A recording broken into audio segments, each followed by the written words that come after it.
will be a Starfreelancer. Learn new skills. Set your goals. Increase your skills. Browse over 100 plus videos and ebooks.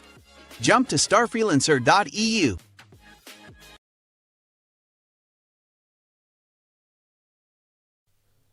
So in the last video, we went ahead and implemented our test program and got that up and going. Now, what I wanted to do was just show you another way of these two particular methods, the modify item and the remove item. Because at the moment, you can see they're actually passing the position number that we want to edit. And good programming practice would dictate that we not require the client, in other words, the program that's using the class, the grocery list class, to have to do that, to actually know what the array element is or anything of that nature.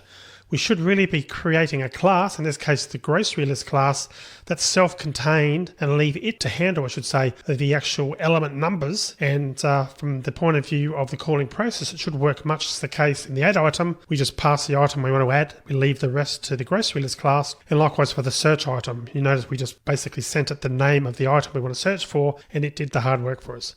So what we're going to do now is change the modify item and the remove item so that we just pass the item that we want to either edit or remove. And the grocery list class will do the rest. So what that's going to require is we go back to the grocery list class. We need to create a method because you can see that ultimately to update the grocery list array list, we need to pass the position. So we need some way to find out what a position for a particular string is, where it is in the array list, so we've got that number that we can actually use. And to do that's pretty simple. So I'm going to create a method, and I'm going to call it modify list as well, modify grocery item.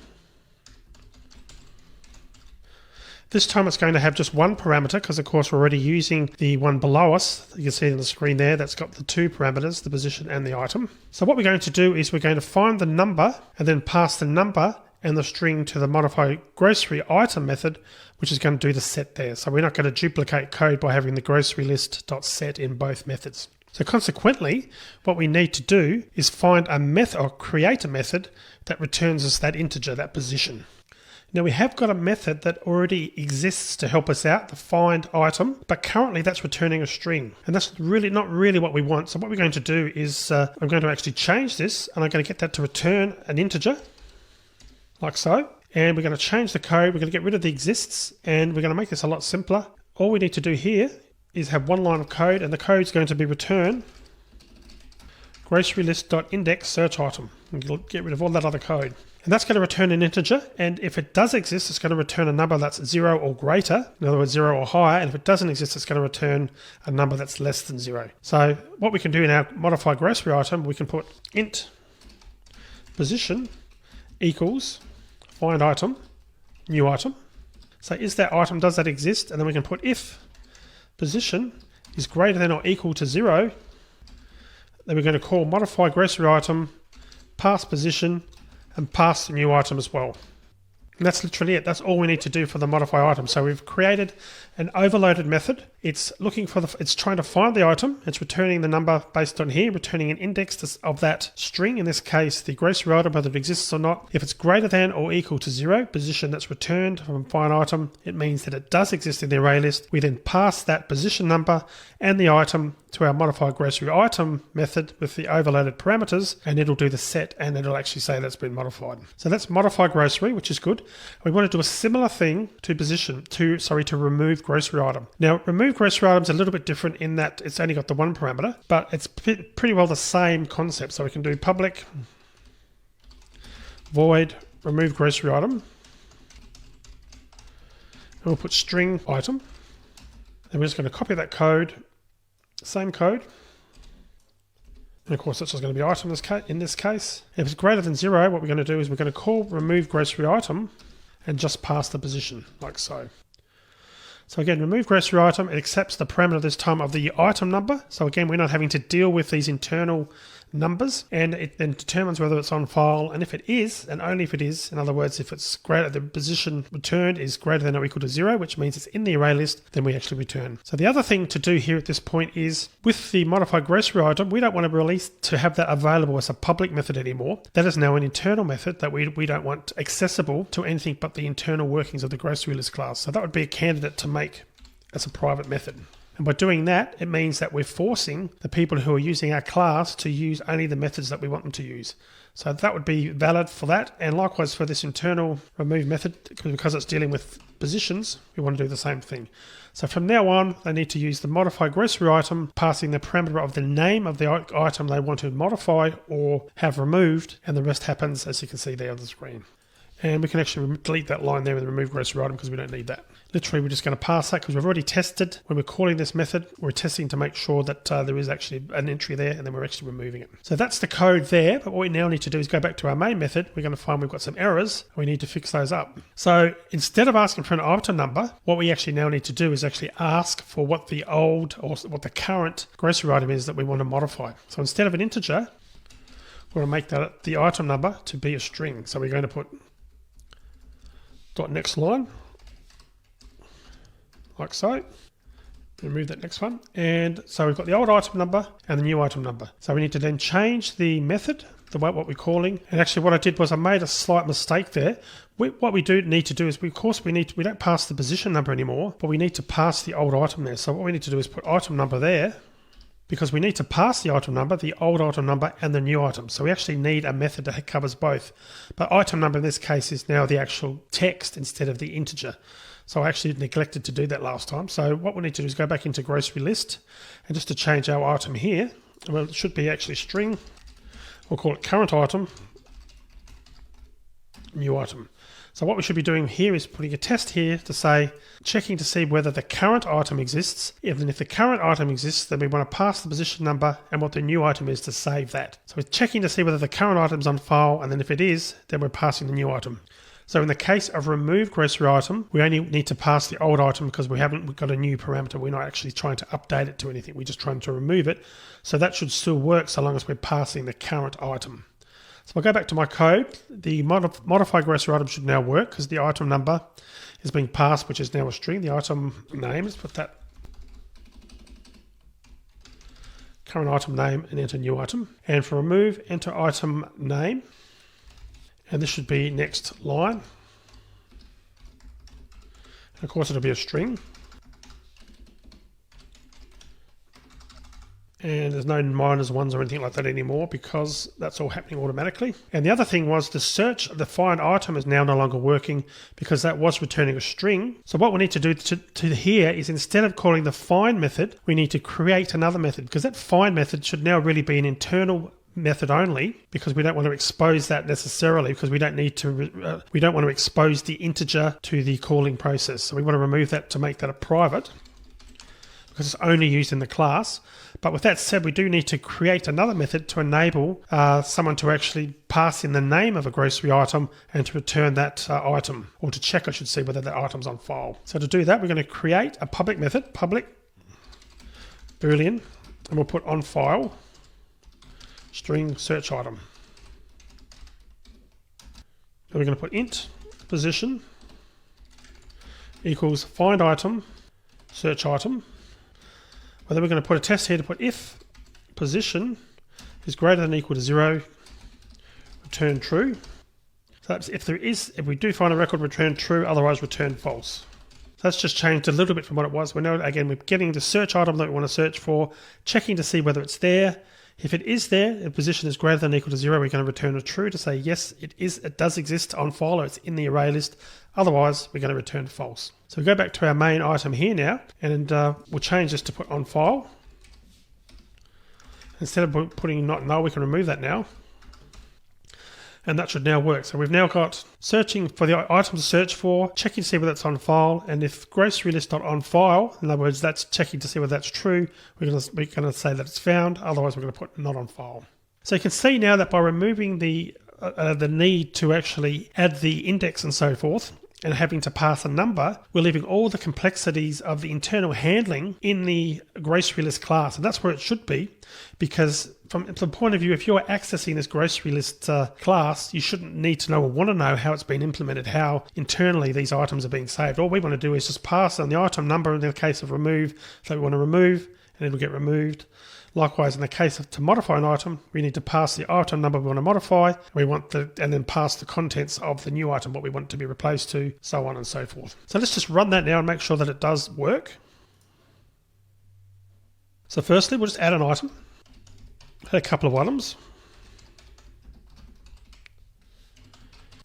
and print them out. That's 3, that's good. So we'll try the modify now. When I modify an existing item, enter the current item name. So the item name that we want to modify, we're going to put, let's just try milk. Enter the new items. In other words, what do we want milk to become? So we'll call that cereal again. Grocery item 2 has been modified. We didn't change the message, but we probably would have wanted to have done that. And let's just check whether that's been updated. Print the list again. You can see cereal has now replaced milk, so that's good. That's now working. And let's go and try remove. We'll try remove bread again. Now notice there's no number. This time we need to type it in. So if we type in bread, we didn't have a message to indicate whether it was successful or not. But if we have a look at the results by printing them, you can see that's been removed. And just to check now, if we actually put in something that isn't there, so we put remove, nothing's happened, but it hasn't crashed as well. So we just go back and print the list. That's good, that's still working. And look at our menu options again. So the modify and remove is still working, and we should still be able to search now. Item to search for, we put eggs, found eggs, so that's working. And we'll try it again, something that wasn't there. Bread, because we've now removed bread. Bread not on file. So that's the way that I recommend that to use an array list. You should make sure that you're not putting the functionality in the wrong place. So normally the functionality should be in the class that has got the, where the array list is being added, where the entries are being added to the array list, I should say. And by putting it all in this method, in this class, it's all self-contained, and we're not releasing any extra functionality out in the wild, so to speak. So we're not letting other programmers or other parts of the program get access to the internal workings of the grocery list. So, and we've talked about encapsulation, obviously, in the object-oriented programming parts of the course, but this is a practical example of why you wouldn't want to do that and why you want to keep that all self-contained, because you can change out then the implementation. In terms of the array list, you might decide to change this back to just a regular array that we've talked about earlier, and you could actually do that. You could change this whole thing out to a normal array, and it wouldn't change anything from the point of view of the people who are calling or accessing this class. It would still work. Okay, so a couple of other things I want to do. I want to just show you a couple of other ways to access arrays. And to do one of those things, we need to add a getter here in our grocery list. So I'm going to add a getter because we'll need the array, and I'll explain why shortly. So we're just going to add the ability to retrieve that array list from there. So what I'm going to do is actually add an additional, well, actually down here. So what I'm going to do is I'm going to come back up to here, and just at the start of the class, I'm going to make that option 7, and I'm going to add another option.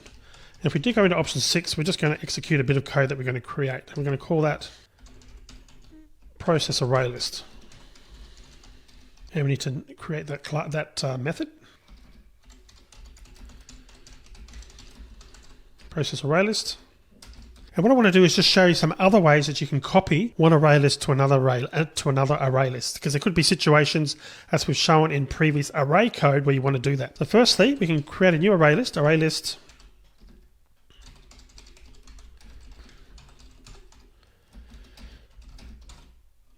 One way that we can actually do that is we can actually put, we'll just create a new array like so. But then we can actually put new array dot add, actually add all, and it'll be grocery list dot get the array list.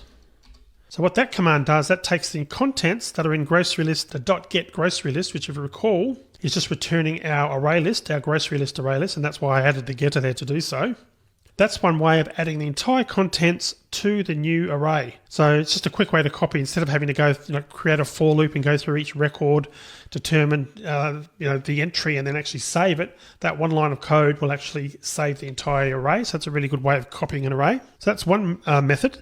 There's also another quicker way of doing it. And to do that, we'll do another array, and that could be array list string. Call that one next array equals new array list. And if you know that the array list that you want to copy, at the point that you're creating the new array list, you can actually just put in grocery list dot get grocery list, and that will actually create a brand new array list that's initialized to the contents of this array list. That's pretty much identical to what that previous line did, but it's happening at the point of time that you're declaring and initializing the new object for a new array list object. So that's another handy way of copying things. And these are the types of things that you want to do wherever possible. You want to try and find the Java shortcuts to your code so you're not having to do this sort of stuff and creating all this extra code that's unneeded. And lastly, there's one other way of doing it. If for some reason you wanted to take the contents of the array list and convert that back to a regular array, there is a way of doing that as well. It's actually two statements to do that. The first one will create the array, so it'll be string. We'll call this one my array. Then you put create the new string array, but you start off, you put grocery list dot get grocery list dot size. So we're initializing it to the correct size first, and then you can actually type in my array equals, and it'll be grocery list dot get grocery list dot to array. And notice the to array, it's actually got the parameters it's expecting. What's going to be returning is an object in array format. And an object will be the object that we're working on. And because we're using the to array on the get grocery list, effectively that's going to return an array list of strings, which matches our declaration on the previous line. So we could put. So what that basically does, we have a look at our code. You can see that's returning an array list of strings in this case because it knows it's the get grocery list, converting it to an array, and that's returning an array of whatever the elements are. And we need to put in the actual name of the variable that we want this to be updated to. And by passing that to the toArray method, that variable, that's going to be updated. So our my array will actually contain the contents of our array. So that's the process array list method. I won't actually, what I was going to do was do some printouts just to confirm that these were actually working, but we're getting a bit late in this video. It's getting long again. So I want to move on to the next video, which is actually the challenge. So I'm going to leave that there now, but the main thing I just wanted to show you was just an alternate way, if you're wanting to copy array lists, just to get you starting to think about how to go about looking at documentation and different ways to access things with code that's built into Java already. So that's it. That's the array lists functionality done and dusted now. And in the next video, we'll finally get to the challenge where I'm going to go through and get you to consolidate this and put this all together and issue with a nice meaty challenge to further help you with your understanding of array list. So I'll see you in that next video.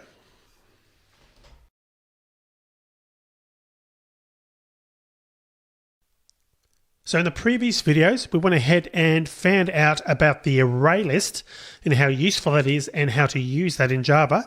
It's now time for a challenge. What I'm going to do is type out a challenge to help really you understand how the array list works. So let's get into what the challenge is all about.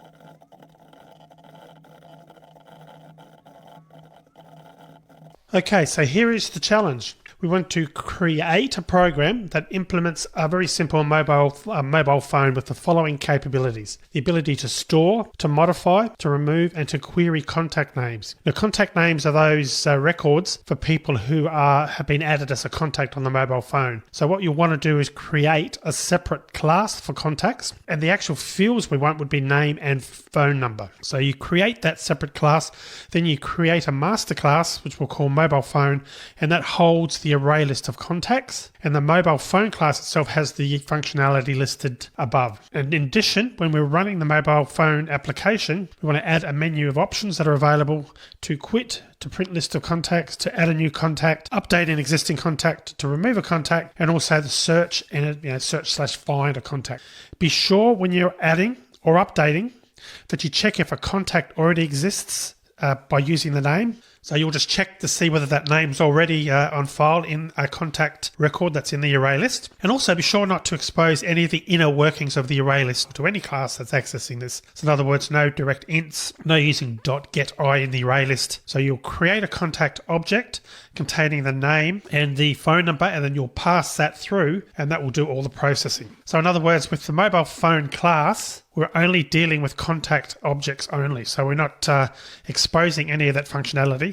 The private methods may indeed do that, and probably you will want to do that so that you can update appropriately. But in terms of what you're showing as from a public method point of view, you shouldn't be showing integers and not using .getI. So in other words, the people using that class, from the main method, from the public static void main method that you're going to be running your example code, you shouldn't be using ints or anything like that to access particular elements. And that's all as we talked about in the previous video if anything's uncertain. So that's the challenge now. So go away and try that out and see how you get on.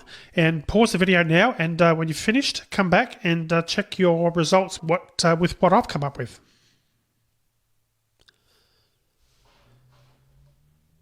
Okay, how did you go? How did you get on? Did you figure it out and get it all working? It's probably the most complex application that we've actually done in the past. There's quite a few little factors here to deal with.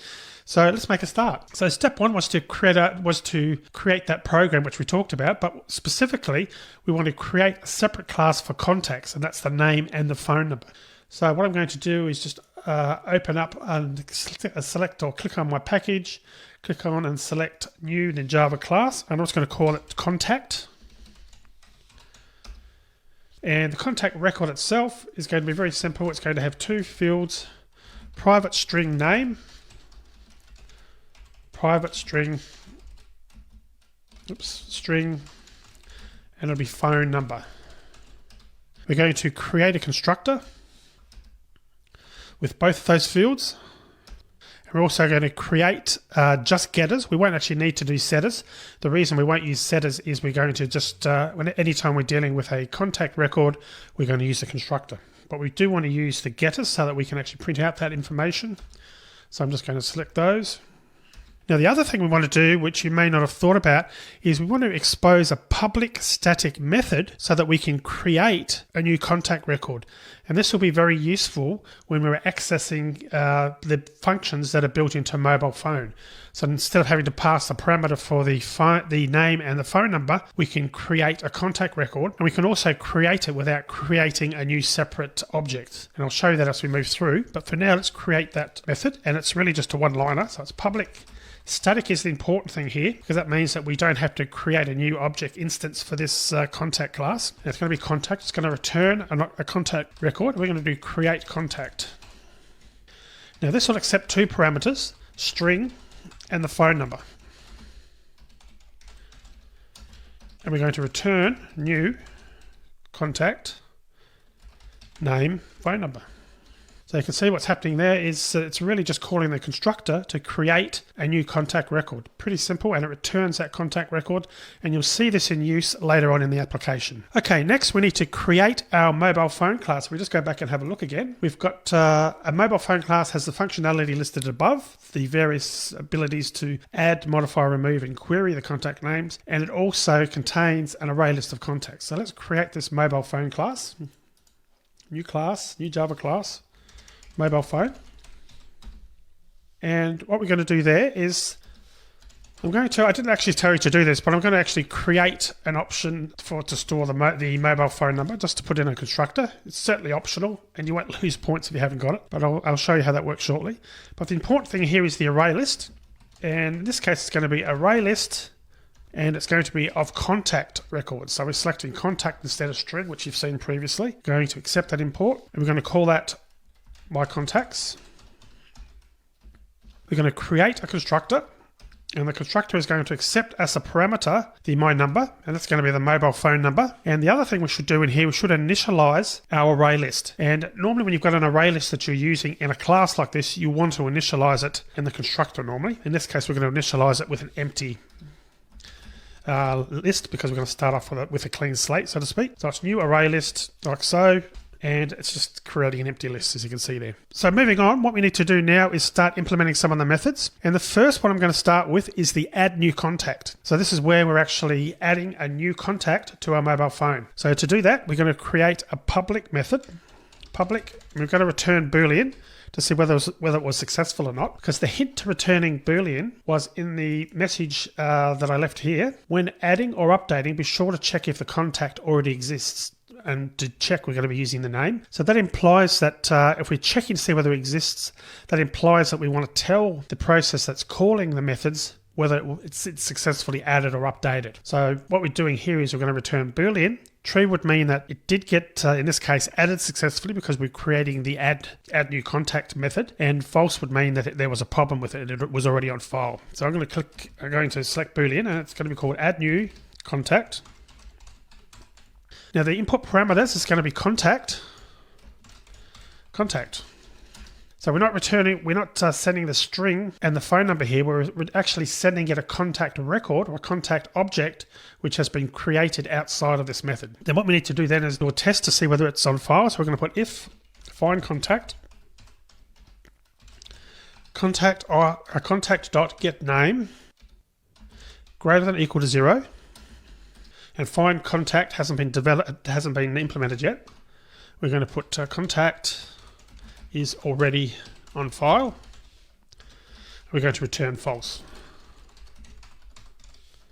Otherwise, if it gets down here, then what we're going to do is we're going to put mycontacts.add contact. We're going to add that to the list of records, and contact that has been passed to this method already contains the details, the name, and so the name and the phone number. And then the last line is going to be returned true, which means that we successfully added the record. So that's our add method. And what we'll do next now, just to get it out of the way, is we're going to implement the find contact. And what we need to do is, as I've shown you before, we're going to implement 2 find contact methods. In other words, we're going to overload one of the methods. We're going to have one that returns the index position, and we'll need that so that we can actually edit that within the array list. But we're also going to return one that, in this case, we can just pass the actual name and for it to find that in the list. So the first one we're going to implement is the one that returns the integer, and we're going to make that a private because it's only going to be exposed, or it's not going to be exposed publicly. It's only used within this class, and it's going to be find contact. It's still going to receive a contact record itself, and we're going to return this dot mycontacts.index of contact. So that's going to return an integer showing us what the element position is in the array for that particular contact object.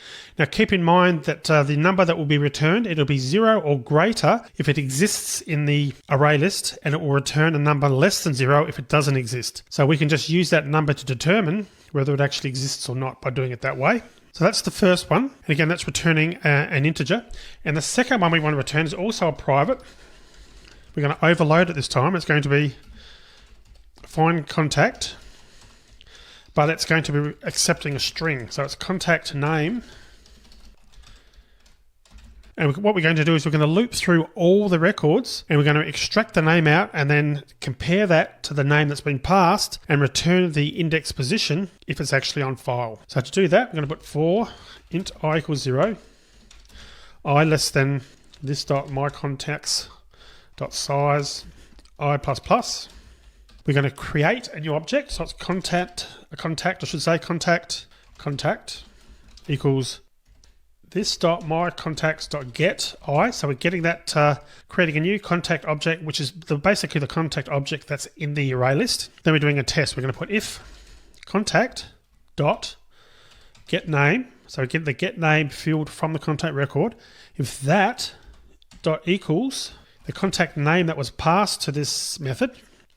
If it does, we're going to return I being the element, the array position number in the array list that we found this record in, and we're getting that number so we can then decide to actually update it if we want to when we write the modify method, or in the case of the add new contact above, we're testing to see whether that number is greater than or equal to 0 to determine whether it's on file or not. So the last thing we want to do is we put a return -1 here as the last line, and what that means is that it wasn't found, and to return -1. So getting back to add new contact, what that means is we're actually doing a test here. If it's greater than or equal to 0, the contact's on file, and because it's already on file, we can't add it again.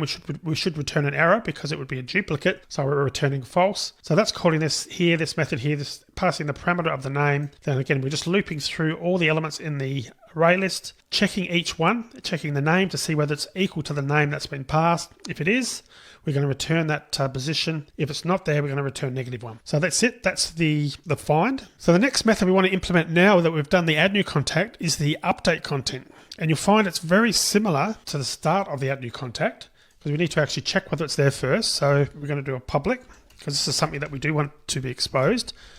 Click public void update contact. Now this is going to have two parameters: contact, old contact, contact, new contact.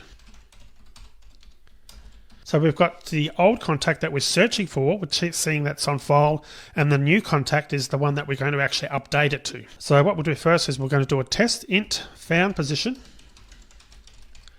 equals find contact, old contact, like so. Then if found position, if it's less than 0, we actually want to return a message, and the message should say old contact dot get name was not found, because we couldn't find it because the actual position return was less than 0. And what we should have done there is that we returned false. And that shouldn't have been a void, that should have actually been a boolean, because we're returning the state whether we succeeded updating it or not. Return false. And so if we've got to here, we know that the found position is greater than or equal to 0, and if it is, all we need to do is update the array list. And to update it, just .mycontacts.set, pass the found position, so in other words the element we want to update, and then we also want to pass the new item, so it's the new contact, and that's going to replace the old record with the new one. Then we'll print out a message to put old contact.getName was replaced with new contact.getName, and then return true. So that's the update contact record, method I should say, developed. So what I'm going to do is I'm going to pause the video here now, so it's getting a little bit long, and we'll come back and hopefully finish this off and actually run this in the next video.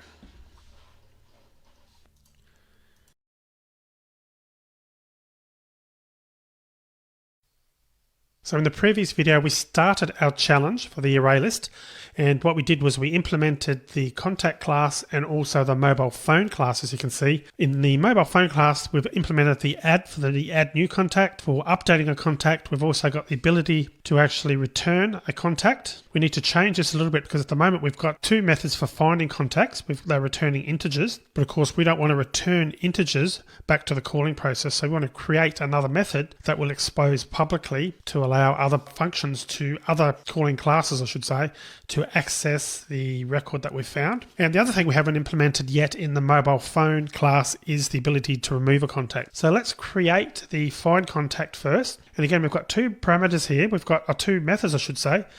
Find contact, one that's been obviously overridden. So I'm going to create a third one. And the sole purpose for the third one is really just going to be to return the data from another method. So it returns it as a string instead of returning it as an integer, if that makes sense. And look, there's different ways of doing it. We could actually set it up to return a boolean if we wanted to.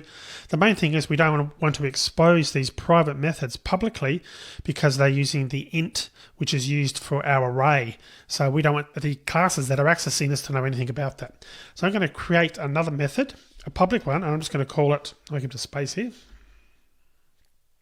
And we'll call this one query contact. It's going to return a string, query contact, and it's going to accept a contact record, and we're going to put if, and we're going to pass on to the find contact record. So it's if find contact, if that is greater than or equal to 0, we're going to return contact.getName. Otherwise, we're going to return null. So all we've done here is we've sort of we've been sent a contact record. If we're looking for that record, if the result of that, which essentially is going to be calling this method here, if that returns a number greater than or equal to 0, it means that it is on file. And if it is on file, we're going to return the contact name to really indicate to the calling method that yes, it is on file. Otherwise, we're going to return null, and that signifies that it wasn't on file and it doesn't exist. And you'll see that in use when we go into our main method from the main class shortly. So that's that one. And then lastly, we want to create a remove contact. I'm going to put that up there because it's close to the other methods, and it's going to be a public. I'm going to return a boolean. And it's going to be remove contact. Same thing, contact. What I can actually do here is call that code, just copy and paste it in this case. like so. So our first test for remove contact is obviously, is it on file? And if it's not on file, we're just going to return false, and we're going to put a message on the screen to say it wasn't found. But assuming that it was found, all we really need to do is put this .mycontacts.remove found position. And then we'll just print out a message to say contact.getName was deleted. And then we want to return true to say we were successful and we did actually manage to delete it. So that's our classes, our methods for the mobile phone class now. We should be good to go with that. So what it's time for now is to swing back over to our main class and our main method and actually do a test run to make sure it's all working as it should be. So to do that, we're going to go back here, so you can see, into the main method in the main class. And we need to implement a few things. We need a couple of fields. We need a scanner, firstly, so private I should say. A private scanner, a private static first, static scanner. Scanner is going to be the variable. And accept that import equals new scanner. It's going to be system.in, which we've done in quite a few videos now. The second thing we want is a mobile phone class, the one that we've just created. So mobile phone equals new mobile phone. And I'm just making up a random number. And that's the only reason that I added the field in the mobile phone class for number, is so that we can actually pass it as a parameter. Certainly optional, and we're not using it for any other purpose. So that's the basics. So the next thing we need to do is implement this menu so that we've got these various options: quit, print list, add a new contact, update existing contact, and also remove contact. So let's start on that. So Boolean quit equals false. Then I'm going to have some code to start the phone. Print actions while not quit. So while they still haven't selected that command, we're going to start our while. And what we'll do is we'll implement these other methods first. They're pretty simple methods.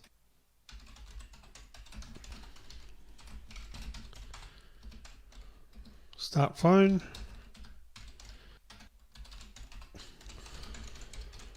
Obviously a very, very simplistic representation of starting a phone, but if you were writing the code to actually develop this, you might have all sorts of other functions there. You might be initializing the memory and do all sorts of other things.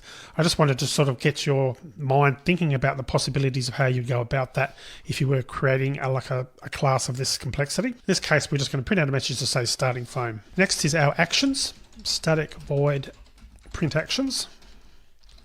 And you remember that from the previous video, you've seen that in use. So we're going to go available actions, press, and we'll do something like 0 to shut, oops, I put 9 there, 0 to shut down.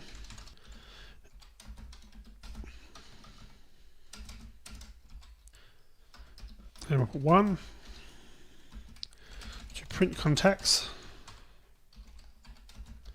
This is another way, by the way, to avoid having to print out numerous print lines, just to put it all in the one line like this. Option 2 is going to be to update existing, or update an existing contact. 3, actually that should have been 4, because 3 should have been add. Add's going to be our first one. Sorry, I'll get this right in a minute. 2 should be add. So to add a new contact. I'll get there in a minute. Slash n. So 3 should have been to update. So that was correct. And the next one is 4. You can probably guess what that's going to be. To remove a contact. Remove an existing contact. And 5. Query if an existing contact exists. And number 6, the last one, is going to be to print a list of available actions. Like so. And clean it up a bit. So that's just our big print. And then we'll just do another message. Choose your action. like so. And that's our print action. So that's really just a menu of what the appropriate options are. So let's go back now. We've got print actions, they're both implemented. So let's start implementing, I should say, our while loop. So with our while loop, we need to now go through and add a case using a switch for each of those. But before we do that, of course, we need to print a message on the screen, but also then to accept the appropriate option that the user is specifying. So we're going to go back up here to our quit, while not quit. We're going to put a message in there, interaction, 6 to show available actions. We're putting that in there, of course, because this menu will be shown over and over, and you may actually miss it, the initial print actions that was printed before the loop started if you've actually scrolled that all off the screen. So it's good to have that there just to remind your user. So let's get an integer. So it's scanner.nextInt. And let's go to the next line as well. Clear the input stream. Okay, then a switch. Going to switch on the action. Starting from case 0. Case 0, option 0 was shut down, so we're just going to put something, we'll just put a message to that effect. Shutting down. Quit equals true, and then break. Case 1, or case 1 was printing out a list of contacts, so 1 print contacts. I'm going to create a method for that and then break. We might actually go down and actually implement that method first before, just to avoid there being sort of lots of errors on the screen. And we'll do that, so what we'll do is we'll do that above the start phone because we'll be referring to that more. So it'll be private, static, void, print contacts. Now this does bring up an interesting question, and the question is, should we be implementing the print contacts by writing out all the code to iterate through, to go through all the list of array list entries here, or should we be doing it in a mobile phone? So first I'm going to create the content here, and then we'll discuss that further. And we'll just put contact list. And you can probably guess what we're going to do. We'll start with something like 0 I less than my mobile phone, I should say. Mobile phone dot get. And what we should do is think about getting a getter to actually retrieve the array list. But this is what I'm getting at. So what we want to decide is whether we should be adding this functionality here. In other words, should we be going through the list and so forth? My argument would be that we wouldn't be doing it here. In actual fact, what we should be doing is implementing a print contacts function within the mobile phone class itself, like so. So it'd be something like mobile phone dot print contacts. So in other words, we'd take this code out and would go back and would implement print contacts, which is in the mobile phone class, or will be in there. So that's what we're going to do. I'm going to add that down the bottom. And it's going to be public, not static, public void print contacts. And it's going to be this dot my contacts dot size I++. Then we're going to do something like I+1 plus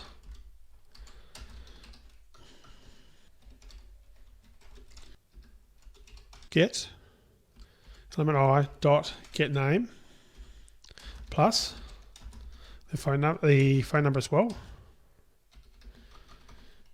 This dot my contacts dot get I dot get phone number. Like so, and that's literally it. So what we've done here is we've just navigated through the entire contents. Then we're actually retrieving, we know that it's a contact record, so we're retrieving the record. And because we've defined it up here as an array list of type contact, when we use the .get, then Java knows that this is automatically a contact class or contact object that's in the array list. Consequently, the get name and the get phone number work, the getters work, which are from the contact class itself, the getters that we've actually established for get name and get phone number. So that's, again, one of the beauties about using array lists and defining the type is that it makes it a lot easier to do this type of code. So what we've now done is we've implemented a simple print contacts function just to go through the list of array elements and to print them out. So you can see that by having to navigate using index positions and printing out numbers and so forth, this really shouldn't have been in this code here. we shouldn't have been implementing it in there because we don't want the class or the code that's calling the mobile phone code to know how the underlying array list works, or even that there's an array list in use. As far as we're concerned, we've just got a mechanism that we can add records to, we can update, search, etc., and print, and remove as well, and that's all we need to know about it. So that's why we're implementing that in the mobile phone. So we could have actually just changed this. In fact, I might do that just to be a bit more simplistic. And go back up to our print, and we could just actually literally just replace that line in there altogether. And then actually delete this because we don't use that anymore. But I did actually want to start doing that just to show you that you should be thinking when you're creating methods, is this code that I'm creating, is it in the right place or not? It's very important to get that right and just to be thinking about that, because it can be very useful or extremely useful for you to figure that out and make sure that you're actually putting it in the right place. Okay, so moving on, we've done our print contacts. The next option was option 2 from memory, which is this one here, which is to add a new contact. So we need to add another case for that, case 2. And what we're going to do is I'm going to just add a method for each of these, and you'll see why shortly. So case 2, add new contact, break. Case 3, it's going to be update existing contact or update contact, break. Case 4, of course case 4 was remove, so it's going to be remove contact, break. Case 5, going to be query contact. See that on the screen? Query contact, break. And then of course case 6 was the print actions, so it's going to be print actions, break. So that's our switch and the various cases that we need to implement, or that we have implemented. Next we need to implement these methods, add, update, remove, and query. So I'm going to do that just here. So starting out, the first one now we want to add is actually the add new contact. Now the reason we want to make this a separate method is, of course, we need to actually ask for the name and then actually call the code. So there's a few lines of code needed to actually get this all implemented. So we're going to put private static void add new contact, print out enter new contact name, string name equals scanner.next line. So we're going to retrieve the contact name that we want to add, but we also need to add a phone number as well. So to do that, we're going to put enter phone number and string phone equals scanner dot next line. So we're going to phone number as well. So we've now got the name and the phone number that we've read in from the keyboard. We need to create our new contact, and we're going to contact new contact equals contact. And now notice this code here, contact.create contact name phone. Now you can see how we've used the reference to the contact class, but we haven't used an object. We haven't created a new instance. We've used that directly. So the capital C equates to the actual name in the class. And of course, the reason we can do that is because, going back to the contact class, it's a static method. So that's the reason we want to use a static method there, because it's a convenience method. It's often known as a factory method as well. That's another definition for it. And it's just a simple way, so you can see here, we want to create a new contact record without having to create a new contact. I keep saying contract.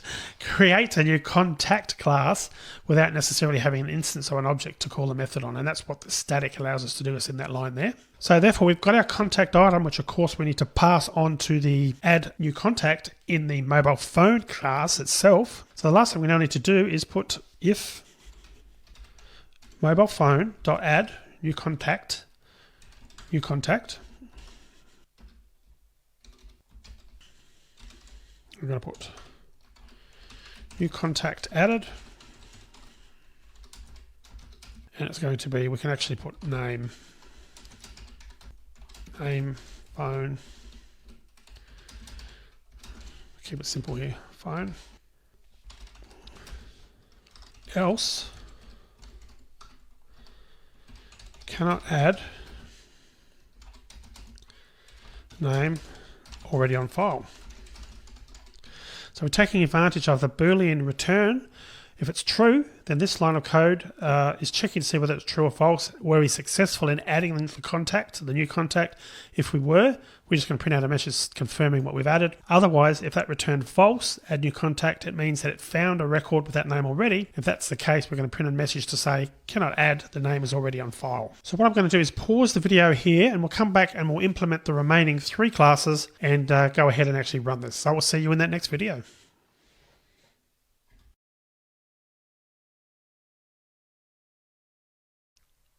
So let's now continue on. We've got 3 methods we need to create: update contact, remove contact, and query contact, so we can finish off our challenge. So the first one, update. We're going to do a private void, private static void, update contact. So first things first, we need to get the name we want to search for, enter existing contact name, like so. And we're going to put string name equals scanner dot next line, like so. So we're going to retrieve the one we want. Now the next point, what we could do is we want to use something like the mobile phone dot query, and in this case you can see that we've got an option for a query contact that accepts a contact. But in this case, what we want to also do, we want to implement another version of the query contact, and we want to pass just the name and to return the record, the entire record, the contact record for that name. And the reason for that will become apparent. So what we want to do is go back to mobile phone, and looking at our query, we want to do something similar. We want to do a public contact, query contact, string name, like so. So we want to return, we want to have a look for any record that matches the name and actually then return the contact record for that, because we're going to need that in the next line. And we can actually use the internal method we created, the find contacts, to do so. So we can do something like int position equals find contact and pass the name to that. And then we can put if position is greater than or equal to 0. It means we've found an entry. Then what we want to do at that point is return this.mycontacts.get that position. So we want to return the contact class or object, I should say, that's in that position in the array list. And failing that, if we weren't able to find it, we're going to return null. So that's our method. So again, we're just getting the position number based on the name to see whether it exists. If it does exist in the array list, we're going to return the entry from the array list, which is that contact record. Otherwise, we're going to return null. So going back to our main class again. So what we can now do is use the query. We can put .query, and we can use the string one, like name. And we can do contact, existing contact record, like so. And then we can do is we can put if existing contact records equals to null, we can say contact not found. And then we can return, just return, because there's no return type. So basically, if we don't find the entry, we can't update it, so we're going to return null. But the good thing about that is, now that we've done that, is what we can now easily proceed, because what we can do now is just, we can actually send that contact record ultimately when we're going to update the record. But the first thing we need to do is, because we're replacing the existing contact name with a new one, we need to actually accept that as input. So we're going to actually do print enter new contact name, like so, and string new name equals scanner dot next line. So we want to accept the new contact name we're going to assign, and this could be in the case where someone, perhaps got married and their name changed. And likewise, mobile phone number may be the same, but may not be. Enter new contact phone number, like so, and string number, or new number equals scanner.next line, like so. So we've got the new number and the new name. So we're going to create a new record for that. So contact, you've seen this before, contact, new contact. equals, we're going to use the contact static method and pass the new name and the new number, like so.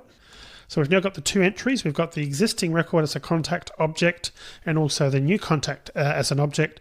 So we can just call our update contact now by doing mobile phone dot update contact, and we pass the old one first. Whoops, old, existing, wasn't it? Existing contact record and new contact. And then what we really could do is we could actually put if, surround that in an if. So because that's returning a true or false, we can put successfully updated record. Otherwise we can put an else, error updating record. Now we shouldn't actually get an error with the update because we've already done a test beforehand to see whether it existed. But in a multi-user type world, for example, the record could have been deleted since the time that we retrieved, determined whether it was on file or not. So it would be good to actually still test for that anyway. In this case, we've now implemented the update contact. So thinking about it, the remove contact is actually going to be very similar. We want to do the same thing. We want to just check to see whether it exists.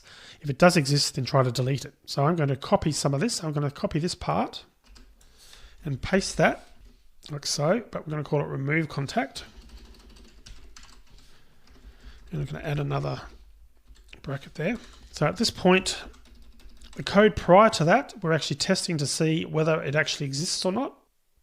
So we've got to here, we know that it does exist. So we've got the existing record. So all we really need to do is just call the method. So we can put mobile phone dot remove, and it's asking for the parameter, which of course is the existing contact record.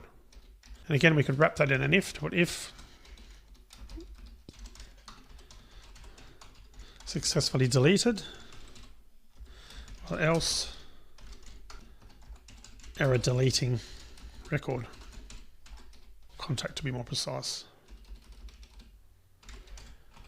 So that's our remove contact. And the last thing we want to do now is just do a query. And the query contact code is pretty similar. So we could do something similar. I'm just going to copy that code. And that'll be query contact. Query contact, enter existing name. It was a contact not found. We wouldn't really need to do it because we've already queried it once. We could actually just print out a message to put where's the effect of name plus existing contact record dot get name phone number. Oops. Phone number is existing record dot get phone number, and that will sort of confirm that we're able to actually retrieve their number, because obviously we only asked for their name, and then from the name we're able to determine obviously the phone number, because the information that was returned to us also returned that in a string. So I think that's all our functions now. So I think we're ready now to actually try running this code and seeing whether, shock horror, it actually works. So let's try that now. Okay, so there's our functions. So let's make a start on this. So firstly, one, print contacts. There shouldn't be any, which is correct. So let's add a contact. Contact, we'll say it's Tim. Phone number 12345, pretty original phone number there. New contact added, name equals Tim, phone equals 12345. And if we print the contacts, we've now got a contact list with me on there, just one record. Let's add another one, Bob 23890, and just print that list out again. That seems to be working okay. Add one more, shall we? Okay, and print the list out again. It's definitely working. And option 6, so that we can see our list of options again. All right, so let's go ahead and do a query. So we'll do option 5. We'll try the queries out. So let's try one that we know is on file, Tim. Name, Tim, phone number equals 12345. So that's good that it found the number. And we'll just do one more. So number 5 for Bob, 23890, which is correct for Bob. We can see that on the screen there. Let's do one that's not on file. Roy, contact not found, which is correct. That's good. So let's do an update. So do an update. Firstly, we'll enter something that doesn't exist. Derek, contact not found, which is good. And we'll try option 3 again. This time we'll try Tim. This time it's actually come up and said what's the new name, so it's found it. So we'll put Tom, and we'll put 8900000. Tim was replaced with Tom, successfully updated. And the list of options again, and we'll just print the contacts out. You can see option or element 1 has been updated to Tom 8900000, and remove is the only other thing we need to check. So let's do that. Let's try and remove, say, Bob. Bob was deleted, but let's confirm that was the case. Tom and Mike remain, so yes, it has been deleted. So I think that's all the functions, and it seems to be working nicely. So that's my solution. I hope you've got a lot out of this, and that your solution was perhaps similar. I know that I changed a couple of things that I didn't talk about specifically, but if you've done something very similar and you've got the results that were similar to this, you've actually done very well. No matter what, hopefully you've got a lot out of this, and important just to start thinking about when you're implementing some of this code. So I'll just close this down. It's just to decide where that code was. I think it was important when we talked about, getting back to the mobile phone, when we talked about the print contacts, whether that code effectively could have been in the mobile phone or whether it should have been there or in here. I think we made the right decision to actually put that code in the mobile phone because it was in the mobile phone class, because it was related to the mobile phone. So that's it. We're finally done with array lists. I know there was a lot of videos that we did for that, but it was very important to cover a lot of that because we're going to be going into different types of lists. And we're going to assume at this point when we move forward that you'll understand the basics of lists, and then we'll just be talking about the specifics and the different types of lists that are in Java. So I'll see you in that next video. It's break time. Do you like this video? Don't forget to subscribe to get new videos. Share this video to open new premium videos and ebooks. We'll be a star freelancer.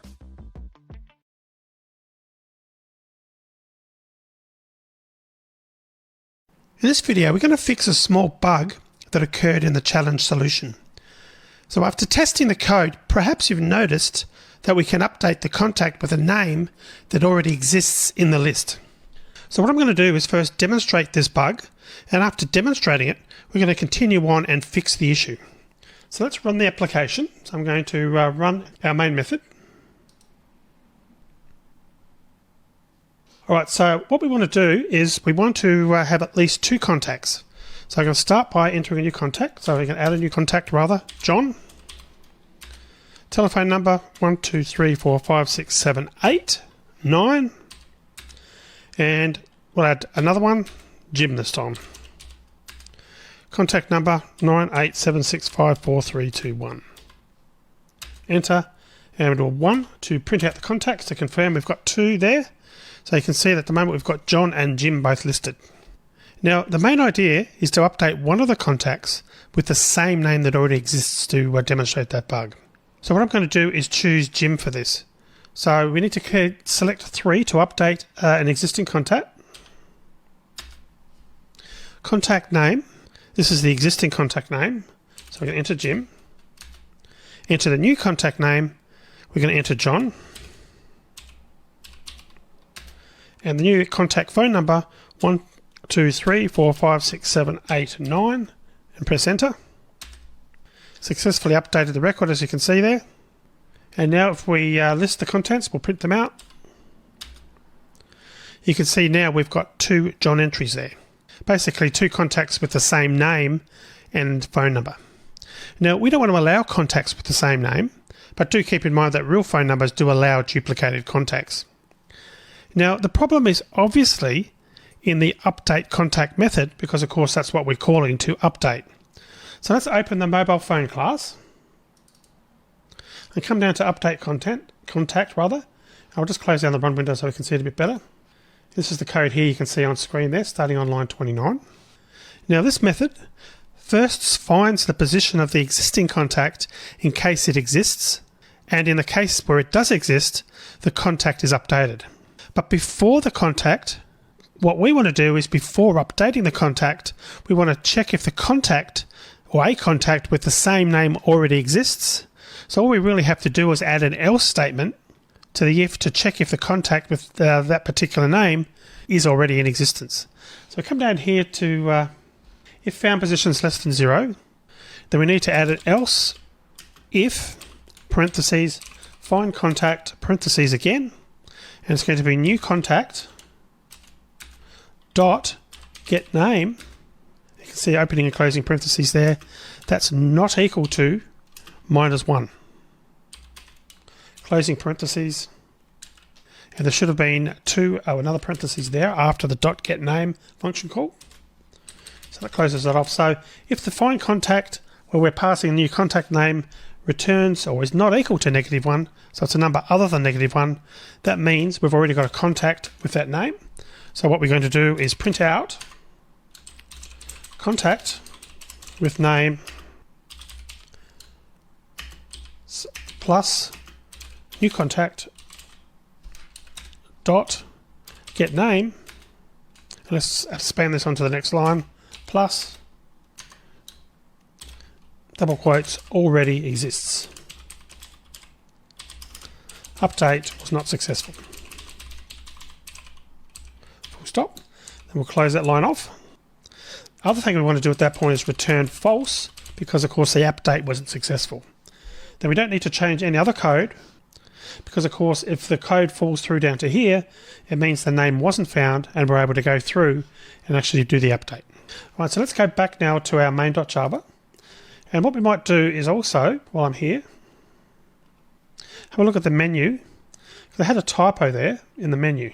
So we come down here to the menu to update existing and existing contact. Let's just fix that.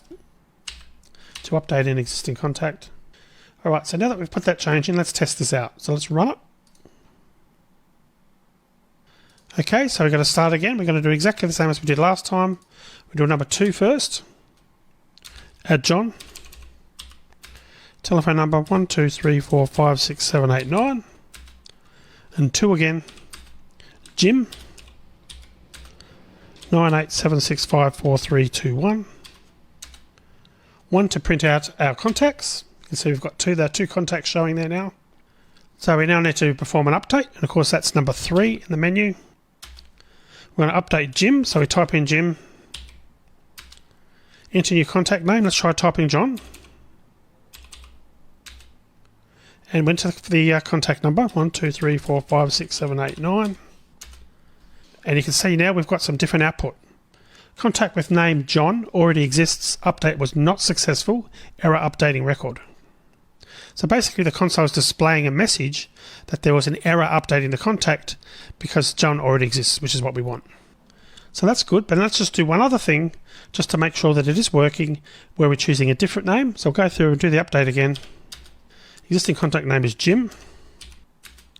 Then we want to change Jim to another name. This time we'll go for the new contact name, Percy. 1 3 5 7 9 1 2 3 4. This time Jim was replaced with Percy, which is what we would expect because the names are different, and we can do option 1 to print out a list, and we've now got John and Percy because of course we've changed or updated Jim to have a new name of a new phone number of Percy in 13579 1234. So we've now fixed that bug that allowed a duplicate entry to be basically updated to the same name, and we're done. So I'll see you in the next video.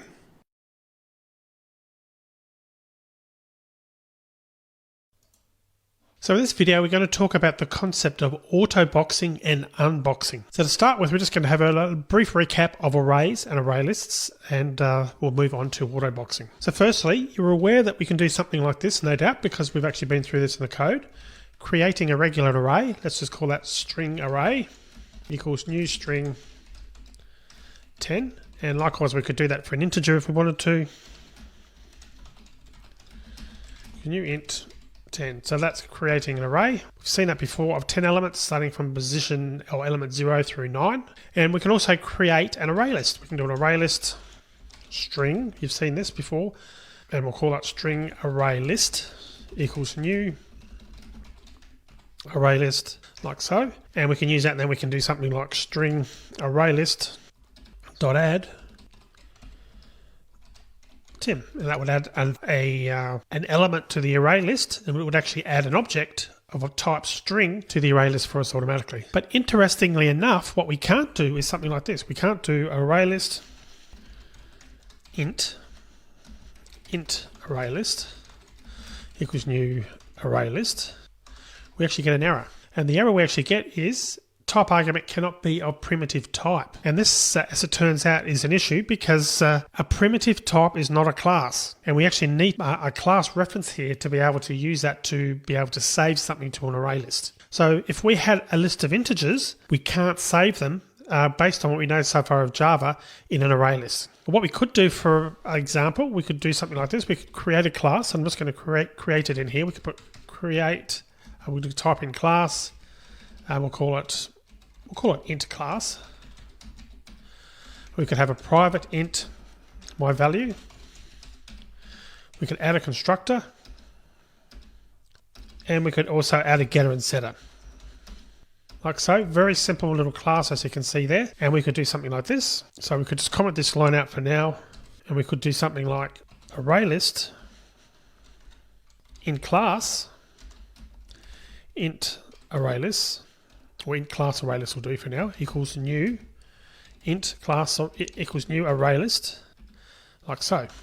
And then we could do int class array list dot add, and we could do something like new int class 54. And what that would do would be in the first array element in the array list, it would actually add an object of type int class with the value 54. And obviously this would be the class, this would be the class that the object's being created from, that would be added to the array list. So that would work, but it's a little bit messy because there's all this extra constructor code, and there's getters and setters and so forth that we'd need to create to do that. So wouldn't it be good if there was an easier way to do this, and for all the primitive types, the variables, the data types, if there was a way to actually use those as objects? Well, that's what auto-boxing is all about, because Java does provide us with that functionality. Now, you might be looking at the string and saying to yourself, well, hang on, string's a primitive type. Why isn't that working? Why is that working, I should say?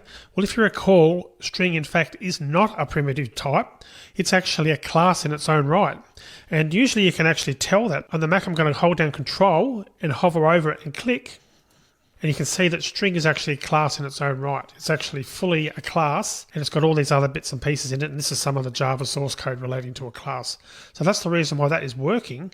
And that is because that's actually a class in its own right. Now, contrasting that to going back to our main again. And if we try and do the same thing to integer, I'm holding down Command on my Mac. And I can't click on that, but I can hover over the string, but I can't have the integer and do anything. I can hover over the integer, but nothing happens when I go to click it or hover, and that's because it isn't a class. So the bottom line is, for the array list, but also for lots of list classes and lots of other Java classes, it needs to be passed a class, in other words, passed an object. So it's very common for you to want to use these primitive types and to be able to pass those as classes.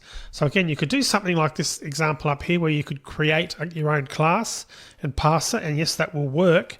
But that's not really what we want to do. There's actually a better way of doing that, and we can use the concept of auto-boxing. And it turns out that Java supports the primitive types by using a class, an object wrapper, if you will, for the class. Because you can actually think, if you think about it, what we've done here with this class here that we actually created a wrapper. So in other words, we sort of said the integer my value is the variable that's going to contain the value for this class, and we wrapped it up in a class. We made sure that it wasn't publicly available with a variable. We could only update the variable using a constructor initially, and then a setter, and you could retrieve the value only by using the getter. So that's sort of the concept of a wrapper, where you're actually wrapping this functionality, and the way to access it, the access modifiers, so that not everyone can access it. Well, it turns out that Java's got a lot of these inbuilt. So for example, in the case of integer, we can use something like this. We can put integer, and we can put integer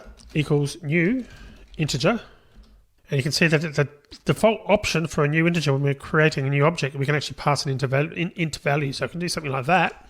And the difference between integer and int is that integer is actually a class. So again, if we hover over this, we can see that I can actually click on that, and we get the fact that it's actually a class and all this other stuff relating to how it's set up within Java. So then you'll find that there's one of these for each primitive type. So there's one there for an int, which we've seen is called the integer. There's a double. I'm going to do it. I won't do a couple. I won't do all of them, but the other one's called double. We could call that double value, because I can't use the word double because it's already a keyword, equals new double. And if we hover over it, we can see it's just looking for a double value. So we could put something like 12.25, and that will quite happily accept that as the value. So that helps us in the sense that we can now use this in an array list. So we could do something like array list integer. We could call it int array list equals new array list And you can see now Java is quite happy with that because this is actually a valid class, unlike what we were trying to do up here earlier when we were trying to actually assign a primitive type into it. So let's just use that as an example just to see actually how it works. Let's now we've created our integer class, let's just do a for loop and actually add some entries. So a typical way to add them would be something like for int I equals 0, I less than or equal to 10, I plus plus. We could put int array list, int array list dot add, and noticing here that it's wanting an integer now. This is the one we're going to select. The integer is the type for this variable int array list. So we're going to add, and we could do something like integer dot value of I. And what the dot value of is actually taking the value of I as the primitive type and converting it automatically into the integer class, I should say, so that we can use it as a class. And therefore, then when we come through and actually execute this, we can do something like, so we'll just copy that code. And need that first line, and we'll do something like I plus, let's just output the contents, and it will be int array list dot get the element that we want to retrieve and dot int value. So notice there's an int value, which is a value which converts it back from the integer class back into an int type, to a primitive type again, and that's how we convert it. So essentially the two parts that we're dealing with here is this part here. This is auto boxing. This is when we're creating or converting an integer, a base primitive type int, to an integer. That's called auto boxing. So we're taking the primitive type and we're going to the object wrapper. We're going to the class. That's called auto boxing. Unboxing is where we're taking it from the class or from the object wrapper and converting it back to a primitive type. So that's the difference between auto boxing and unboxing. So looking at that code, you can see that it's pretty straightforward. And if we run that, we should find that we get the results that we think we'll get. We should just get the output to show that those integers have been saved. And we can see we get 0, 1, 2, 3, 4, 5, 6, 7, 8, 9, 10, as we would expect based on the code we've developed. So nothing particularly hard there, but it turns out that Java actually even makes things easy for you. I wanted to show you the long way of doing it first, and now I want to show you the short way, because it turns out that it's actually easier than you think to create some code to convert to using this auto boxing and unboxing. So for example, what we can do is something like this: integer, my int value, equals 56.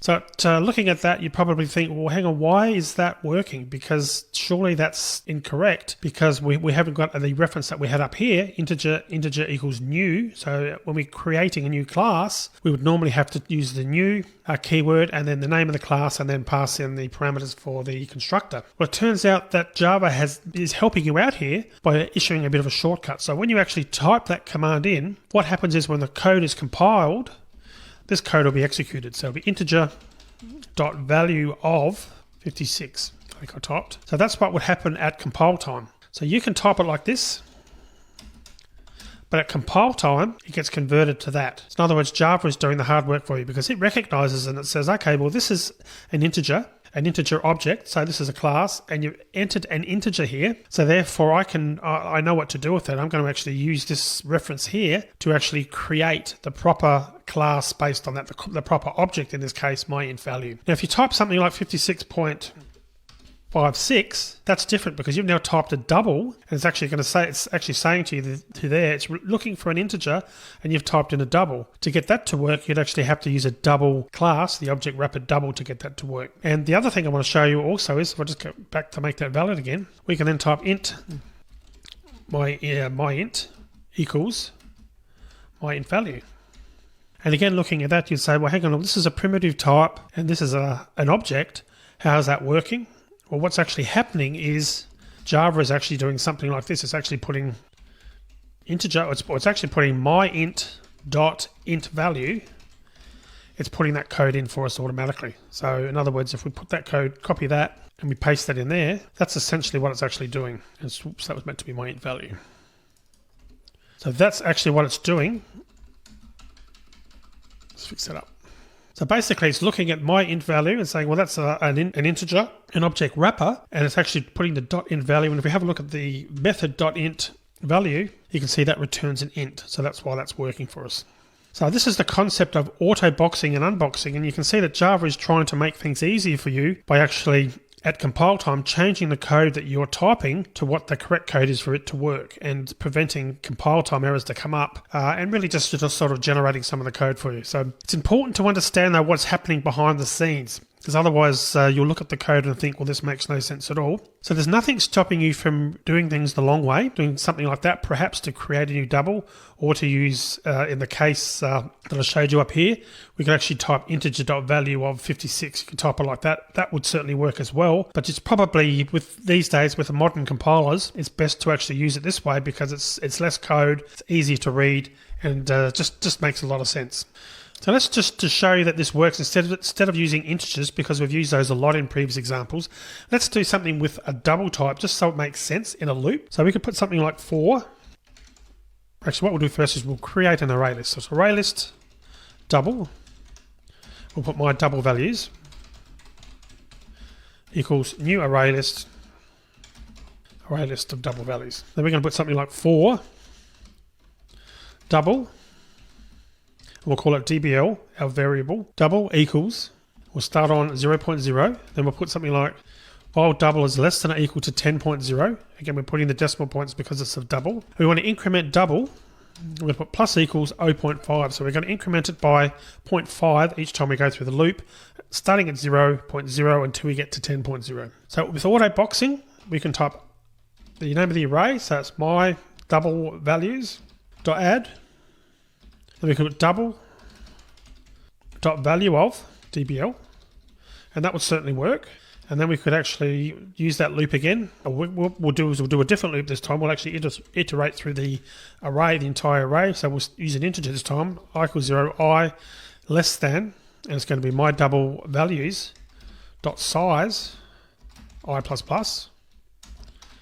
And we're going to put double value equals my double values dot get I dot, this time it's going to be dot double value because we're converting to a double, and you can see on the right over here it's actually going to be returning a double, so that's correct. So that's going to return that as a double, and then we can actually print that out. So we could put something like I plus value. So that's one way of doing it. So the first example, double.value of, that's auto boxing. We're converting the primitive type double to the object wrapper, to the object, in other words, that's auto boxing. And here we're using the dot double value. So we're actually unboxing. We're converting it from the object wrapper, back into the primitive type of, in this case, the double, which is value. So let's just run that, make sure it works. Then we'll just do the shortcuts to this code again. And I've got a typo here. Oops, that should have been I plus, like that. And we'll just try running that again. Okay, so that's better. And what I might do, just to make things a little bit easy to read, let's just get rid of those from the output so that we don't see that in the output, and run it again. And there's our example. Starting from 0, we've incremented by 5 each time, 0.5, 1, 1.5, right through to 10, and there's 20 elements. So again, that's the auto boxing and unboxing. But equally, as I mentioned, we can also use the shortcut. So the shortcut would actually be to remove this altogether and just add double. And likewise for this, we could do the same thing. We could actually get rid of this dot double value if we wanted to, and the code will still compile and run.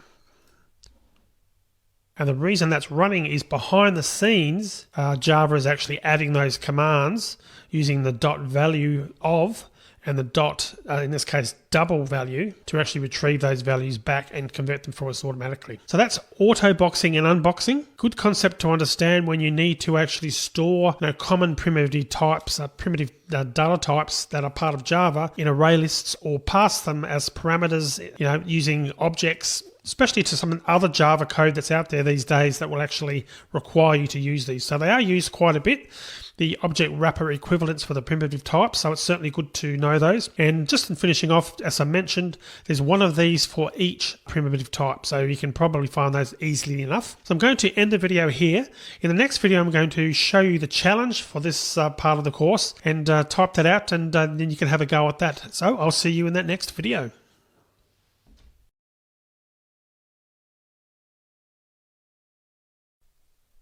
Okay, so it's time for a challenge. In the previous video, we went through auto boxing and unboxing, and what we're going to do now is start a challenge, which is going to be for a simple banking application. So I'm just going to type out what is actually needed.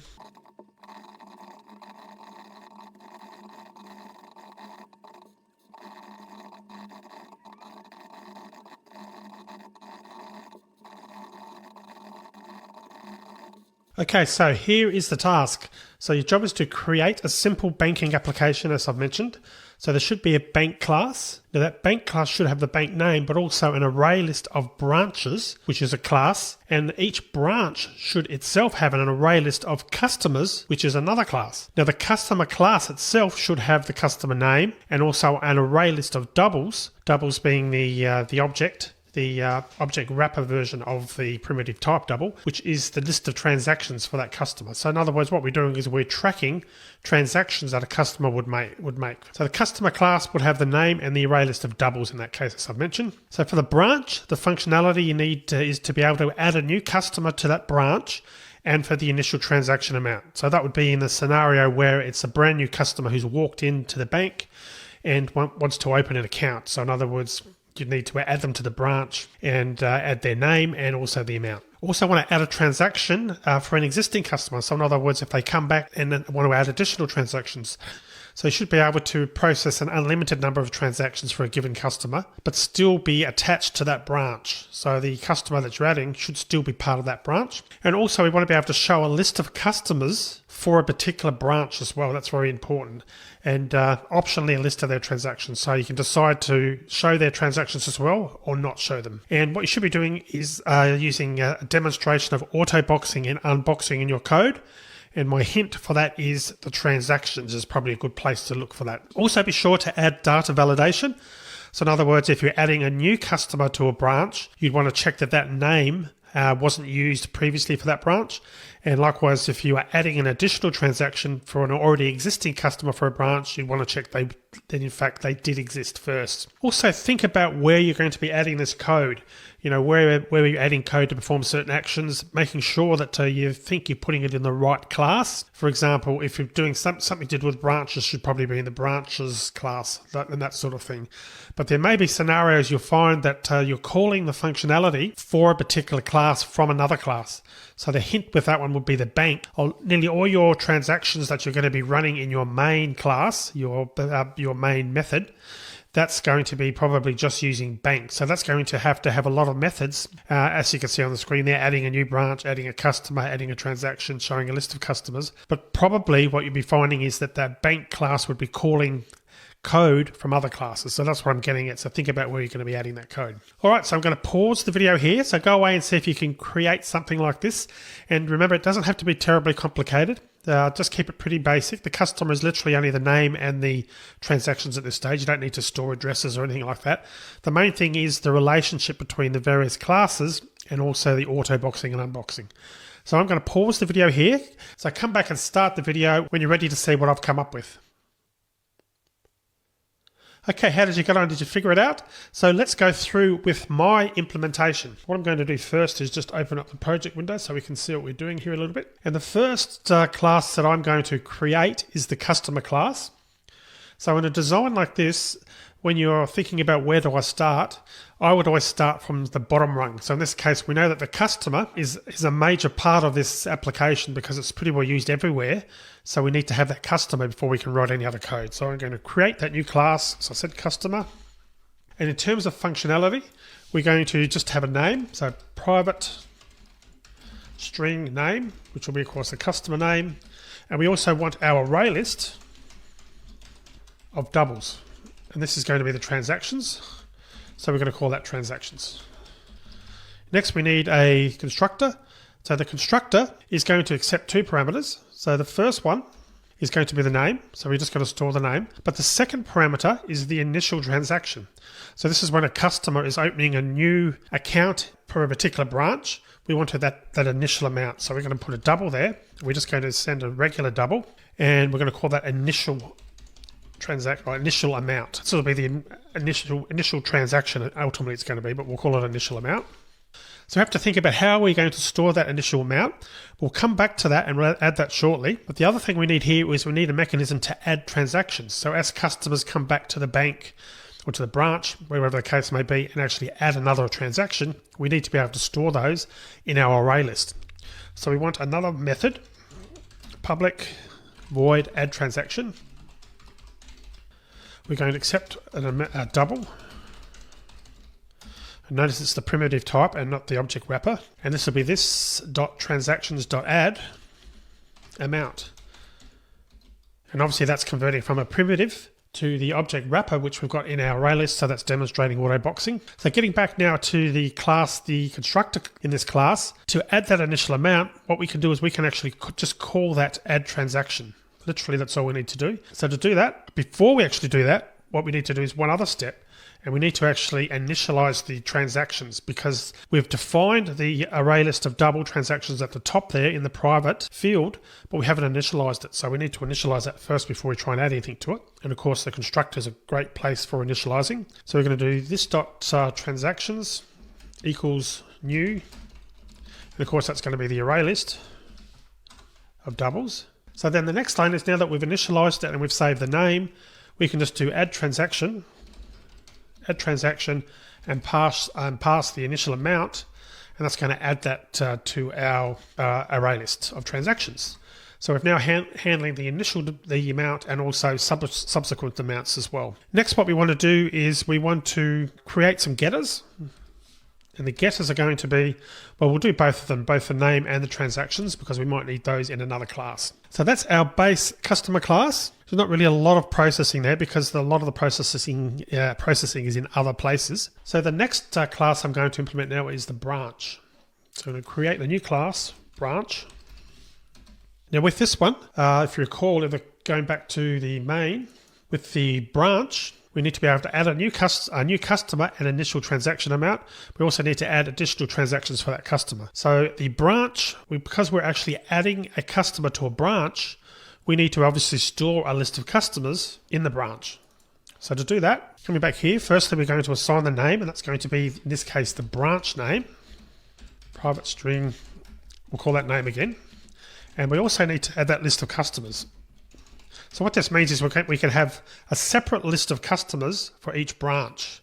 So it's using the array list, private list of customers, we'll call that customers. So that's the two fields we need. The constructor is going to be very simple. It's going to be initializing the string to whatever's been passed to it. Then we also need to initialize the array list just to make sure that it's ready to be adding records later. So list.customers equals new array list of customers, as you can see there. Just initializing that for the first time. We're also going to need the getter for the name. We'll probably implement that now because we want to be able to show the branch name on the screen at some point. So we're just going to use the getter for that. The next one we want is the new customer. So if you recall back in the main method when I typed it out, for a branch, we need to be able to add a new customer and an initial transaction amount, but we also need to add additional transactions for that customer branch as well. So going back to our branch, first one we're going to do is we're going to create our method, public, and we'll use a Boolean, and I'll explain why shortly, and we'll call this one new customer. And the parameters that are going to be passed to this are the name, we'll type it out properly, customer name in this case, and also the initial amount, so initial amount. The reason that we're going to use Boolean is because this could fail. If we pass a customer name that already exists, we want to actually return false to say that this transaction or this customer wasn't added because it was already on file. That's why we're using a Boolean. So to do that, of course, we need to add a find customer class so that we can actually test to see whether that class is actually being used or not. So the logic of the code will be something like if find customer, and it'll be customer name. If it equals null, then that's telling us that it's not already on file. So because this is a new customer method, if it's not on file, that's a good thing because it means that we can add it. So if that's the case, we're going to put this.customers.add. So we're adding a new record, and you can see there on the screen, it's looking for a customer object. So we're going to do a new customer, creating a new class, and we're just going to pass those two parameters, customer name and initial amount. So obviously in that case, with the new customer, we're actually calling the constructor code in the customer class, which of course would be the right way of doing it. And this is all we need to do for the new customer. So we just need to do a return true at that point. A true meaning in this case, we successfully added it. And so therefore, if the code gets down to here, it means that find customer actually returned a customer. And that means that we can't add the new customer at that point because they already exist. So if that was the case, we want to return false. That's what return false is there. Okay, the next one we want to do is we need to actually add the add transactions. So add transaction is much the same as the new customer, but the test here is we're actually checking to make sure it is on file. And if it's not on file, we actually return false, because it means that we can't obviously add another transaction to a customer that doesn't exist. So the code is similar. So it would be public Boolean add transaction in this time, or add customer transaction. Let's type it out so it makes sense. Transaction, and it'll be string, customer name, and it'd be double amount. This time it's not an initial amount because they've already had that. So our logic would be if find customer name, if it's not equal to null, so in other words, something has been returned, so it is on file. If that is the case, then what we want to do there is we simply want to make sure we grab the existing customer record and update that by adding that amount to the transactions. So to do that, we're going to do customer, existing customer equals find customer. And what I might do is just clean this up a little bit because we've actually added a bit of extra code here. We don't want to call find customer twice there. So what I'm going to do is actually put this code like this, like so, calling it once, and then we're going to just do a test there. And we're just going to change this code just to existing customer. And by doing it this way, we're actually only calling find customer once. So instead of before, we've just used that one line, which was cool because we didn't need to actually use the object because we were actually testing for null. In this case, with add customer transaction, we actually are going to use that to update. So therefore, it makes sense to save the object here and then use it within here when we actually get a result back. Okay, so if that's the case, so the customer is actually on file. So all we need to do is put existing customer dot add transaction amount. And obviously the add transaction method is from the customer. So we're actually executing the add transaction method, which is actually this method here. So obviously that's good because it's actually calling a method that's actually in the class. And what we could do there, the reason that that's a good idea, getting back to the customer class, we could actually add some validation in here. We could print a message to output it to a log or do some other sort of checking to make sure the transaction was in acceptable ranges, those types of things. In other words, what we're doing is we're making sure that we're calling the functionality that's appropriate for this class. If we're adding a transaction to a customer, this would be the logical place to do it, because anytime we want to make a change to the customer class, we would actually do it in that class. So that's why we're putting that there. So that's good. So we're just about done now with our branch. What we haven't done yet, though, is we haven't actually implemented the find. So let's just add that find so we can fix up that error. And actually what I haven't done yet is updated this here. So let's return the statuses. So return true, because that did succeed at that point. And then it gets down to here, where it's returning false. It means that we weren't able to find a customer. So we should actually return false if that's the case. Okay, so the next one, it's find customer. So we're going to make that a private, because this is only a method that's used internally in this branch class, so we shouldn't be exposing it publicly. Anytime you're creating a class, you want to take care and consider each of your methods to see whether they need to be public or private.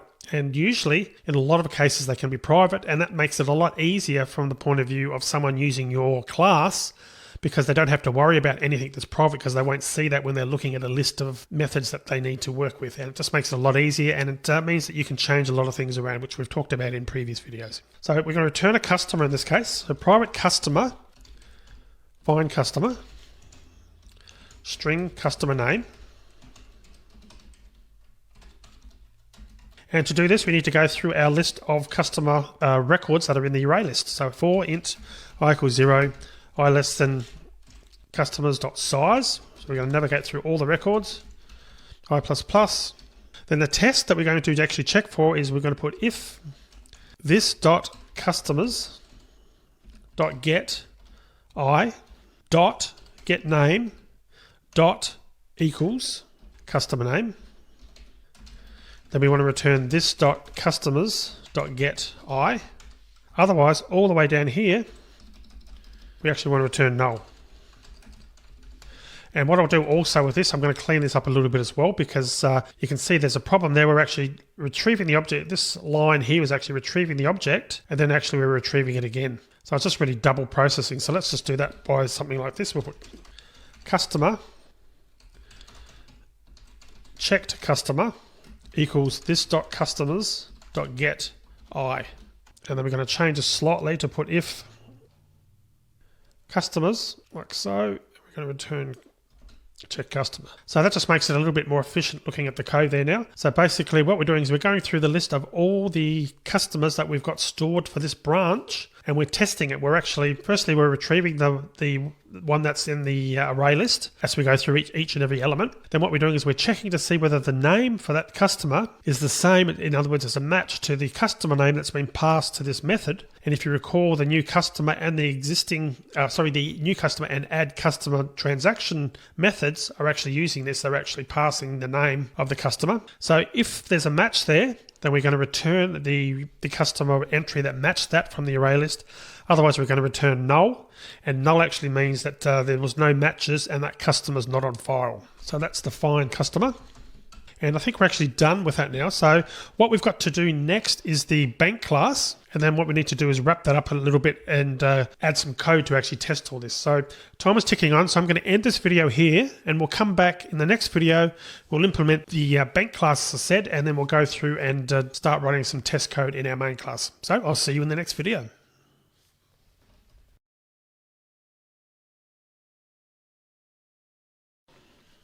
So in the previous video, we started our challenge for autoboxing and unboxing, and we've implemented the customer and branch classes. So let's go ahead now and implement the bank class, which is the third component. And just as a recap, what we're wanting to do with the bank is we want the ability to add a new branch. We also want to add a customer to that branch with the initial transaction amount. We also want the ability to add transactions for an existing customer for that branch. And finally, we also want to show a list of customers for a particular branch and optionally display a list of the transactions for those customers. So first things first, let's create our class. So the class we're creating is bank. We're just going to call it bank.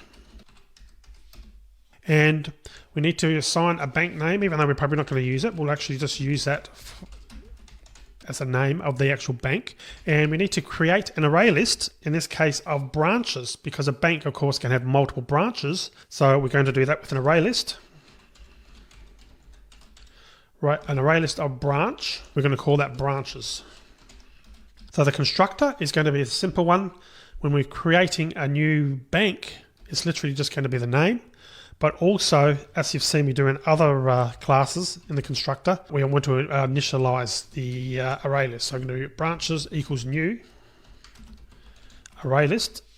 So we're going to initialize that so that's ready to be used. So the first one we need to, or first method we need to create is going to be the add branch. So we're going to create that much very similar to how you saw me adding the code for customers, for adding customers and so forth. It's something similar. So it's going to return a Boolean. It's called add branch, and the string, the parameter is going to be passed out as a string, and it's going to be called branch name. We're going to do something similar, like if find branch name, if that is equal to null, then we're going to go ahead and then add it. So this dot add, this dot branches dot add. It's going to be a new branch. It's going to be branch name. So we're going to return true, and if we don't get to this point, we're going to return false. So very similar to the code that you saw in the previous video. We're testing to see whether the branch exists. If it returns null, it means that that name hasn't been used before. So in other words, the branch doesn't exist, and we can safely add that to our array list of branches. And obviously we're calling the branch constructor in that case and just passing along the branch name. So that's add branch, nothing complicated about that at all. Next thing we need to do is we need to add the method for add customer. So that's going to actually need, because we can potentially have multiple branches, we need to, every time we add a customer, we need to specify the branch name, the customer name, and the initial transaction when we're adding a customer. And likewise for the customer transactions, we need to do the same.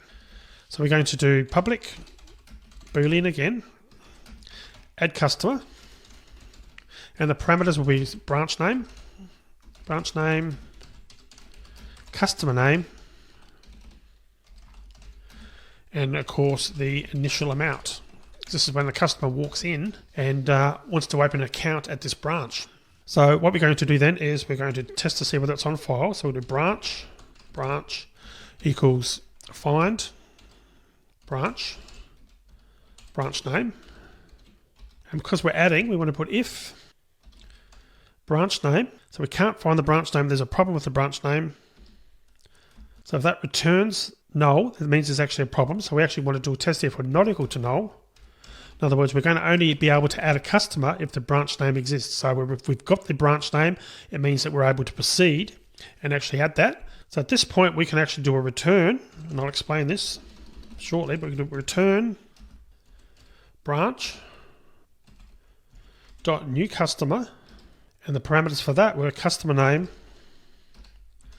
and initial amount.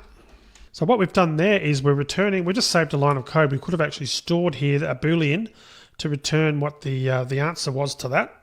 So we go back and have a look at this code. Public, we're calling the new customer code, if you recall, and that's doing the test there to see if it's equal to null. The customer wasn't on file, we're going to add it, and then we're returning true. So what we've really done here, by just doing a return branch.newCustomer, not only are we executing the code to add the customer, but we're also going to return the status of that as well to the calling process. And obviously it gets down to here, we're going to return false, which means that we weren't able to actually store the customer. So that's add customer. And again, we're checking to see first whether the branch exists, and then we're leaving the check to see whether the customer can be added to the appropriate class. So we're actually calling the branch code to do the checking in there. So you can see how we're separating the data validation into the right areas. So we're not putting huge amounts of data validation in one spot. This is one of the keys to object-oriented programming, to make sure that you're trying to validate only a specific thing in a specific area, and therefore your code is then sort of more compact and more sort of along the lines of a black box functionality, and it's easy to maintain because there's fewer lines of code and just really easy to understand as well. So that's adding a customer for the first time. And again, just the point I want to make here is that you can see we're actually calling the other code. So we're calling the branch code here for the new customer. So it's going into the branch class to perform that code. We're still calling the actual code from the bank class, but the branch code has got the code to do the processing of this case of the new customer. And we're trying to keep the functionality relating to each class separate. Okay, so that was add customer. The next one was for adding transactions. I'm going to call that one add customer transaction because it's going to perform a similar role. So it'll be public Boolean add customer transaction. And we still need the branch name. So it's branch name. And it's going to be customer name again. And it's going to be an amount, which is the transaction amount. So we'll do the same thing. We're going to do a test to see whether the branch exists first. So branch equals find branch name. And likewise, for in this case, if the branch isn't found, if there's a problem with it and we can't find the branch, we obviously can't continue. So we can put if branch is not equal to null. It means that it was able to be found, and we can actually go ahead and actually call the code. So to do that, we can do return branch.add customer transaction, customer name, and amount, like so. And if we get down to here, we can return false. So really is operating very, very much similar to the add customer method. The only difference was we actually had a separate method for a new customer and for adding another transaction. So that's really all the only difference that those two methods are really doing. But again, we're using the branch code. We're actually calling the code within that particular class, which is the way we want to do it. We want to separate our code wherever possible. Next, we need to implement the find branch. And to do that, we can go back to our branch, find customer. You can really just copy that and just change a few things because essentially it's the same code. So we're just going to paste that in. And we're not going to return a customer. We're going to return a branch. So it's going to be branch, and this should be branch as well. Branch, and it'll be branch. Where we go through checking for branches in our find branch code. Branches, and would be a branch. Might have actually been quicker to type it in. Checked branch. Check branch, and I'm going to go copy and paste to fix that up. Oops. All right, so there's our find code. It's accepting. I'll change that as well. We'll call that branch name. And I think it would have been quicker to type it in, but anyway. So we've got our find branch method, accepting branch name as the parameter, going through all the entries in our array list, checking to see whether there's a match with the branch name that has been sent to this method. If there is, we return the branch record, the object that's in the array list, in other words.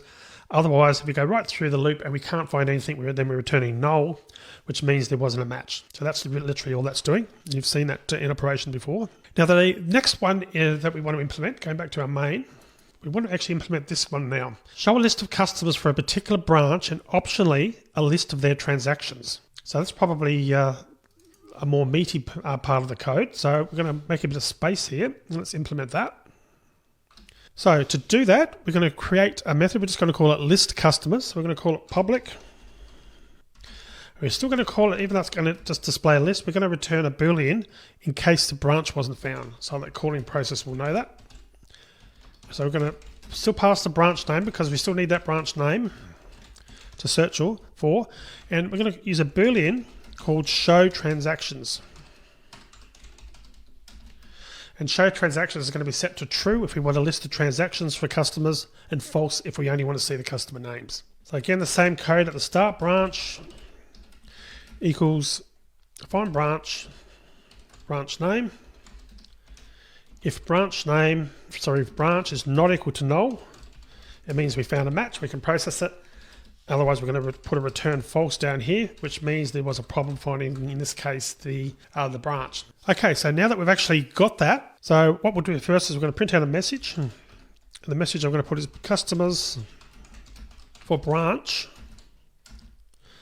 plus branch dot get name. Now, I could have just used branch name there as well, because obviously if there was a match, it means that branch name was correct. But because we're using the branch object, I'm putting branch in there as well, just so it's really clearer to the code, to the person reading the code, I should say, that what we're trying to do. We put customer details for branch. So the next thing we actually need is a list of our customers, because we know which branch we're dealing with.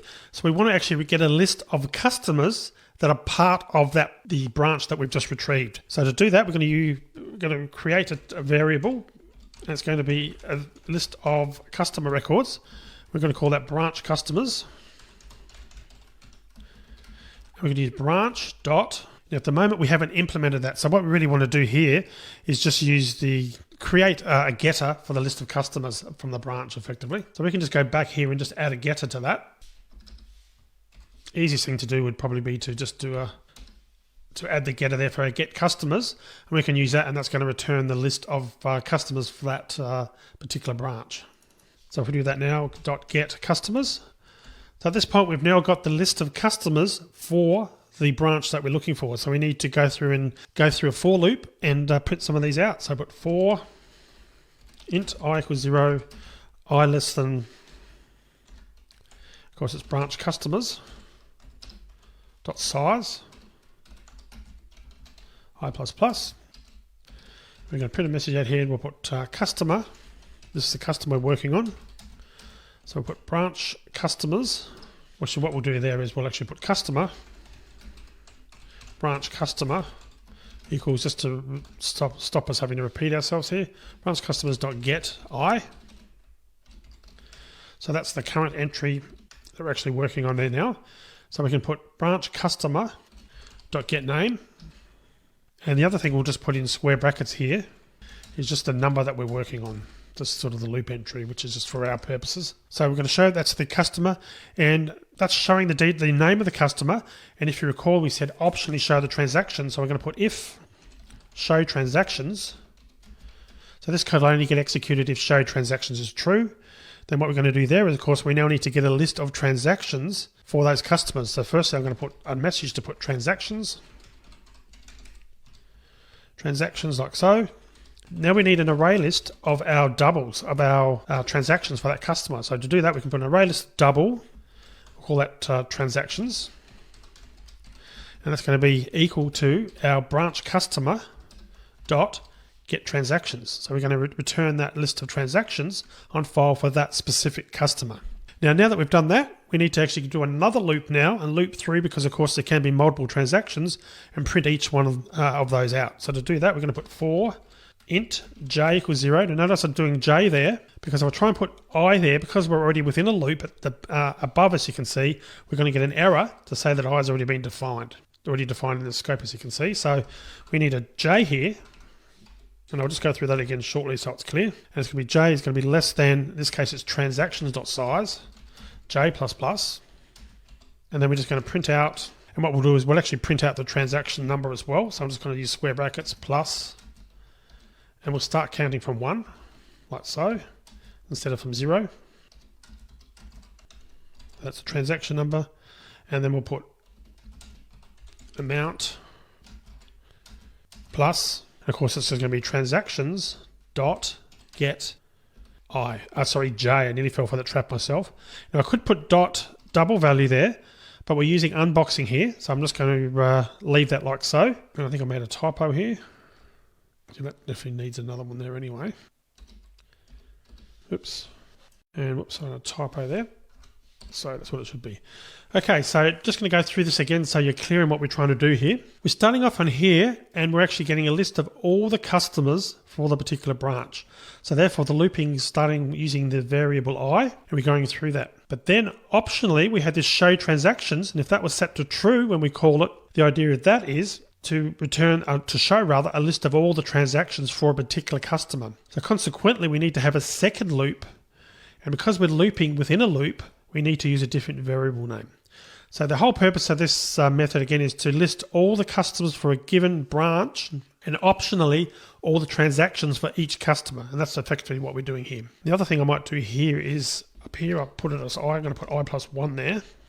And what that's doing is just going to show just a number starting from 1 and show the list of different customers so we can see those when we're actually going through and outputting it. And the other thing we need to do, if we've successfully been through the loop here, and we actually want to return at that point, I'm going to put an else here, else,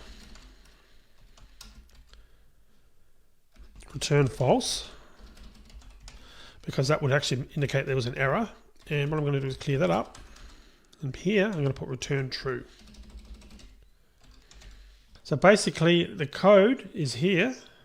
So if branch is not equal to null, we're going to print out the customer names and optionally the transactions, then return true. That's what this first line here is doing. Otherwise, if the branch in fact was null, we're going to return false, which really signifies to us that we couldn't find the branch. Now, incidentally, these for loops, and because we're using .size, and because we've got an array list that's been initialized, if there are no customers on file, then it's still going to work. It just won't actually print any customers out. That's the beauty about using these functions and making sure the array lists are initialized.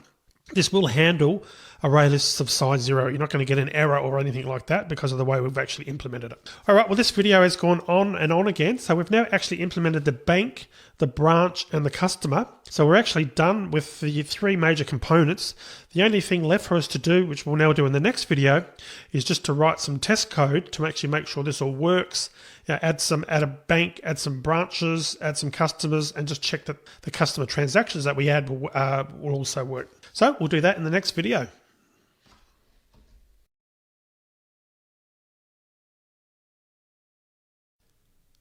In the previous 2 videos, we actually created our challenge, our banking application. And in this video, we're going to go ahead now and actually test it. We're going to put some code in our main class, in the main method within that class, and just test that it's all doing as it should be doing. So we're going to start here in our main class, as I said, in the main method. So let's start implementing some of this. So firstly, we're going to start with bank. So we're going to put bank equals new bank. And I'll choose a bank that's in Australia, National Australia Bank. Nothing new there, so we're creating a new class, or new object for the bank class. Next, we want to add a branch. So let's add a branch, bank.add_branch. And the branch is going to be called Adelaide. Next, let's add some customers. Now, if you recall the customers, bank.add_customer, and then it will be Adelaide. The customer name, in this case, would be me, it's Tim, and let's put $50.05. Let's add a couple more. Add customer. We'll do the same branch again. Mike, 175.34. Bank.add_customer. Adelaide. Percy, $220.12. So that's 3 customers that we've added to the Adelaide branch, which is part of the National Australia Bank. So let's create another branch now. So bank.add_branch, and we'll call this one Sydney. And let's just add one customer to there. Add customer. And it'll be to Sydney, of course. And Bob. And I missed his quote there. And we'll say it's $150.54. Okay, next we'll add some more transactions. So these are obviously the customers. We've added them once, so there'll only be one transaction for each of those because they're being added literally just once. But we'll add some transactions. Bank.add_customer transaction. And let's do them for Adelaide. Adelaide, we'll do a couple for me and then one for, say, Mike. 44.22. We'll add a couple more here. I'll just copy and paste them to save a bit of time. Space there. So the next one, let's add another one for me. I must be rich. $12.44. And the last one, say $1.65 for Mike. Okay. Now we've done that, let's actually try seeing whether this works. So we'll do first bank.list_customers Adelaide. We can do it false first, so we're not going to show the transactions. So I think we've got enough code in there now to actually run this. So let's run this and actually see what happens and see whether it actually works. Run. Okay, so we can see over here to the right-hand side, customer details for branch Adelaide. We've got customer. Customer number 1 is Tim. Customer number 2 is Mike. 3 is Percy. And that's in order there, Tim, Mike and Percy, so that's good. And it didn't show us our transactions, or it didn't show the transactions because we selected false there. But if we select true there, let's try that and run that again and see what happens and see if that works. Okay, so let's have a look at this. So we've got customer Tim number 1. Transactions for Tim should be $50.05, which it should be in order, which was $50.05 when it was when Tim was added as a new customer. $44.22, which is this one here, and $12.44. So that is correct. Customer 2 is Mike. So he had an initial one was $175.34. He then got another one for $1.65. So that's his 2 entries there. Customer number 3, Percy. $220.12, and he didn't get another transaction there, so therefore that seems to all be working well. And customer details for branch Adelaide is also working. So just to make sure that it is working, let's add another one here. Bank.list_customers Sydney, and we'll show the list of transactions for that as well. And we should only get the one transaction for Bob because that's the only one we've actually added. Customer details for branch Sydney. Customer Bob number 1, transactions number 1, amount $150.54. So that seems to be working well, which is good. So let's try some other things here. We'll actually try sending some data through that's invalid. So getting back to our branch Adelaide, let's try and do something like this. We'll put if not bank dot add customer, and we'll call this one Melbourne, which we haven't created that yet. Brian, $5.53. We're going to print out an error to say error Melbourne branch does not exist. Exists like so. And if we run this again, error Melbourne branch does not exist. So we're correctly getting an error because Melbourne didn't exist. And just to confirm that is the case, we can then do something like bank.addBranch Melbourne. And by doing that, we should find that that error will disappear. It will disappear now because, of course, the branch does exist. And the error's actually gone away, so that's good. So our basic testing is working. The other thing we can test here, we can do a few more. I won't do them all, but I'll leave you to actually do some more of these in the future to see whether you can get this to work and find all the areas to see that we've actually correctly validated them all. But another one we can try and do is add a branch we know already exists. So what we can try and do there is we can put if not bank.addBranch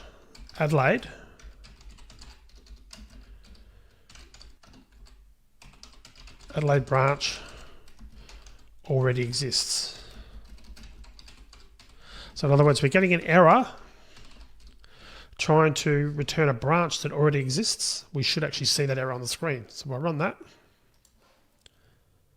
Adelaide branch already exists. So we're correctly identifying that there's an error. And just to confirm that, we can put something here. We can put if branch Adelaide at the top here. We could put, if we wanted to, a message to say Adelaide branch created. Like so. So run that again. Adelaide branch created. So our true and falses are working. So in other words, our data validation is working. And what's another one we can try? Let's try and add another entry for, in this case, a non-existent customer and see what happens. So we can put something like if not bank.addCustomerTransaction Adelaide Fergus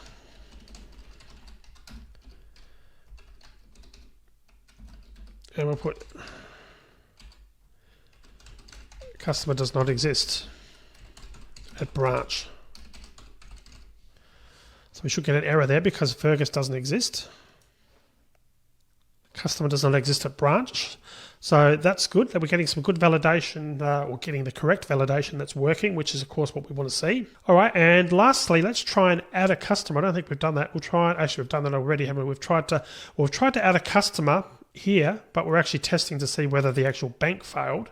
But what we can actually do there is use a valid bank, but an invalid customer to see what actually happens for that. So what we want to do here is we want to try and call the method to add a customer where the customer already exists at a particular branch. So to do that, we can put if not bank.addCustomer. And I'm going to use, I need to make a bit of space here to see what we're doing. We're going to use Adelaide. Tim, $12.21. Tim, we'll just put customer. Customer Tim already exists. So we're testing to see whether Tim already exists at the Adelaide branch, and we'll run that. Customer Tim already exists, so that's good. That's validating it. And the last thing we can try and do now is try and add some add a transaction for. Actually, we've done that already. Customer does not exist at branch, so that's good. I think that's about all the transactions we can actually test. So it seems to all be working, but go through and your code anyway and make sure that you have got that data validation working. But anyway, that was my version of the challenge. I hope you've got a lot out of that. And again, this is just one implementation. There's obviously multiple ways to approach it. This is the one that I've come up with, and I hope you got a lot out of it. So I'll see you in the next set of videos. It's break time. Do you like this video? Don't forget to subscribe to get new videos. Share this video to open new premium videos and ebooks. We'll be a star freelancer.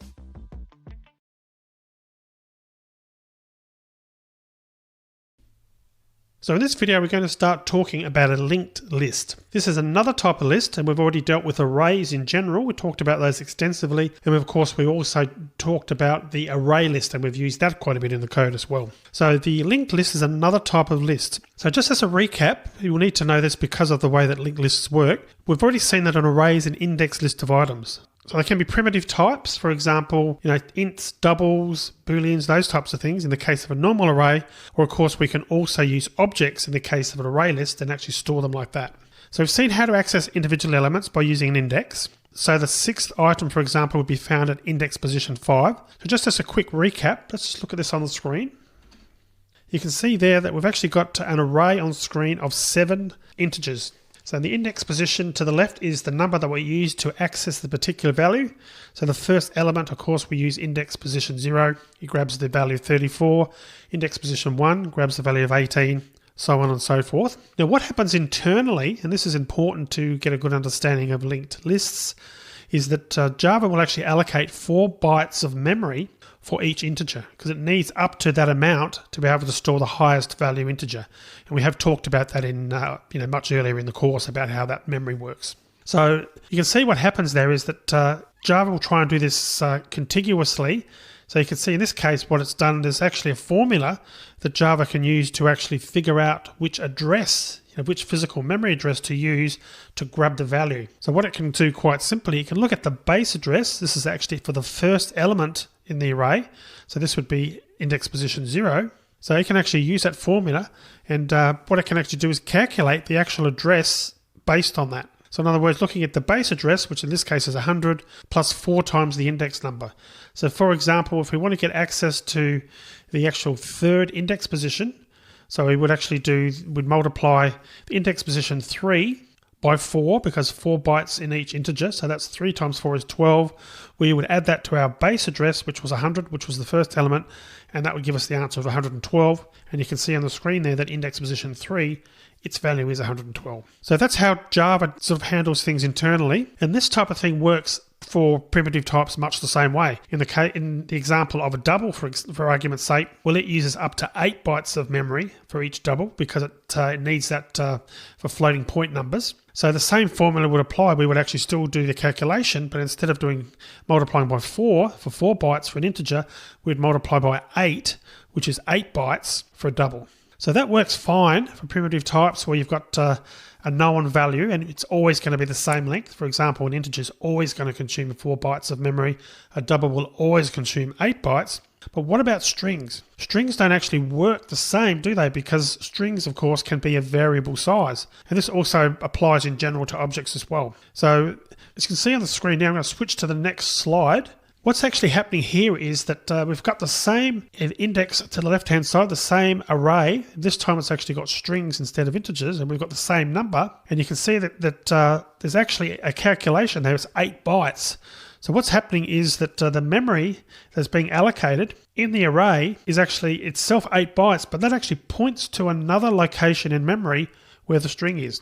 So consequently, by doing that, Java can actually keep a track of the actual strings that are in the array, and also the strings can each be a variable length. They can be different lengths because, of course, strings can be a variable length, unlike an integer, which has to be and always is 4 bytes. So you can see the important concept there. Array index position 0, which is at a memory location 100. It's got a string address of 1034, and then looking at the memory address of a position or the address of 1034, it's actually got the string value, in this case, of Tim.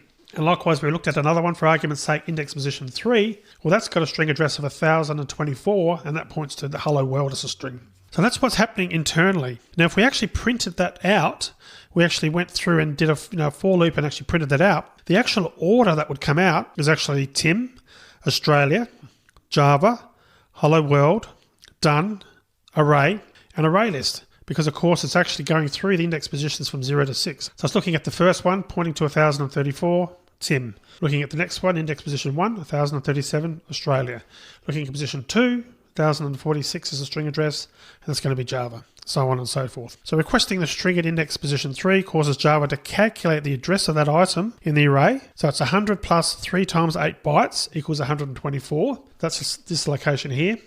But it then actually uses the string address to actually find the actual string. So that's what's actually happening internally by Java automatically. It's not something you need to know too much about. The other thing to note is with all these strings over here to the right-hand side, once your program stops executing, or it goes out of scope in some way, the variables are no longer needed, then there's this process called Java's garbage collection, which goes through automatically and frees up that memory. So it releases it so it can actually be used again. So that again has all been happening behind the scenes, and it's not something you need to worry about. And just the final point here to make is that the actual string addresses do not need to be contiguous. So in other words, you can see here that one of the string address here for index position 4 is actually address 4000, but some of the other ones have got completely different numbers. So the point here is that things can be completely different, and that's the way that it happens, and it's done internally by Java. So just as a sort of further understanding, let's go and just write some quick code to actually go through this. I've created a new project, linked list, so I'm going to create a new class called customer. And it's going to have two fields. I'm going to have a name and a value, a double I should say. The private string name, private double, we'll call that balance. Going to create a constructor, have both of the fields as constructors, and let's just create a getter and a setter for both, even though we probably won't use them, but we'll do that anyway just for simplicity. Very basic class, and you've seen that a number of times before. But let's go back to our main method now, and actually let's just create some code. So we're going to start off by actually creating a new instance of the class. We're going to do customer equals new customer, Tim, and let's try a value of $54.96. Then let's create a second object for this customer. We'll call it another customer. Then let's set another customer equal to customer. So we're setting it to the customer class, to the first one, as you can see there. But then let's set the other customer class, the second one. Let's use the set balance method and change the actual balance to $12.18. And then just to confirm it, let's actually print out a message. Balance for customer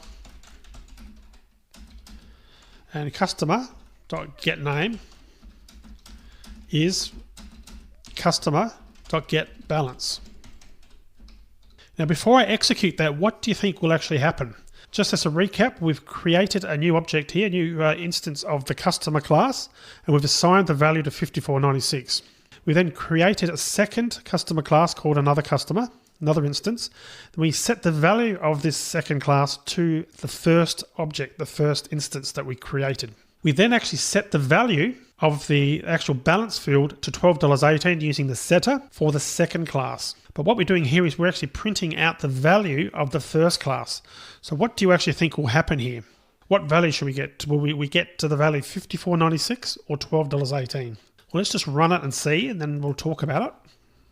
You can see what's actually happened here is we've actually got a balance of $12.18. And looking at that code, you might first be wondering, well, why has that happened? Because isn't this actually another class altogether? So why does changing the balance of this second class affect the first class? And this is an important point to understand because it relates to this memory. So what actually happens is when we actually do this assignment, another customer equals customer, what we were doing internally, Java was actually assigning the second customer class to point to the first class. So in other words, it just saved the memory address.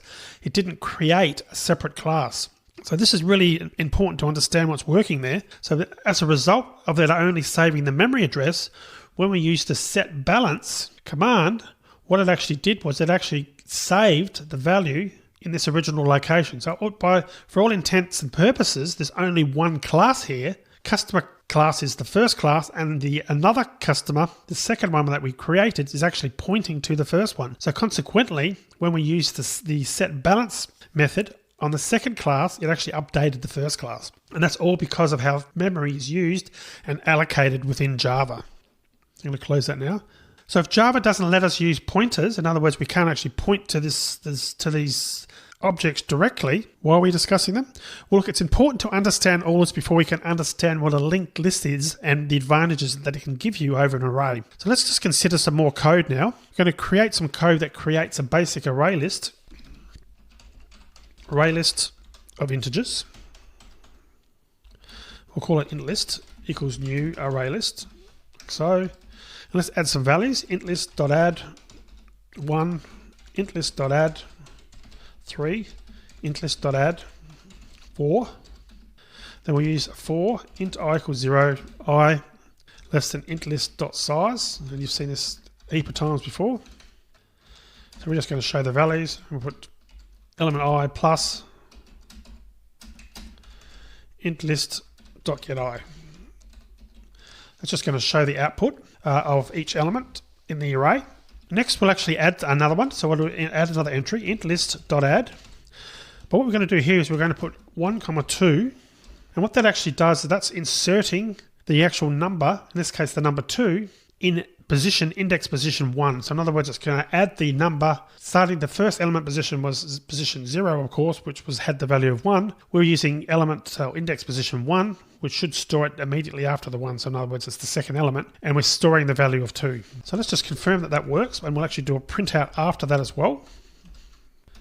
So let's now run it. So what should happen is the first time we get 3 outputs, 3 entries that are in the array list, and the second time we should get 4 entries. So let's just run that. So you can see on the screen there, we've got element 0's got the value 1, 1's got the value of 3, 2's got the value of 4. The second time around, you can see that clearly this has been inserted. So what's actually happened is in order for that to be inserted, the other entries all had to be moved down. So the element position 2, the value of 3, and element position 3 with the value of 4, they had to be moved down to make space for this new entry. Now this is not a big deal in terms of computer processing time when we're dealing with a small array, as you can see on the screen here. We've got 3 or 4 elements. But when we actually start talking about an array containing thousands or perhaps millions of existing records or existing items, it's going to get a lot slower to process. In other words, there's a lot more work the computer has to do because there's just so many more records to process. And similarly, if you have to remove an item from an array, what actually has to happen is all the other items have to be moved up to fill the gap. So in other words, if we actually deleted this position, element 1, then elements 2 and 3 would have to be moved up to fill that space again. So you can see that there's a lot of manipulation by the computer required to actually do that. Now, that's not a problem for a small number of records, but when you start dealing with large numbers of records, it can quickly become overwhelming for the computer and it starts slowing it down and just starts using a lot of resources. So we've finally got to the stage now of talking about linked lists. Well, the linked list is an alternative to arrays, and it's really useful in some situations. And how it works is it actually stores the actual link to the next item in the list as well as the actual data. So hence the name linked list. So in other words, each element in the list actually holds a link to the item that follows it as well as the actual value you're wanting to actually store as well. So a good example of that is to go back and look at our list that we talked about earlier. I'm going to go back on the screen and show that. So that's our original string list that we talked about. But if we go to the next screen, this is how a linked list works. So you can see in this case, the first element, which was the value Tim, which we had assigned a value of the memory address 1037, you can see that it now points to the next one, which is Australia, the value of Australia at position 1046. It then points to the next one, which is Java at position 1024, and so on and so forth. So if we created a linked list like this, we could literally iterate through the lists of items in it. We could start on the first one, and what our code would be doing is we'd be checking to see whether the link has got anything else attached to it. In other words, whether it's linking to anything. If it does, we'd pick up the string stored at the location and actually save that. So in that case, if we've got a linked list like this, we could literally iterate through the items in it. So you can see starting at position a memory address 1034, it has got a pointer to the value of Tim, which is actually at the different memory address. We then look to see whether there's something else that particular record, that entry is linked to, and we can actually follow that through the list. So you can see that Tim, effectively the entry Tim points to Australia, which points to Java, which points to Hello World, which points to Done, which points to Array, etc. Different completely to how an array list works. But as a further example, let's just say that we're looking at this linked list and it's got some values, as you can see there, and it's actually a list of places but perhaps you might want to visit when you're in Australia. In this case, you want to start at Sydney, you want to then go to Melbourne, then go to Brisbane and Perth and so on, and ultimately end up in Darwin. But let's just say that after creating this list, you decided to add a visit to Alice Springs on the way to Melbourne. So what we need to do is insert Alice Springs after Sydney. Now with a traditional array, you'd actually have to move all the other cities down to make room for that, as you saw in the code we just showed on the screen. But with the linked list, it's actually a heck of a lot easier. In fact, all we would have to do is actually set Alice Springs, the actual Alice Springs link, if you will, to point to wherever Sydney was pointing to originally, which was Melbourne. and then we set Sydney to point to Alice Springs. So you can see that's a heck of a lot easier. No records have actually had to be moved down to make room for anything. All that's happened is we created a new entry, which is Alice Springs. We pointed Alice Springs to where Sydney used to point to, which was Melbourne, and then we set Sydney to point to Alice Springs, and therefore we can still sort of go through that list and get to all the records that way. And in a similar way, go to the next screen, we can actually remove entries the same way. So in this example, for example, if we decided not to visit Perth, then all you need to do is just make Brisbane point to wherever Perth was originally pointing to, and that's literally all you need to do. So in this case, you can see that we've changed Brisbane, which was pointing to Perth, to point to Canberra. So we looked at Perth and figured out that, okay, Perth was pointing to Canberra. We changed Brisbane to point directly to Canberra. And again, that's a function of a linked list. Now, it's interesting to note here that Perth is still pointing to Canberra, but because nothing is now referring to Perth anymore, because Brisbane is now referring to Canberra, the object will be automatically destroyed by Java during its garbage collection. So in other words, it'll figure out that this is no longer being used, this is Perth I'm talking about, and remove that automatically. So that's really the idea of a linked list. So I'm going to stop the video here. In the next video, we'll actually create some code. We'll actually create a linked list in Java code and go through this example so you can understand it from a code perspective. So I'll see you in that next video.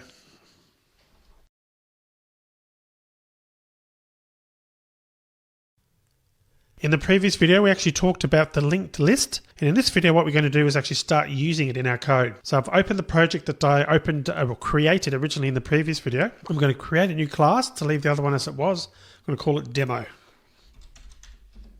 Now, when you're creating a new class in IntelliJ, if you want a main method so that you can actually execute it, there's actually a shortcut. You can type PSVM, which stands for public static void main.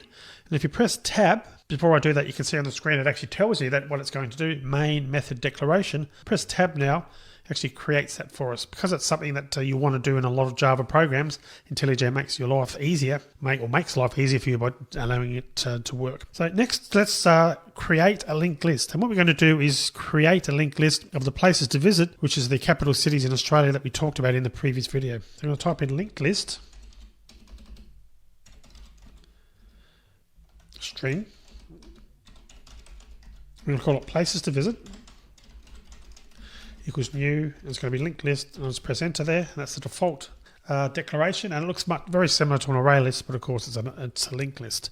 So adding records is very similar as well. We do that we type in the name of the variable, places to visit.add, and we just type in literally the places. So Sydney. So I'm going to add a few entries here. I'm going to add do a couple of different ones. We're going to do Melbourne, Brisbane, let's do Perth, Canberra, got Adelaide where I live, and we'll do Darwin as well. So I think I've got one too many there. So that's enough now. So, and we can actually create a method. What I'm going to do is actually create a method that actually prints them out. I'm going to type print list places to visit. So we're going to pass the parameter of the linked list. So I'm going to create that method now. And the print list is going to accept the parameter of our linked list, and it's going to use the concept of an iterator. So I'm going to type in private static void because we don't need to return anything, print list, and the value we're going to be accepting as a parameter is linked list string, and we'll just call it linked list, like so. And what we're going to do is just use this concept of an iterator. So an iterator is another way of accessing and going through all entries that are in a particular array, or an array list, or a linked list, etc. So it's got a concept. Well, actually, I'll type it out and then we'll go through it. So we'll type iterator string I equals a linked list dot iterator. So notice that the dot iterator, that method is actually part of the linked list, comes with it automatically. So again, we're doing the equivalent to a for loop, for loop for I equals 0, I less than places to visit dot size. We're doing something like that, but we're doing it in a different way. So what we're going to do is type in while I dot has next. Then we're going to do system dot out now visiting I dot next. And then we're going to do at the end, we'll just print out some equal signs just to show that we're at the end. So what this is actually doing, it's actually, and going back to the linked list, you remember that a linked list entry pointed to another entry. So what we're doing is we're saying while an element that's in this linked list is pointing to something else, in other words, there's at least one more record to actually visit, while that is true, we're actually going to show the current record. And the i.next is actually part of that. So what that actually does, it actually sets it. Then as we go through and use i.next, that actually also changes the value of the iterator. So that's equivalent to typing, I++, I equals I plus 1. So we're actually saying output the i.next, which actually gives you the current record, but that also then moves on to the next record as well. So consequently, hasNext is just saying, is there another entry? But .next is actually moving to the next entry, but it's actually returning what the current value is before it moves on. So that's why we can actually put now visiting, and that will show in the first time we run this, it will actually show Sydney. So it will show Sydney, but then automatically move to Brisbane. So that's actually how it works. So let's just try running this to make sure that it actually does work.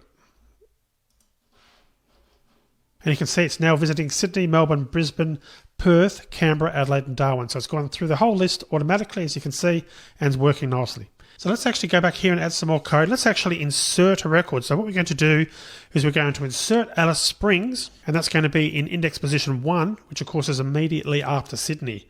So if we do that, if we type places to visit, .add, so we're saying add element at the index position 1, we're going to add Alice Springs.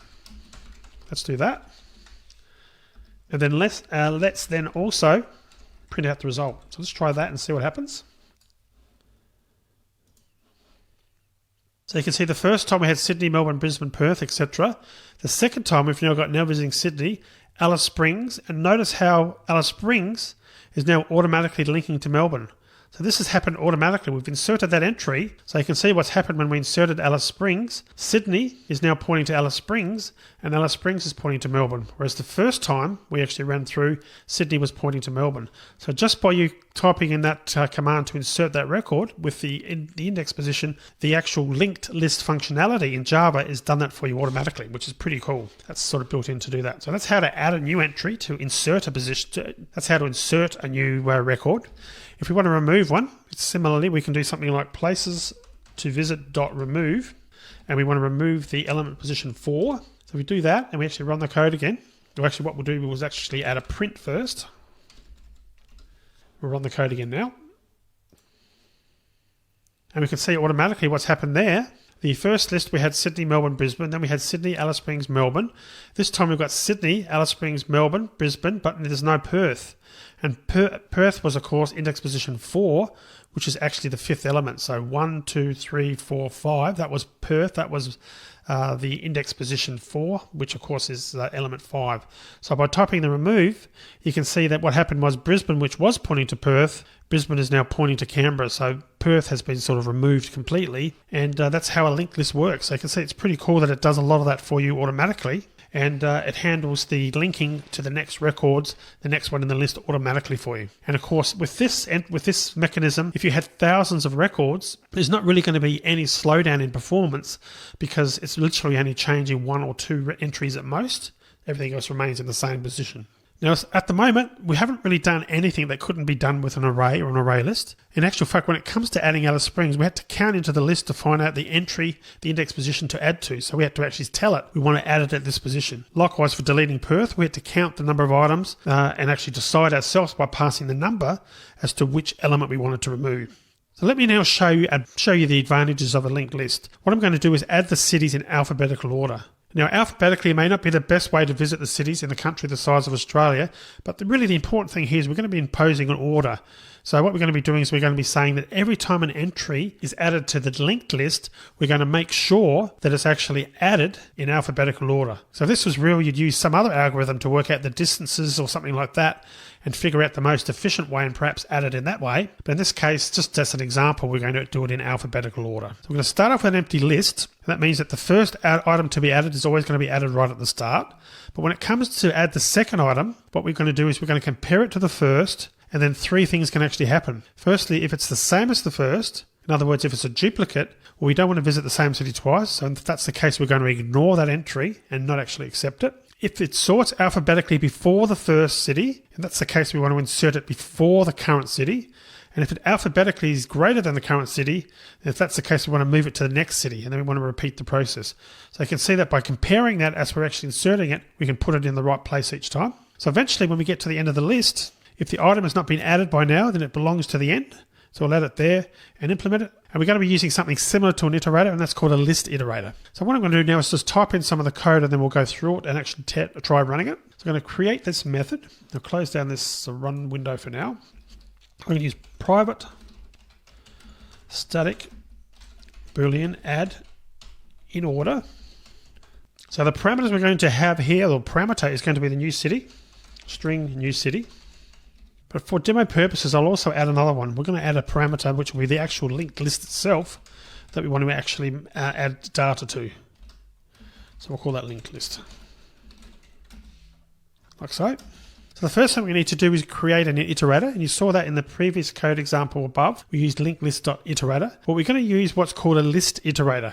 And as you'll see, a list iterator gives you some more flexibility than a traditional iterator, and it's really made for situations like this where we're inserting and inserting records and so forth. So we're going to type string list iterator equals, and it's going to be linked list dot iterator. We're going to type while, and that should have been list iterator, like so. While string list iterator dot has next. We're going to go through all the records. And I'll just make a bit of space here so we can see what we're typing a bit better. So we've got our list iterator, remembering that the first entry, or when you create this for the first time and when you point it to the list iterator, it's automatically going to go to the very first entry that's stored in the linked list. Then we're going to use the .hasNext, and using the while loop, we're going to navigate through all entries that are in this string list iterator. Then we're going to use a compare to function, which we haven't talked about before. So we're going to type int comparison equals string list iterator dot next, so we're moving to the next record, dot compare to new city, which of course was the variable that was passed to this method, which is the city that we're looking to insert. So what that gives us is a number. So it gives us a number. If the number that is returned, the integer, if it's 0, it means that both the value that's in the string is in the linked list that the current index entry that we're searching for is equal to the new city variable in this case. So there's, in other words, 0 means that they actually match. If that's the case, we don't want to add anything. So we're going to put if comparison equals 0. So that means they're equal. Do not add. So that would mean, for example, if we had the city being Adelaide already, we're actually using that as a parameter to pass to this method. And if that was also the entry, going through the while loop that we were currently looking at, we don't want to add Adelaide again. So if that's the case, we're going to print out a message that says new city plus is already included or as a destination. We don't want to add it again. And we're going to type return false. False meaning that it wasn't successfully added. Otherwise, we can do it else if comparison, if it's greater than 0, what that means is the new item should appear before this one. So if that's the case, we're going to say it's the new city should appear before this one. And the example of that would be if we're currently looking at the record for Brisbane, but if Adelaide was passed as a parameter, then Adelaide alphabetically starts before Brisbane, so A comes before B, so comparison would return a number greater than 0 if that was the case, so we would want to add it. But we've actually got a problem at this point, and the problem is we've already used .next. So in other words, we've already moved on to the next record. So we've done the comparison, we've actually checked it, but the comparison was chosen when we used .next. So we used the .next, which returned the current entry, but then it moved to the next entry automatically. So what we actually need to do in this case, if comparison is greater than 0, we need to move back to the previous entry again, the one that we're at. In other words, in this case, Brisbane. Then we want to add new city. So to do that, we type string list iterator.previous. Previous means go back to the previous entry, the previous match. So in other words, go back to the record that's linked to this one. string list iterator dot add new city. Then we then add the city at that point so that ultimately it's going to appear before that entry. So in this case, again, if we're looking at Brisbane and we found Adelaide, Adelaide was passed as a parameter. Then by using the .previous, it goes back to the Brisbane record. And then by using .add, that's actually going to go and add it at the right position. It's going to add it in that entry. And that's what the .previous does. So we're using this special type of list iterator because normally you can't do that with a regular iterator. Normally you've just got to go through all the records. There's no way for you to go back to a previous record. But the list iterator is a special type of iterator that enables us to actually do that. So that's why we're actually doing that. So if that's the case, we were able to add the record. So that was good. So the record was added successfully. So we can return true. Else, if comparison, if it's less than 0, move on to next city. In other words, we don't need to actually add anything there. So that was a situation where we actually found, in the case, let's say Brisbane was passed as a parameter and we're actually at Adelaide. Well, Brisbane doesn't come before Adelaide, so we don't want to do anything in that case because obviously we need to move on to the next record because that record can't be added here. And because we've done the .next up here, automatically it's already moved on to the next record anyway, so we don't need to actually do any processing at that point. And finally, at the end of the while loop, so here, if we get down this far, what that means is we've gone through the entire list without finding a suitable point to insert the entry. So the new item actually has to go to the end of the list in that case. So all we really need to do there is type string list iterator dot add new city. And that's actually it. So what I'm going to do is end the video here. In the next video, we'll come back and we'll actually just discuss this a little bit more. And we'll actually go and change it so that we're actually running our code using this method and just see whether it does work, whether it does actually convert things and put them in alphabetical order. So I'll see you in the next video.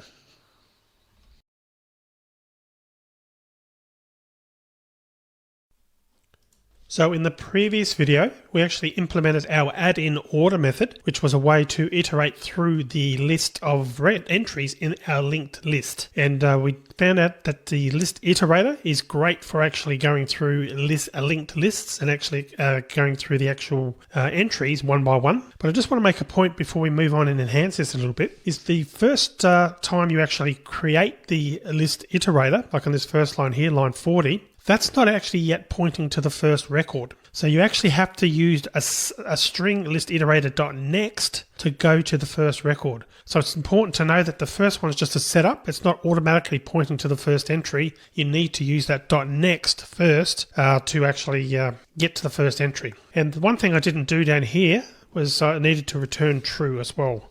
Return true. Because at that point, we know that things have been ordered correctly because we've been through these other tests here. So that's why I'm returning true there, and that obviously makes the method valid. So that's list iterator. That's just one method of actually going through and sorting our capital cities. And I just want to make a point that writing methods with side effects, such as using .next, is generally to be avoided. So unless you really know what you're doing, it's not a good idea to write a method that both returns a value and changes the object that it's called from. And that's what's happening in this method. So we're returning the fact that it's true or false, but we're also modifying the linked list that was passed by we're actually changing the actual entries. So generally speaking, you don't want to do it that way, but the Java people who actually created Java, they do have a pretty good idea of these things, and that's the way they've implemented iterators to work like that. But generally speaking, again, you probably wouldn't want to do it that way. So let's go back to our main class, I should say, and we'll put some code in and actually we'll test to see whether this actually works, and we can actually see the code in order in there. So we'll come back in here because we've got our code here already. We've got Sydney, Melbourne, Brisbane, Perth, Canberra, Adelaide and Darwin. So what we need to do to implement this is we need to just change this code a little bit. We need to add the method call to our add in order, and we need to pass the actual linked list as well as the entry that we want to save. So I'm going to do something like add in order, places to visit. So that's the linked list that we're sending to it, and Sydney. So I'm going to be calling that method, and I'll just delete some of this so we can see what we're doing. We're going to be calling the method add in order. We're passing the linked list to it, and also the name of the city, in this case, capital city we want to add. So I'm going to do that for each one. So I'm going to do one for Melbourne, Brisbane, Perth, Canberra, Adelaide, and Darwin. So I'm going to go and change these. Melbourne, Brisbane,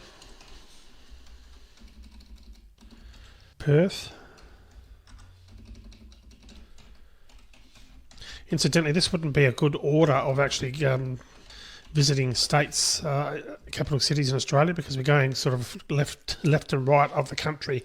So a lot of extra travelling, but it's purely there for actually demonstration purposes. Okay, so there's some. So what we then want to do, now that that's been added, we just want to do our print list again. So print list, and we're passing places to visit.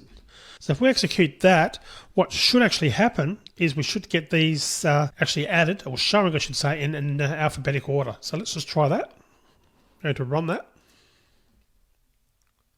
And you can see that it's working quite nicely. We've got Adelaide, Brisbane, Canberra, Darwin, Melbourne, Perth and Sydney. So it's actually in the correct order, which is fantastic. And just to verify that, because of course the other thing we put in there, we actually put in this comparison down here. If comparison is equal to 0, to not allow a destination city to be added twice. So let's just test that that actually works.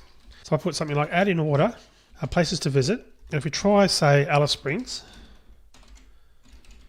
well, of course, that should work because Alice Springs is not in the list. But if we do add in order, places to visit, Darwin, that should actually fail because it's already in the list. So when we rerun this again, we should find that Alice Springs has been added, but Darwin hasn't been added again. And we should see a message on the screen indicating that Darwin was not added because it's already included. So we'll paste that in there now so we can reprint that after we've added those 2 extra entries, or we tried to add the second one. Run that again. And you can see Darwin is already included as a destination. Now, the reason that that message is coming up earlier than all the output is, of course, it's calling the add in order method first before we're printing it out. So you can see that Darwin wasn't duplicated, but Alice Springs was correctly added to the list. So you can see that linked lists are extremely powerful, and it's perfect for the type of data, in this scenario that I'm actually showing you, where we want to insert, where we're inserting records on a regular basis, or you're needing to sort things or something like that. This is a great way to be able to do that, to use linked lists for that scenario. So let's actually now enhance this a little bit more. So what we're going to do is we're going to include a menu, and it's going to allow us to decide when to move on to the next city. And we can also look at how to go back to a city we've already visited, because that's something that we haven't talked about with linked lists. We've got this .next, which we had, I'll just close that down.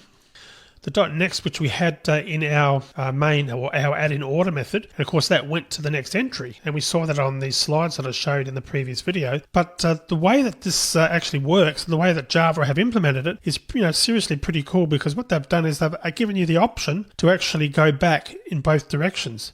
So you can actually go to the next record in a forward motion, the next, in this case, capital city, but you can also go backwards as well. So in other words, we could, if we're at Canberra, we could go back to Brisbane. And this is possible because Java have implemented the linked list as a double linked list. So in other words, it stores a reference to the previous item, as well as a link to, or a reference I should say, to the entry that's next as well. So that's pretty cool that it actually handles both of those. So let's actually add some code and implement that. We're going to add a method called visit, which gives you the option of specifying whether you want to go forward or back when you're actually searching. I'm going to come down here and create that method. We're going to call it, as I mentioned, visit. So private static void visit. And it's going to require, of course, the linked list. Linked list, and that's going to be our cities.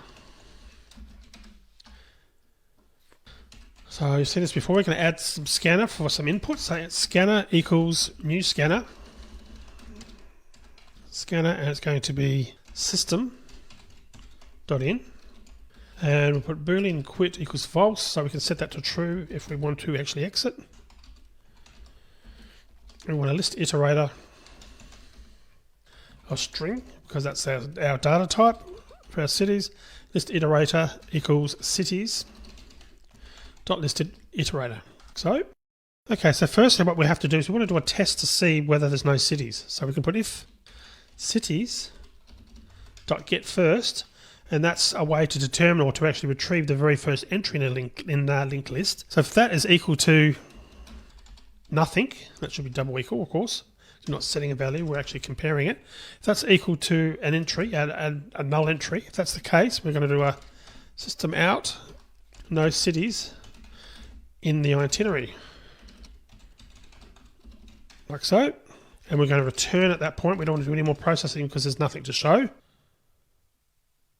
And I'm adding this part to the video after I actually recorded the first bit. I'm not actually too sure why I actually did this first piece of code here, because this is not actually right. So .get first does actually get the first entry. There's no problems there, but the equals and then double quote is not a way ever to check for a string anyway.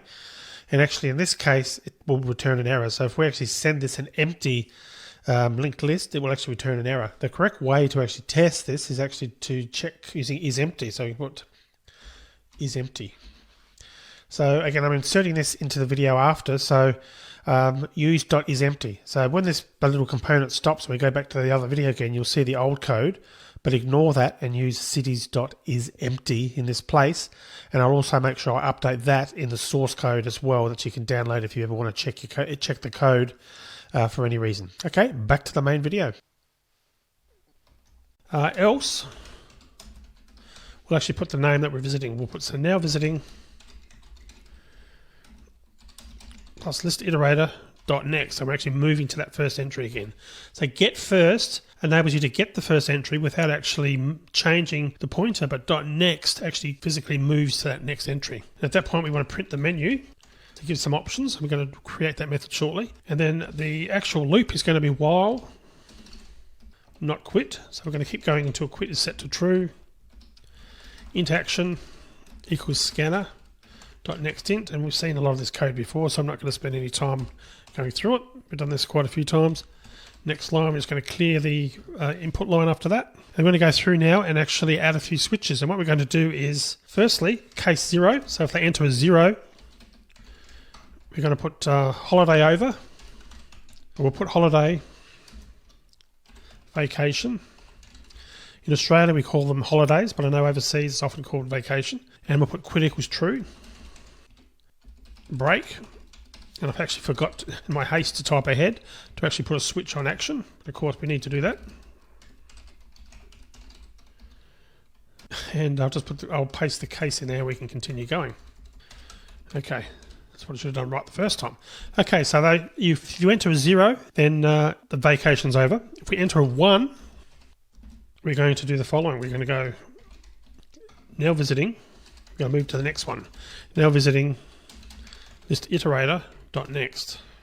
What I need to actually put is put a test there, of course, to actually check we can do it. So if list iterator dot has next, so we can only go to the next one if there's an entry there, then we need to do it that way. Else, we're going to print some output to say reach the end of the list. So in other words, we've got to the last city in the list at that point. So we're going to keep on going if they select 1 to do just that. And of course, importantly, I need to add a break as well.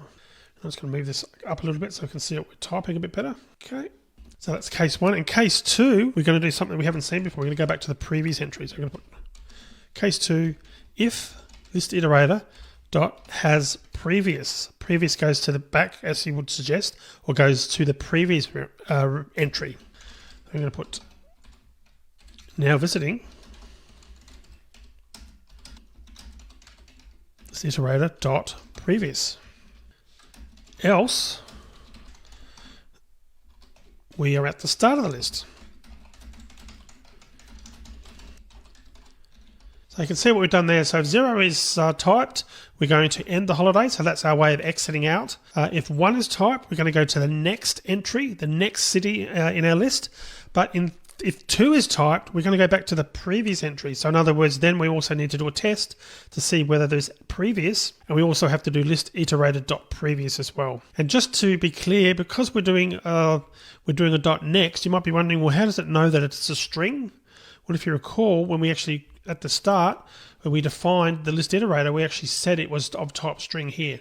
So consequently, when we're going to print this out, system.out.println, it knows .next, it looks at that and says, oh, okay, that's a string, and that's why it can actually print it out. And that, of course, is the same for next and also for previous. And then case 3, we're just going to add, I need to add a break there. Case 3, we're going to add just to redraw the menu in case it's gone off the screen and you've forgotten the options. So I'm going to put print menu and break out of that as well. Of course, we haven't implemented that yet. Okay, so that's the basic the basic visit class. What we need to do is now implement that print menu as well. And that's going to be very basic as well. So we're going to just go into here and we're going to just do a private static void print menu. I'm going to put available actions, press, then we'll go 0 to quit.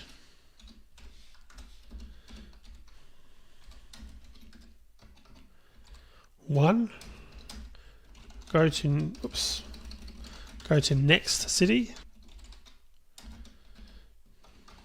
2, go to previous city.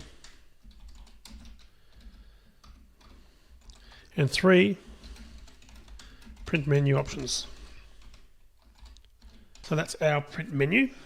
So let's now try this. Let's now add the code to actually start the visit command. So we're going to just actually call the visit method, I should say. I said command, and check that just to see what happens. So we're going to put visit places to visit. So if we run that now, okay, so available actions, you'll notice it now says now visiting Adelaide. So if you go to the next city, type 1, now visiting Alice Springs, go to the next entry, visiting Brisbane, next entry, visiting Canberra. Now if we try to go back to the previous city,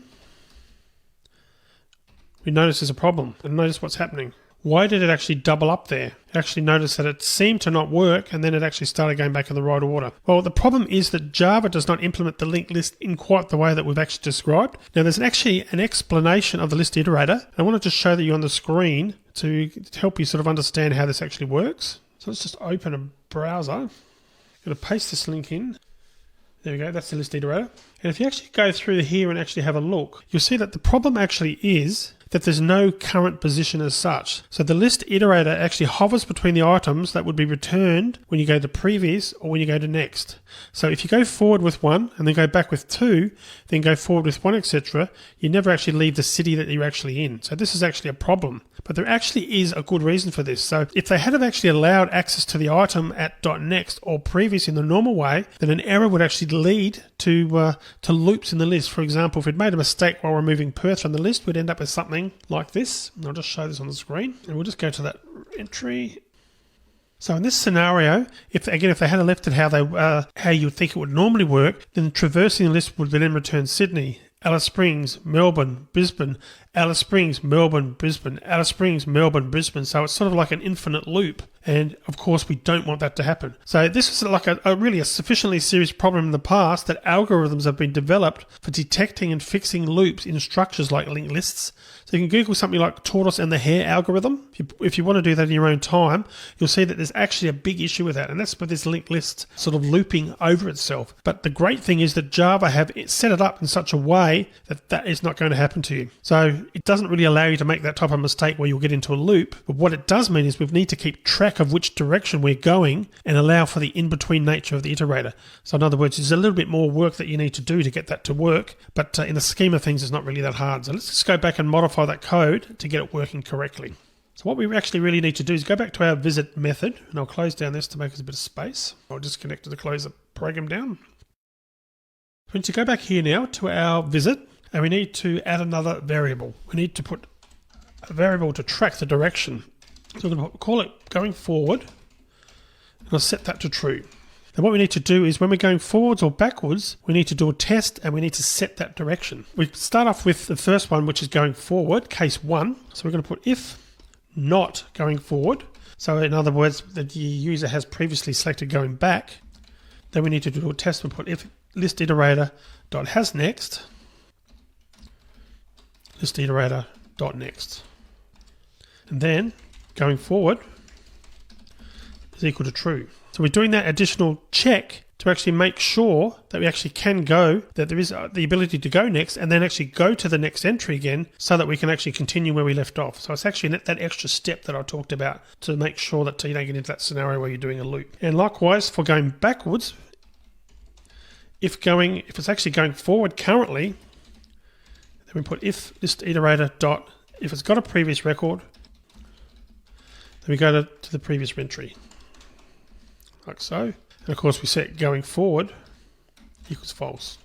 So just as a recap, again what we're doing is we're actually setting this up if the user has selected to go forward, and if we're currently not going forward, we check to see whether there's an entry we can go forward to, and we set it to go there. That sets us up in the right direction so that the following code actually works. And the other thing I'll need to do here is the end, going forward, equals false, because we've reached the end of the list, so there's no more way to go forward. So we're going to set that to false once we actually have reached the end of the list.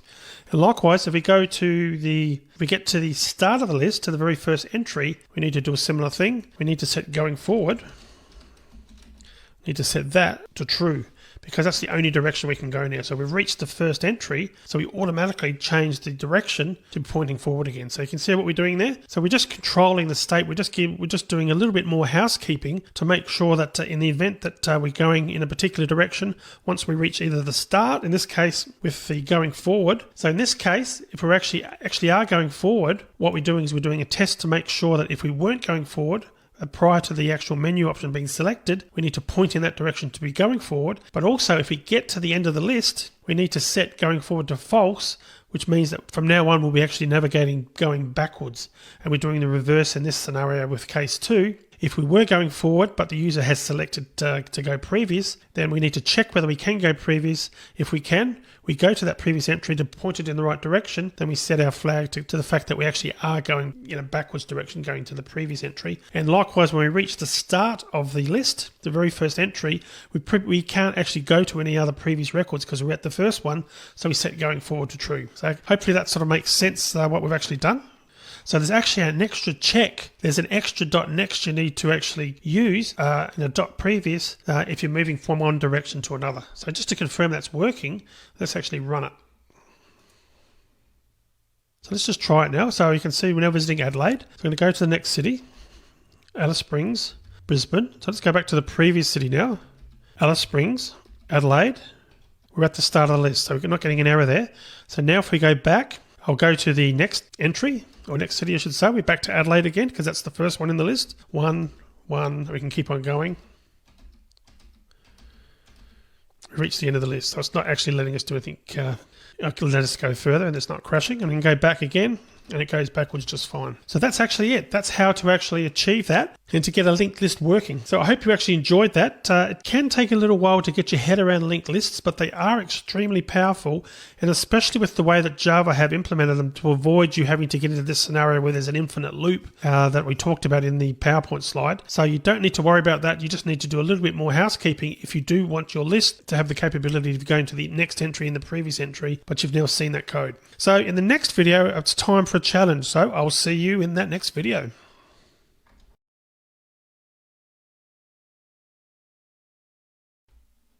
So in the previous video, we actually finished off our linked list demos. So now it's time for a challenge. So I'm going to type out the challenge for you to really help understand linked lists.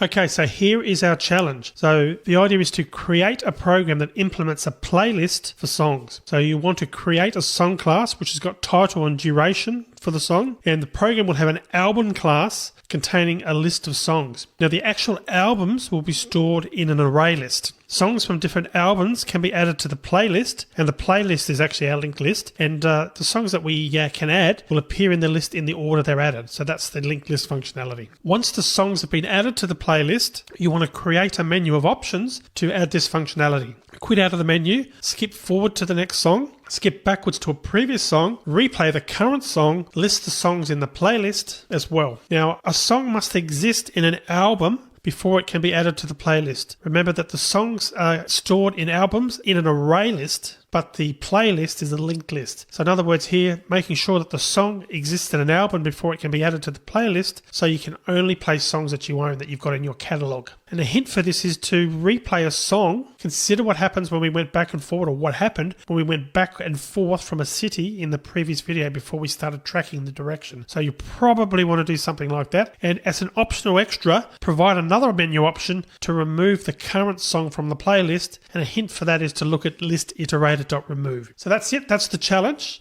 Go away and try that out. And once you've tried it out and got a working solution, or you've had enough and want to see my solution, come back and play the video, and I'll go through and show you how to do it. So pause the video now, and I'll see you when you get back.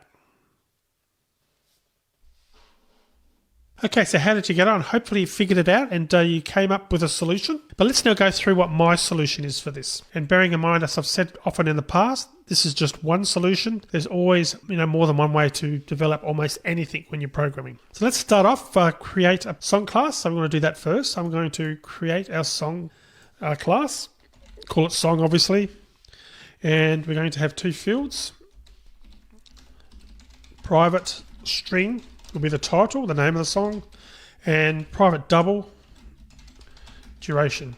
And we're using a double so we can actually have decimal points, because all songs don't play for exactly 3 minutes or exactly 4 minutes. Okay, add a constructor, and the constructor is going to be both parameters there. We're also going to add a getter for the title. And also we're going to return a toString. And we'll see this in use later on. And this is just a quick way to actually output the contents of an actual object. ToString is part of the Java infrastructure for all objects, and I can show you that. We can actually go to override it. Override. Notice how we're in object, and of course, if you recall from our object-oriented programming section, all classes are inherited from the object class. And you can see there's a toString there. And this is optional, so you're not going to lose points if you haven't done this, but I'm just going to show you how to use toString as well. So traditionally what you do in a toString, you do something like this.title plus this.duration. So you would normally print out the actual contents of the class, so the various fields. And it's just a good way to actually quickly print out an overview of what that particular object for that class is actually set to. So you'll see that in use later on anyway. So let's now create an album class. That's the next thing we need to do. Album is the name of it. And just to go back as a recap, the program will have an album class containing a list of songs. The albums will be stored in an array list. So we need to go back and do that. So what we want to do then is we want to have the album name, which is going to be private string name, private string artist. But now we need to create an array. That's an array list of songs. That's going to be the songs that are, of course, part of this array. So the constructor we need to create will have the name and the artist as parameters. But then we also want to initialize the array list. So this dot songs equals new array list to make sure it's initialized so that we can actually use it without getting any errors. So next we get to the stage of some methods to add some functionality. So one of the first things we need to do is we need to be able to add a song so that the song actually goes into our array list. So to do that, we're going to create a method called addSong. And I'm going to use Boolean. We don't necessarily have to use Boolean, but I'm going to do that just to make sure that's validated. So I'm going to type addSong, string title, double duration.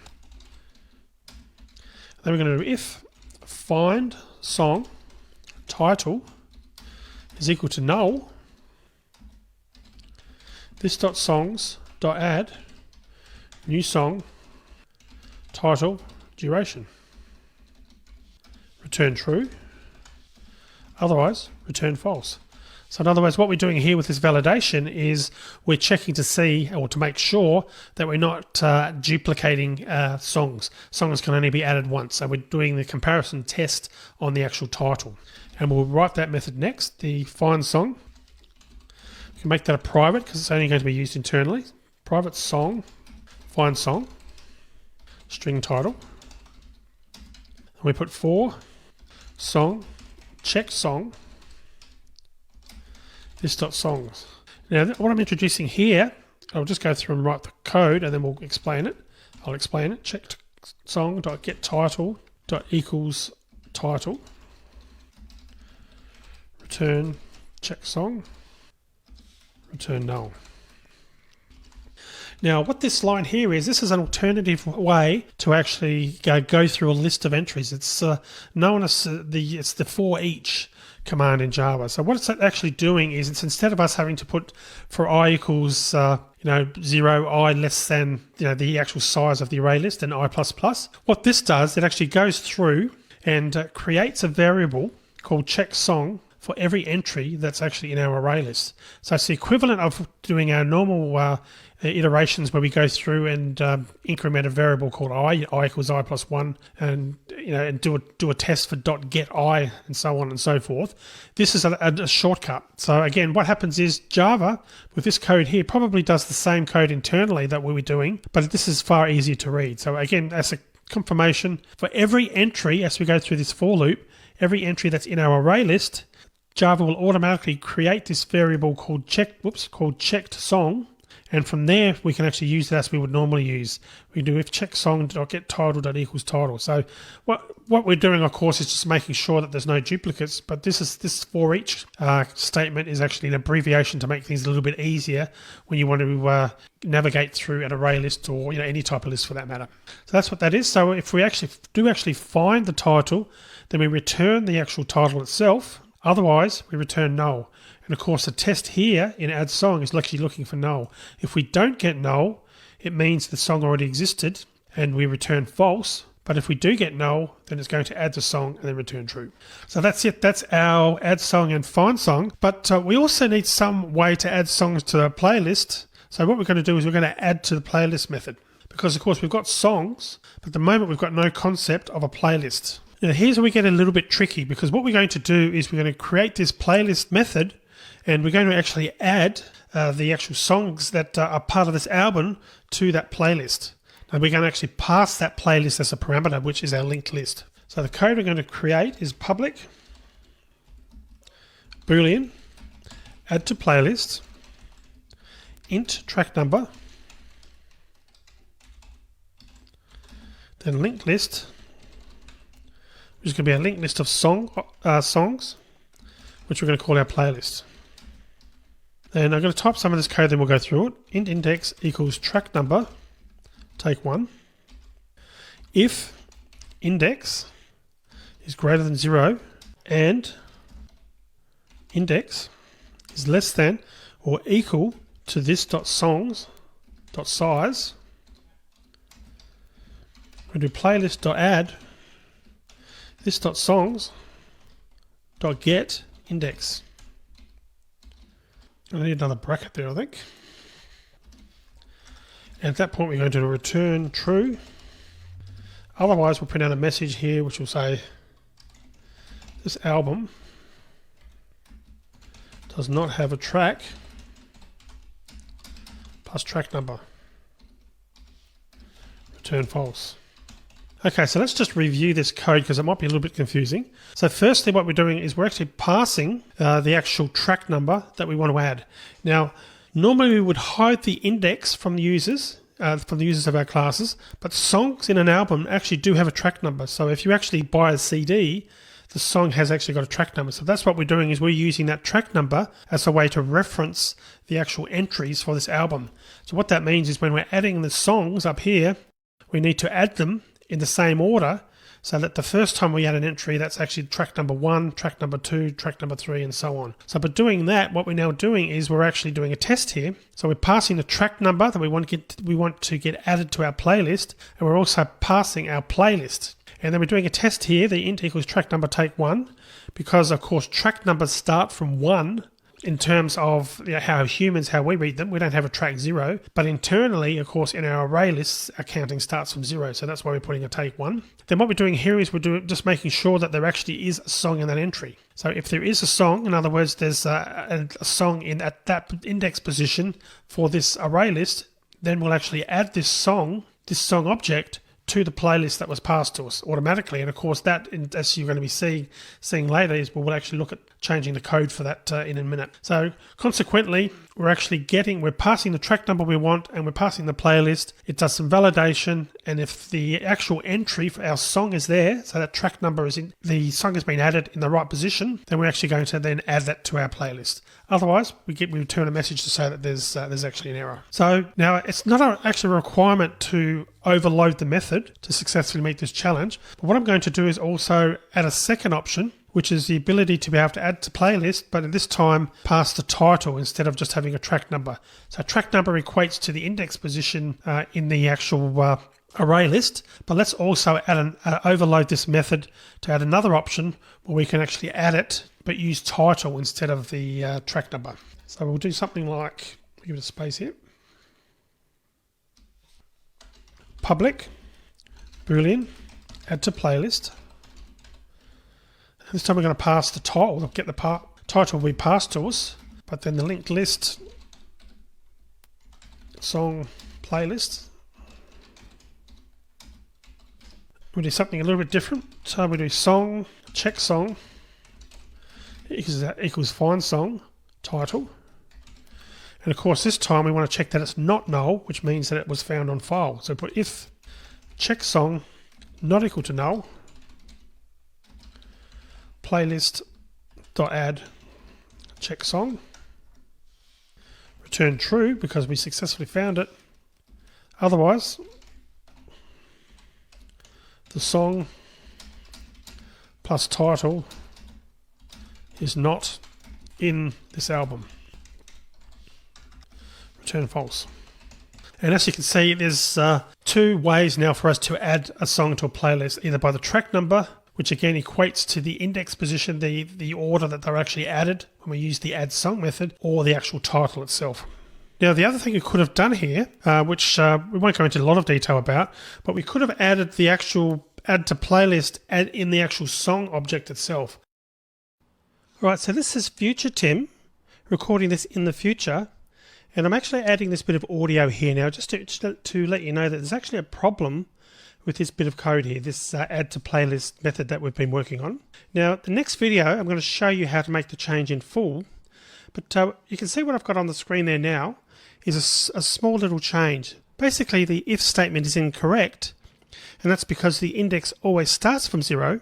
So if we enter track number 1, index value will be 0, since 1 take 1 is 0. Now consequently what will happen is the if statement will be false and the code will print this album does not have a track 1. So basically, as you can see on the screen, the change is we need to actually change the index greater than 0 to be index greater than equal to 0. But we'll go through and make that change in the next video. Alright, so let's go back now to where I was talking previously, just finishing off the explanation of this method.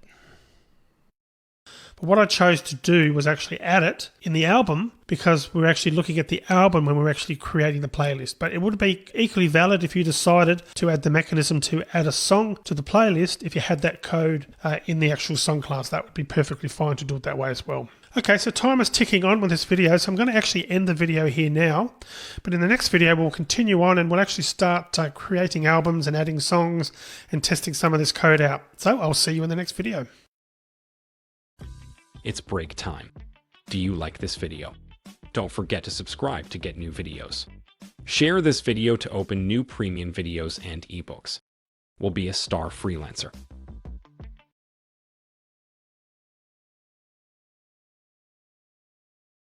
Now, as I mentioned in the last video, there is actually a problem with the method as written. This is the add to playlist method that you can see on the screen there.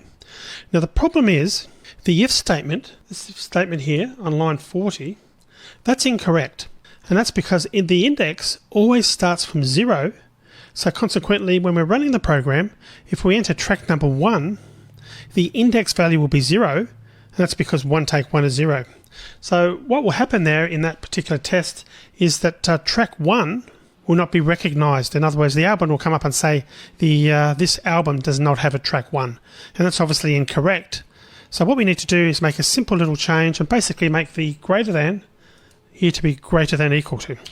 Once we do that, it'll correctly identify track number 1 as it should have done in the first place. So that's that small little bug fix. So let's move on now to the next video.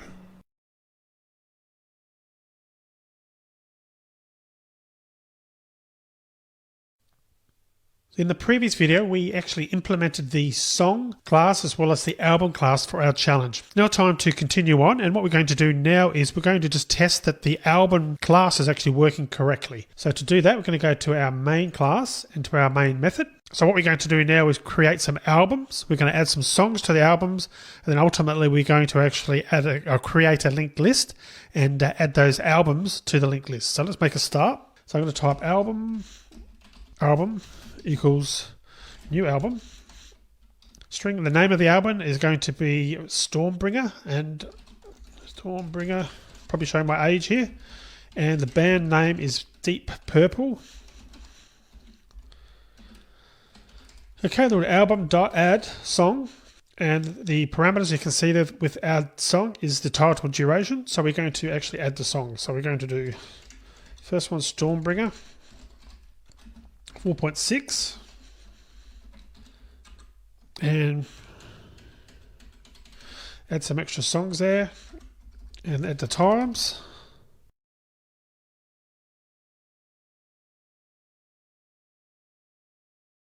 Soldier of Fortune.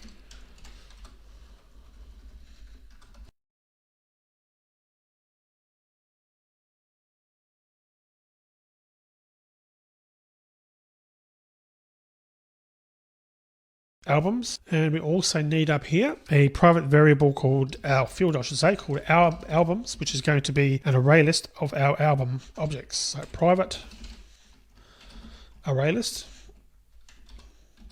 and it's going to be of album, and we'll call it albums equals new array list of album objects, like so. So up here, or down here I should say, we can type albums dot add, and we're going to actually add each album. So I'm going to add two albums. So I'm going to do this one first, add album, and that should have been static because we're actually just static method. Okay, so we'll actually create a second one, album equals new album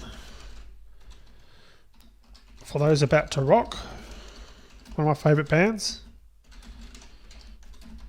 And that's Aussie band there, AC/DC. Let's add some songs. Album dot add song. Those about to rock. Oops, semicolon there. And let's just add a couple more. Okay, that should be enough. And we'll just quickly fix these. 3.25.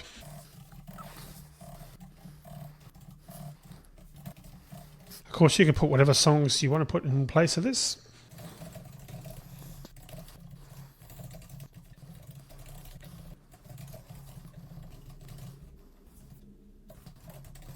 Okay, last one. And I just sped that up just to make it a bit easier, so you didn't have to see me typing all of that. But you can actually use whatever songs you want, obviously, in your challenge, but that's the ones that I've come up with. All right, so we've got that, and of course, we then need to also add that to the album as well, to the album's array list. So it's albums dot add album again, like so. And just a note there, you might be wondering, well, how come we're adding album twice? Well, we actually created a new object at this point. So by creating a brand new object, that's going to be completely different to the previous album object that we created above. So that's now, we've now got an array list with two albums in it by two different artists. So what we'll do now, we can add some songs to the playlist. And if you recall, the playlist is going to be a linked list, and of course the albums are stored in an array list. So the linked list is going to be linked list song playlist equals new linked list and of song, like so. So to actually add something, we can type albums. First way of doing it, albums dot get 0, which is the first album we actually added in the array list. So that would be the Deep Purple album. Dot add to playlist, and we're going to use the second one first, the title, and we're going to put the name in. And this is where you need to get the name exactly the same, or it won't work. So and we'll try you can't do it. Whoops. You can't do it right. And of course, we pass our playlist to it. And so if this name here, that name there doesn't correspond exactly to the actual name that's actually in the album, in this case this one here, then it's actually going to get an error. It's going to get an error and it's not going to find it because it has to actually match. So it has to, firstly it has to match, but secondly it has to be a song that was added to that album. So in other words, if you put Let's Go here and you're trying to reference element 0, which is the album for Deep Purple, you'll actually get an error. So that's the first one. Let's just add a couple more. So we'll just do a copy and paste here. 2 more. So the next one we can do is Holy Man. Typing correct there. And the next one, let's create one, or type in one that doesn't exist, the one that's not in that first album. So if I type in, say, Speaking, it does not exist, just to remember, or to remind us that that's the case. So that shouldn't work. So that's one way of doing it. So the second way would be to type albums. Remember, we overloaded the add to playlist method. So we can type albums.get 0. So again, it's the Deep Purple album, dot add to playlist.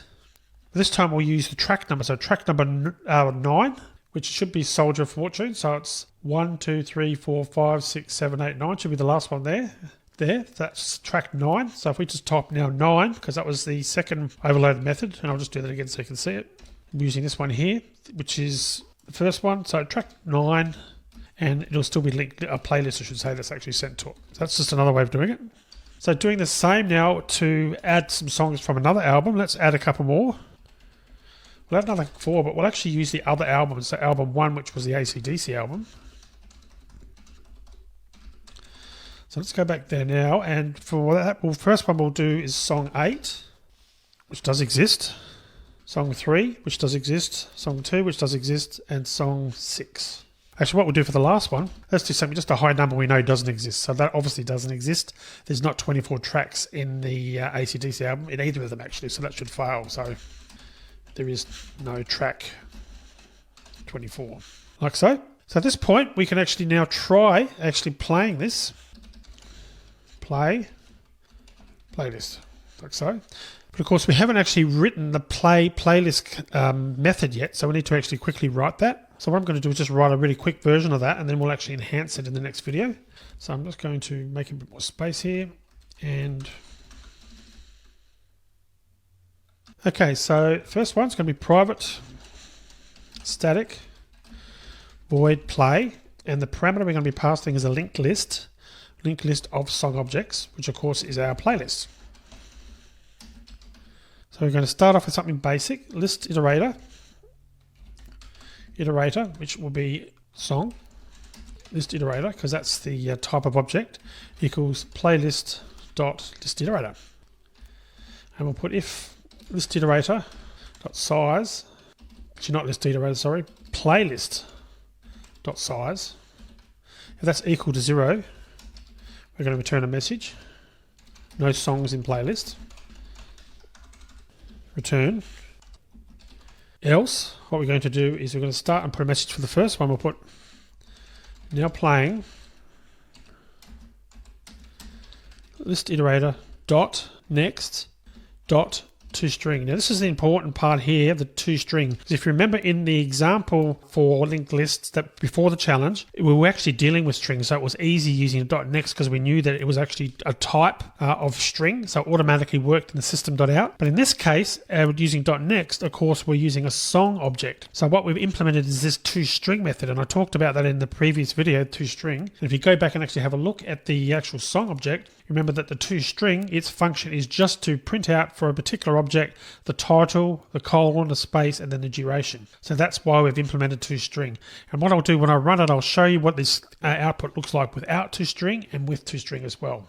Okay, so going back to the playlist, what we'll do for now is we'll just literally just play the first one. We're just going to play that first song just to confirm it actually is working, and we haven't actually got an error message. So we'll do that. We'll actually go back to main, and we'll actually just run that.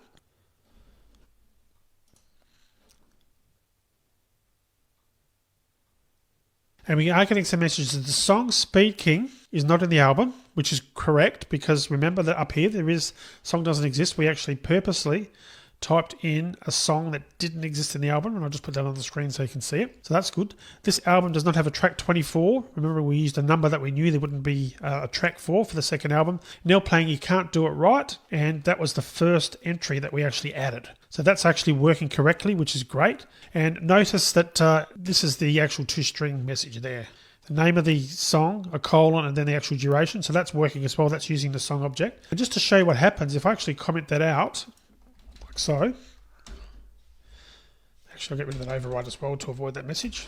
And we go back to main again and rerun this. You'll actually see that the code will still work, but we now get now playing com.timbercharker.song at 3CD1 blah blah blah. And that number will probably vary if you're running it on your computer. And that's because if you go back to our code again, for song, we overrode a function. If you recall, toString was actually part of the object that is a class that is extended by all other objects you create in Java. So this is the default implementation of the toString method. That's what Java does. It gives you the name of the package, the name of the class, and a number which is meant to represent the memory location of where that is, where that particular object is in memory.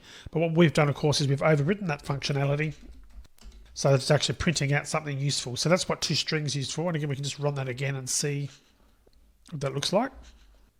And we actually get the proper representation showing. So what we need to do now is actually continue on and actually extend this play method, because obviously it's only showing the first song, but we would like to have a mechanism to add here so that we can actually type in and go forward in our playlist, go back in our playlist, and actually have access to the other songs that actually are part of that playlist. So let's go ahead and do that now. Let's actually extend out this play function, play method, so it's actually got that. So we need to add a scanner, because we're going to need that for input. Scanner equals new scanner, system.in, of course. And we want a couple other variables, quit, which we saw in the previous video, quit equals false. And we want to maintain or find out which direction we're going in, maintain the actual variable to tell us which direction we're navigating, forward or back, for reasons explained in the previous video. So I'm going to set that forward initially to true, because normally when you start a playlist, you have to go forward because you're at the first element. You can't physically go backwards. And I'll just accept that import to java-util.scanner. Okay, we've got a song iterator. So what we want to do now is down here is add some more code while not quit, because of course with a playlist you can continue until you actually exit out. And we're going to put int action equals scanner dot next int. Then we're going to do scanner dot next line again to clear. Now the actions we actually want in this, we're going to start with something pretty simple. We're actually going to start off with obviously the ability to exit out of the loop. Then we're going to add some other cases and continually add those as we go through. So I'm going to start with switch on action. Case 0 will be our quit. So we're just going to type system out playlist complete. And quit equals true. And break. Then we also want a case 1. 1 break. Case 2. Break. Case 3. Break. Case 4. What we're going to do there is we're going to print the list, playlist, and break, and I'll explain that shortly. And case 5, we're going to print the menu. And we're also going to add a break after that. And I'll put that on the next slide. It doesn't really matter, that would still work. It's still valid, but it looks a bit nicer being consistent there. Likewise for this one. So that's our basic menu at this point. So the actual options we're going to be adding. So we've got the first one, which is the being able to actually exit. The next option, option 1, is going to be a forward. So we're actually going to go forward. So we're going to do that. If not forward, you remember this code from the previous video, if list iterator dot has next, list iterator dot forward, sorry, dot next, I should say, not dot forward, and then forward equals true. So we're checking to see if we're not going forward, we need to actually change direction and set it to going forward so that the next line actually works. And of course the next line is if list iterator dot has next. Then we're actually going to go to now playing plus list iterator dot next dot toString. Else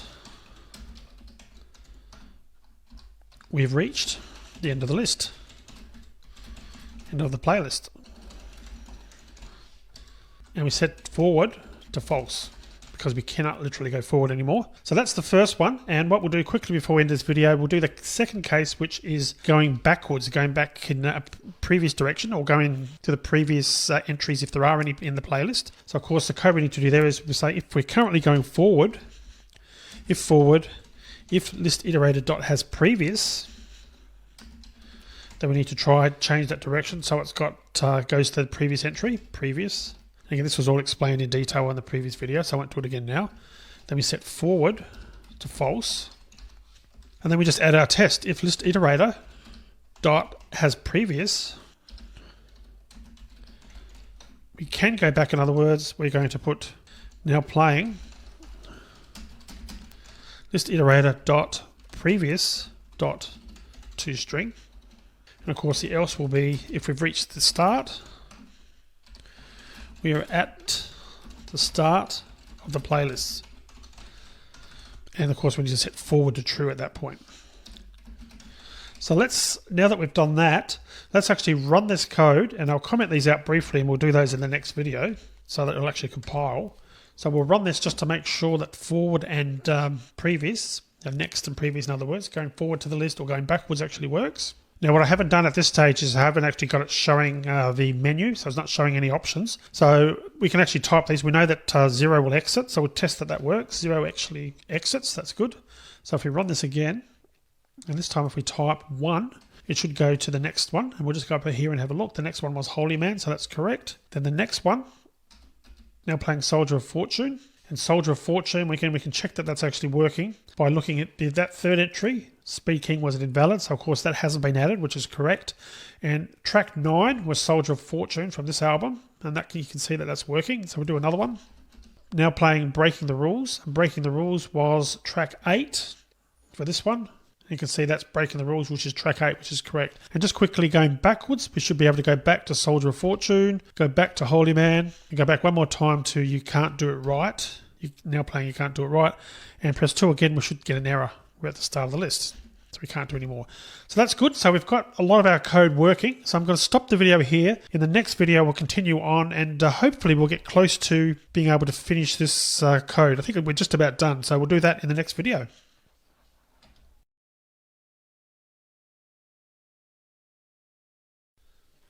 So in the previous video, we actually got our most of our challenge working. We got the ability to actually go forward to the playlist, to the next song in the playlist that is, and also to go back to the previous one. So let's now hopefully finish off the rest of the challenge in this video. So what we need to do is, firstly, we didn't actually print a menu option, the actual correct options that are available for the menu selection. So we'll do that first so we can see what the relevant options are. So I'm going to first put in here, in the play method, once we've determined there are some songs in the playlist, we're going to actually print out a menu. So we're just going to create a print menu method. We'll call that print menu. Print that there for the first time. And also going down the list, we've actually commented that out. So I'll actually uncomment it there as well. And we'll actually create that method. And of course, that method is only going to literally print a menu. So private static void print menu, no parameters. And we'll just put available actions, press, and the options we're going to be are, which we talked about some of these, 0 to quit, so it's actually to leave, and 1 is to play the next song, which we saw working in the previous video, and 2 of course was to play previous song. Option 3 is going to be to replay the current song. We haven't developed that method yet. Oops. And option 4 is going to be to actually list the songs. So for list songs in the playlist. And option 5 is going to print this, is essentially going to be this menu option itself. So 5, print available actions. Available actions, like so. And that's literally it. That's that method now. So that's fixed that up. So That's good. So again, we've got it working so it's actually showing the next song in the playlist and also enabling you to go forward, but also to go back as well. So the next thing we actually want to implement is we want to implement the ability to actually show a list of songs. So we're going to actually print the list of available songs. So that's using this print list command. So we'll do that one first. That's menu selection 4 or case 4. So the code for that is going to be private static void, and it's print list, of course. And the parameter passed is going to be linked list of song objects, and we'll call that playlist. So firstly, we need to create an iterator. Iterator equals playlist dot iterator. And because we're not going backwards and forwards, we don't actually need to use a list iterator. So I'm just going to show you how to use a regular iterator, which works for lots of different types of objects as well. So it's very much the same, but it doesn't give you the capability of going backwards. You really need to just continually go through forward. And it's perfect for sort of looping through something once, which we're doing in this case. So let's then print out some equal signs here just to make it clear in the output. So this is the start of the output. And then we'll just put while iterator.hasNext. So while there is another song to be displayed, and you simply put systemout.println, and it's going to be iterator.next. Now note that I could have also put .toString, but that is actually the default option. In the previous video I actually put .string, but that is optional. Sometimes it can be a good idea to put that in so it's clear in your code what you're trying to do, but as you can see, it actually accepts it and works quite nicely without it. And then the only thing we need to do at the end of that is actually just print out another set of equal signs so that we can clearly see that the list is available and actually there. So that's good. So that's actually working nicely. So really the other main thing we need to do now is, the last thing is case 3, and that's actually in the situation where we want to actually play or replay the song. So what we can do is, by being able to replay the current song, we can take advantage of the fact that the list iterator is actually somewhere between the previous and the next. So in other words, it's somewhere in the middle. So one of those will give us the track we last started playing, and from there we can work out which one to use. All we really need to know is which direction we were moving in at the time. So for example, if we were moving forward, we're just after the currently playing song, so we need to go back because we're in a forward position. But if we were actually going backwards, we were be going to the previous one, then we're just before the current song, so we need to go forward. So in both cases, we've changed the direction, so we need to set forward appropriately. So if we're going forward and go back to play the same track again, and then forward, false, and vice versa. So it sounds a little bit confusing, but let's put the code in, and hopefully by looking for the code, it'll actually make more sense. So the first thing we need to do is determine the direction. So we'll put an if forward, and we'll do the code firstly for the situation where we were moving forward. Then we need to check if there's a previous. So if list iterator.hasPrevious, we can put a message now replaying plus list iterator.previous, and we can put .toString there if we wanted to, remembering that that is optional because that's the default method anyway. So we could actually take that out like so if we wanted to, but I'll put that in there for now. Else, if it didn't have a previous entry, we can just put we are at the start of the list. Then, so at that point, we then need to do an else and actually determine whether we're going backwards. So we put an else here, we put else. So if we weren't going forward, we do a list iterator.hasNext.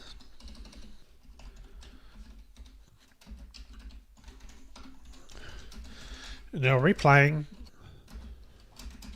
plus list iterator dot next dot string. And what I didn't put there, I should actually made a typo there, but also we do also need to set the status, because we're actually we've done the check for previous, and then we've gone into a forward direction. We now need to set forward equal to false. So we've checked to see whether there's a previous one. We've gone to the previous one, but then we've set forward to false because, of course, we're telling the system, we're keeping track of the fact that we're now going backwards, which we had to do to replay that song. So contrasting that, in the other situation, where we were going backwards, then we need to actually set forward to true. Forward equals true because we've had to go forward in order to actually replay the song again. So hopefully that actually makes sense. Then we just need an else here as well. And the else is just going to say else we have reached the end of the list. So that's essentially the code there. And that's again, so if we currently were moving forward, we then check to see whether there's a previous record. If there is, we actually move to the previous record and actually show the name of the actual song as it currently is before moving. Else, we just put a message to say that we're actually at the start of the list. And then the opposite applies in the case where we weren't moving forward. We actually go to the next record, replay it, and set forward the forward direction to forward, or to true, I should say, which means that we're actually going forward. So at this point, all options are now working, and we have a fully operational playlist. So let's actually just check that it does work. I'm going to run that. Okay, we'll make a bit of space here. We probably need a little bit more space. So let's just, option 1. So typed it in the source code. I'll go into here. 1. Now playing a Holy Man. We saw that in the previous video. That's working fine. Reach the end of the list, and I can't go any further, so that's good. We can go back. Going just back to the front, to the first entry. So forwards and backwards is working nicely. Let's actually replay the song. At the start of the list, we can't do anything because we haven't played one. So if we play a song, first one, and now if we actually replay, we're replaying it. And if we go to the next record, or the next entry in the playlist, I should say, and replay it, that's working. And if we go back in a previous direction, number 3, that's also working as well. And we can go back again at the start of the playlist, and of course we'll get the fact that we're at the start of the list. So that's all working correctly. And if we do option 4, that should be our printout. That's the list of the songs in the playlist. You can see that's working. That's all the entries that were added to the playlist. And option 5 should be our menu option, which of course just repeats the available menu options. So that's now working fine. But there is actually another option. Remember that we also had a case we talked about optionally in the challenge. If we just close this down, we'll go back and look at that. As an optional extra, this is right down the bottom here, provide an option to remove the current song from the playlist, and hint was list iterator.remove. So we'll add a case 6 for that. It'll be case 6 here. Case 6. We could do something like if playlist.size, if it's greater than 0, we could type list iterator.remove. And we're doing the check to see whether playlist is greater than 0. Probably don't need that anyway, because up here we did test to see whether the playlist was greater than 0, or if it was equal to 0. So you'd think at first glance we wouldn't need to test again, but because we've now introduced the capability of deleting entries, we do actually want to keep that. We do actually want to have that facility in there to be able to test each time to see whether there's still some records in there, because we could have actually deleted all the records. If that's the case, we don't want it to throw up with an error automatically. But there's actually a potential issue with this. Well, firstly, we'll just check that it does work. So if we actually try and delete one, well, firstly, we need to go to a song. So we're now playing Holy Man. If we try and actually delete it, the option 6, and we actually have a look at the songs, we can see it's actually there, and it seems to have worked. It's actually removed that song correctly, the current song we're playing. But if we do a 6 again, we actually get an error. So the actual issue here is to do with the way that the list iterator is actually set up, the linked list. So it can only be made once per call to next or previous. So it actually throws an exception if neither the .next or the .previous has been called. So in other words, each time you delete a record, you then have to do a .next or a .previous to avoid getting an error if you try and do it again. So we need to actually guard against that. And that's actually built into the actual linked list code itself. And you notice I talked about an exception.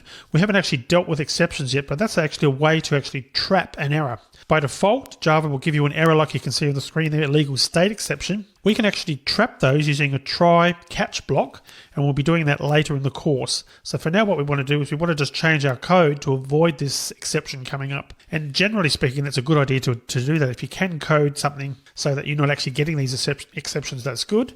But later on, if you do get exceptions, you can guard against that, and we'll be doing that in later parts of the course. So let's go back and actually fix this so we can delete or remove records without any ramifications. And firstly, well, what I'll do is I'll quickly add this to the list. The menu option for 6, which will be 6, which will be delete current song from playlist, like so.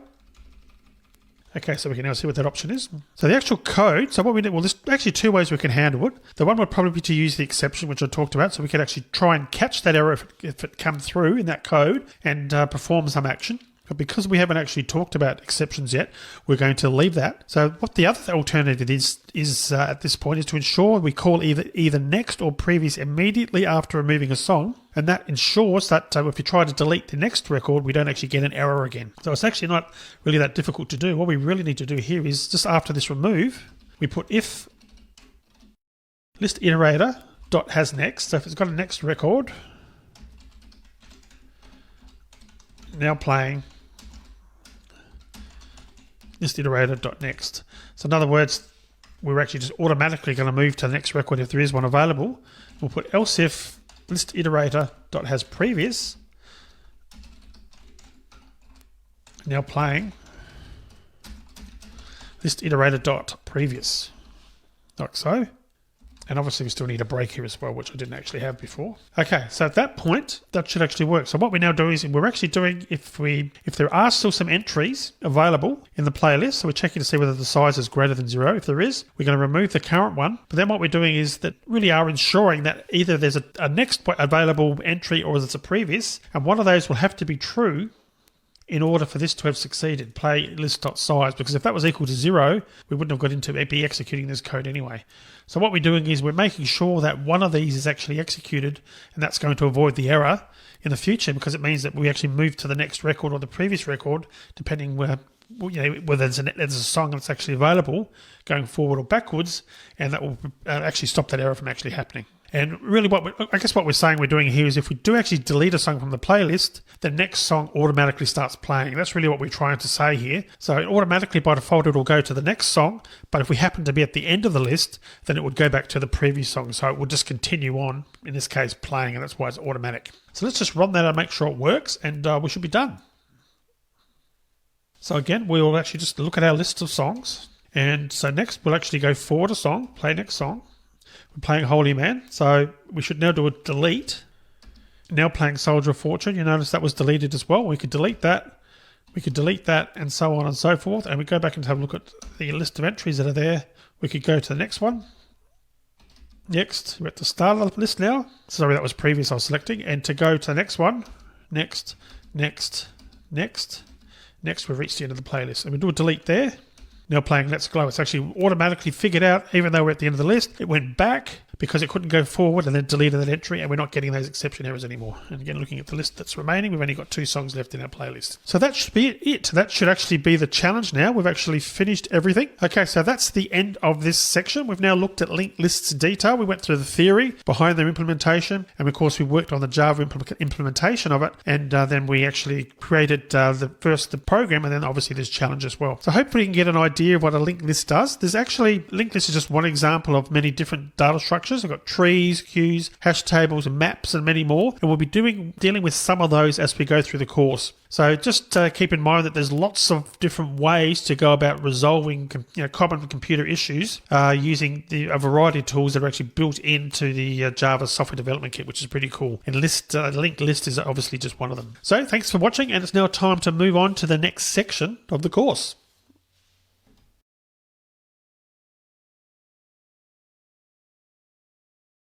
So in this section, we're going to be building some GUI applications in Java. Now, Java applications can obviously have graphical user interfaces, and we haven't used that at all in this course to date. We've used everything from a main console and done all our output, and we've really just concentrated on the Java language itself rather than producing sort of GUI type, graphical user interfaces. The thing is that Java applications can, as I said, have graphical user interfaces that contain things such as buttons, lists, checkboxes, menus, toolbars, and many other controllers that allow users to interact with rich client applications. Now, JavaFX is what we're going to be using here, and that's a set of APIs that can be used to build interfaces in Java. And what it is, it's really essentially a set of Java packages, and it's the successor to Swing, which you may have heard of, which was Java's UI toolkit of choice and recommended for many years.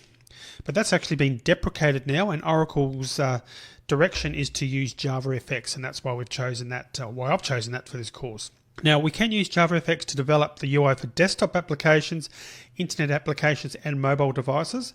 But what I'm going to do is focus on desktop applications, because obviously to really give justice to JavaFX, we need a complete course. We haven't got that. We've just got this section, so we need to focus on that. So we're going to focus on desktop applications. Now, the other thing to keep in mind is that the latest version of JavaFX is JavaFX8, and it's packaged with the Java 8 JDK, Java Runtime Edition, Java Development Kit. So if you want to make sure that you're using the Java 8 SDK when you're building a JavaFX application. And if you followed the information in this course through the installation setup, I did actually recommend that you downloaded a Java 8 SDK. So if you haven't done that, if you're using an older version, JDK 7 or earlier, make sure you update it, because you won't be able to use this. You'll find you're beginning all sorts of weird errors. Now, IntelliJ's got a plugin that supports JavaFX applications, which is pretty cool. And when we installed IntelliJ earlier in the course, that plugin was installed and enabled by default, at least it should have been. So what we're going to do is we're going to create our first JavaFX project, and we're going to do something very simple, a familiar Hello World example, because we need to start from the basics. So you can either click on File, New Project, or you can come over here and click on Create New Project, like so. And I'm going to choose JavaFX. So you can see I've already got it selected there. I'm going to choose that. So normally we've been choosing Java up here, and I'm going to choose JavaFX. The other thing I've done is I've actually invalidated my project SDK, because I wanted to bring something to your attention. In that later parts of this section, there's going to be some features that we're using that require a more up-to-date version of JDK 8. So I've already mentioned that we actually need JDK 8, but there's a particular class, for example, that uses a particular version of the JDK. So it's a good opportunity to make sure you're as up to date as possible. So what I'm going to do, I've downloaded a new version of the JDK and installed it. So I just wanted to show you again how to do that. And I deleted my old version. That's why it's now complaining, because that was the version that I was using earlier. So I'm going to click on here and take this opportunity to click on New JDK. And what IntelliJ should do, as it's done for me there, it should actually go to the latest version anyway. And depending on whether you're on a Mac, which I am, I will get that path. If you're on Windows, you'll get a different path, and likewise for Linux. And possibly you may need to go and find those folders manually. And if you need any help with that, go back to how I've to the installation videos, in the first section of the course on how to do that. So I'm going to select the latest version I downloaded, which is 1.8.0_73. And click on OK, and that's the version we're going to be using for the JavaFX application. So click on Next. We need a name for it, obviously. I'm just going to call this one Hello World FX. Click on Finish. And that will then create a basic project, and what we're going to do is have a look at that, and you can see that it's created some other code here. Now, before I get into that, I'll just make a bit more space. I just want to also point out a few other things. Firstly, to check that you've got that plugin. So if you didn't see that JavaFX come up as an option on the screen, you can come up into IntelliJ, come into Preferences, and then select Plugins, and type in FX. And it should come up automatically with JavaFX there, and you can see it's actually clicked and it's ready to go. And basically it's installed. And if we click on Enabled, you can see that it's actually installed. So that should happen, but if by chance it didn't happen and you couldn't see JavaFX, you'll download the JavaFX plugin like so and select it, and there'd be an option over here to install it, and then you'd need to restart IntelliJ, and then you'd have the version. So if you're finding you didn't see that JavaFX selection, go back and install the plugin that way. Alright, so let's return back to our project again. Now you can see that we've got some files here. We've got controller.java, main.java. We've also got sample.fxml. Now JavaFX itself was designed with the MVC, which is Model View Controller pattern in mind. And what that is in a nutshell, is that it's the pattern that keeps the code that handles an application's data separate from the UI or user interface code. Because of this, when we're using the MVC pattern, we wouldn't mix the code that deals with the UI and the code that manipulates the application data in the same class. So the controller is the sort of middleman between the UI and the data, so it sort of hands off the requests to each and sort of manages that process. Now, when you're working with JavaFX, the model corresponds to the application's data model. The view is the FXML, and the controller is the code that determines what happens when a user interacts with the UI. Now essentially the controller handles events, and we'll cover those in a later lesson. And really I guess what I've done there is I've really oversimplified the MVC pattern, but it's enough for you right now to understand why IntelliJ generates a controller Java file and an FXML file when we create a JavaFX project. Now just to be clear, JavaFX doesn't enforce the MVC pattern, but it's absolutely a good idea, and I really recommend that you do follow that. Now for this simple Hello World application, there obviously isn't any data, and also the code generated by IntelliJ doesn't create any Java UI controls by default. So apart from the usual window controls, minimize, maximize and close, there's really nothing to interact with. And as a result, if we open the controller code, you can see quite literally that it's actually empty at this stage. So and that's because, again, we haven't actually added any controls. So we'll go back and actually open the main class and have a look at that, and you can see that there is some code there. And obviously it should look pretty familiar because the basic concept is very similar to what we've dealt with before. We've obviously got imports, and you notice that there's a heap of imports on lines 3 through 7, and they're added automatically. We've got a public class main extends application, and we've also got a public static void main down here. And you can see that's a little bit different. We haven't seen that before because that's actually launching something. And we've got this start method, as you can see there as well. And the start method has really got all the mechanisms to kickstart our JavaFX application. So to start with, looking at line 9, we can see that the class extends the JavaFX.application class. Now JavaFX applications have to have a class that extends the application class. And this class will be the entry point for the application. Similar to the classes we've created before, the main classes in other projects, it needed to have a main class and it needed to have a main method. In this case, a JavaFX application also needs to extend the application class, as you can see we're doing on line 9. Now, the application class manages the life cycle of a JavaFX application. The methods in the application class that we care about most are the init method, the start method, and the stop method. And at the moment you can see we've got a start method in there. When we run the application, application.launch will be called from the main method. And you can see that on line 21 that we're invoking launch, passing on the arguments that were passed to the main method. Now that method launches the JavaFX application and doesn't return until the application has exited. So in other words, until we close our UI.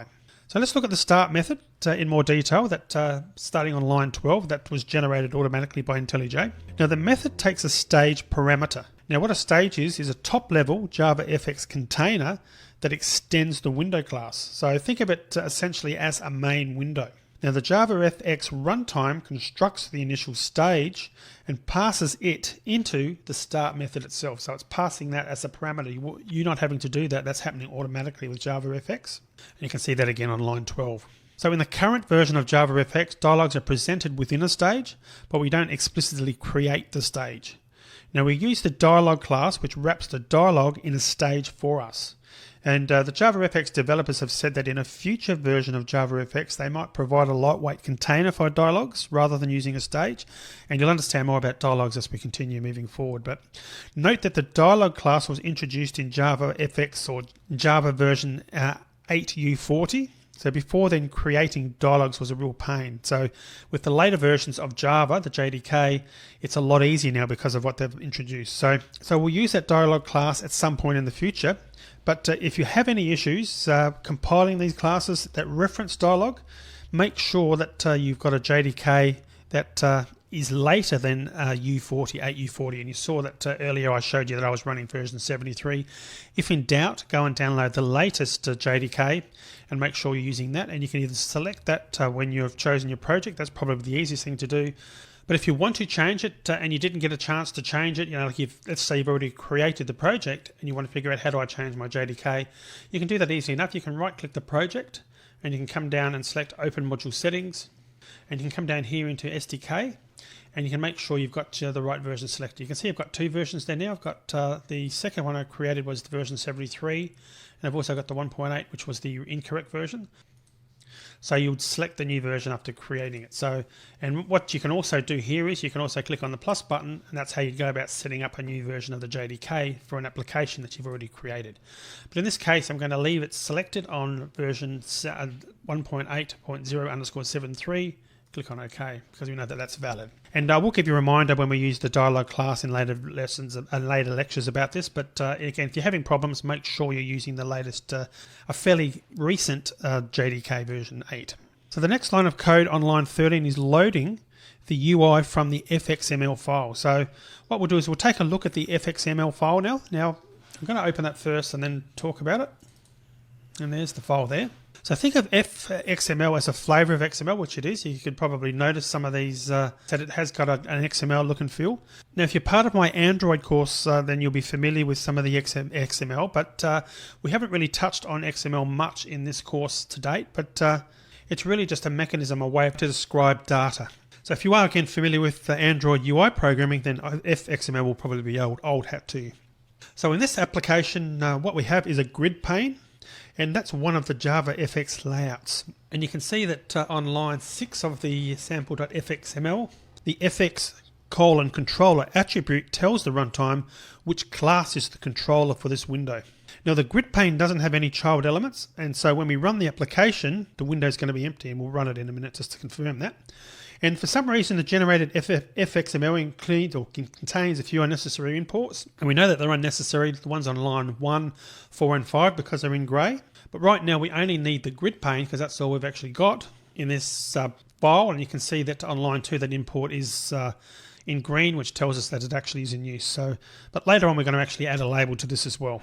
And as we progress through, you'll see that how this takes effect and how this gets changed for us automatically. So let's now go back to the start method again in main.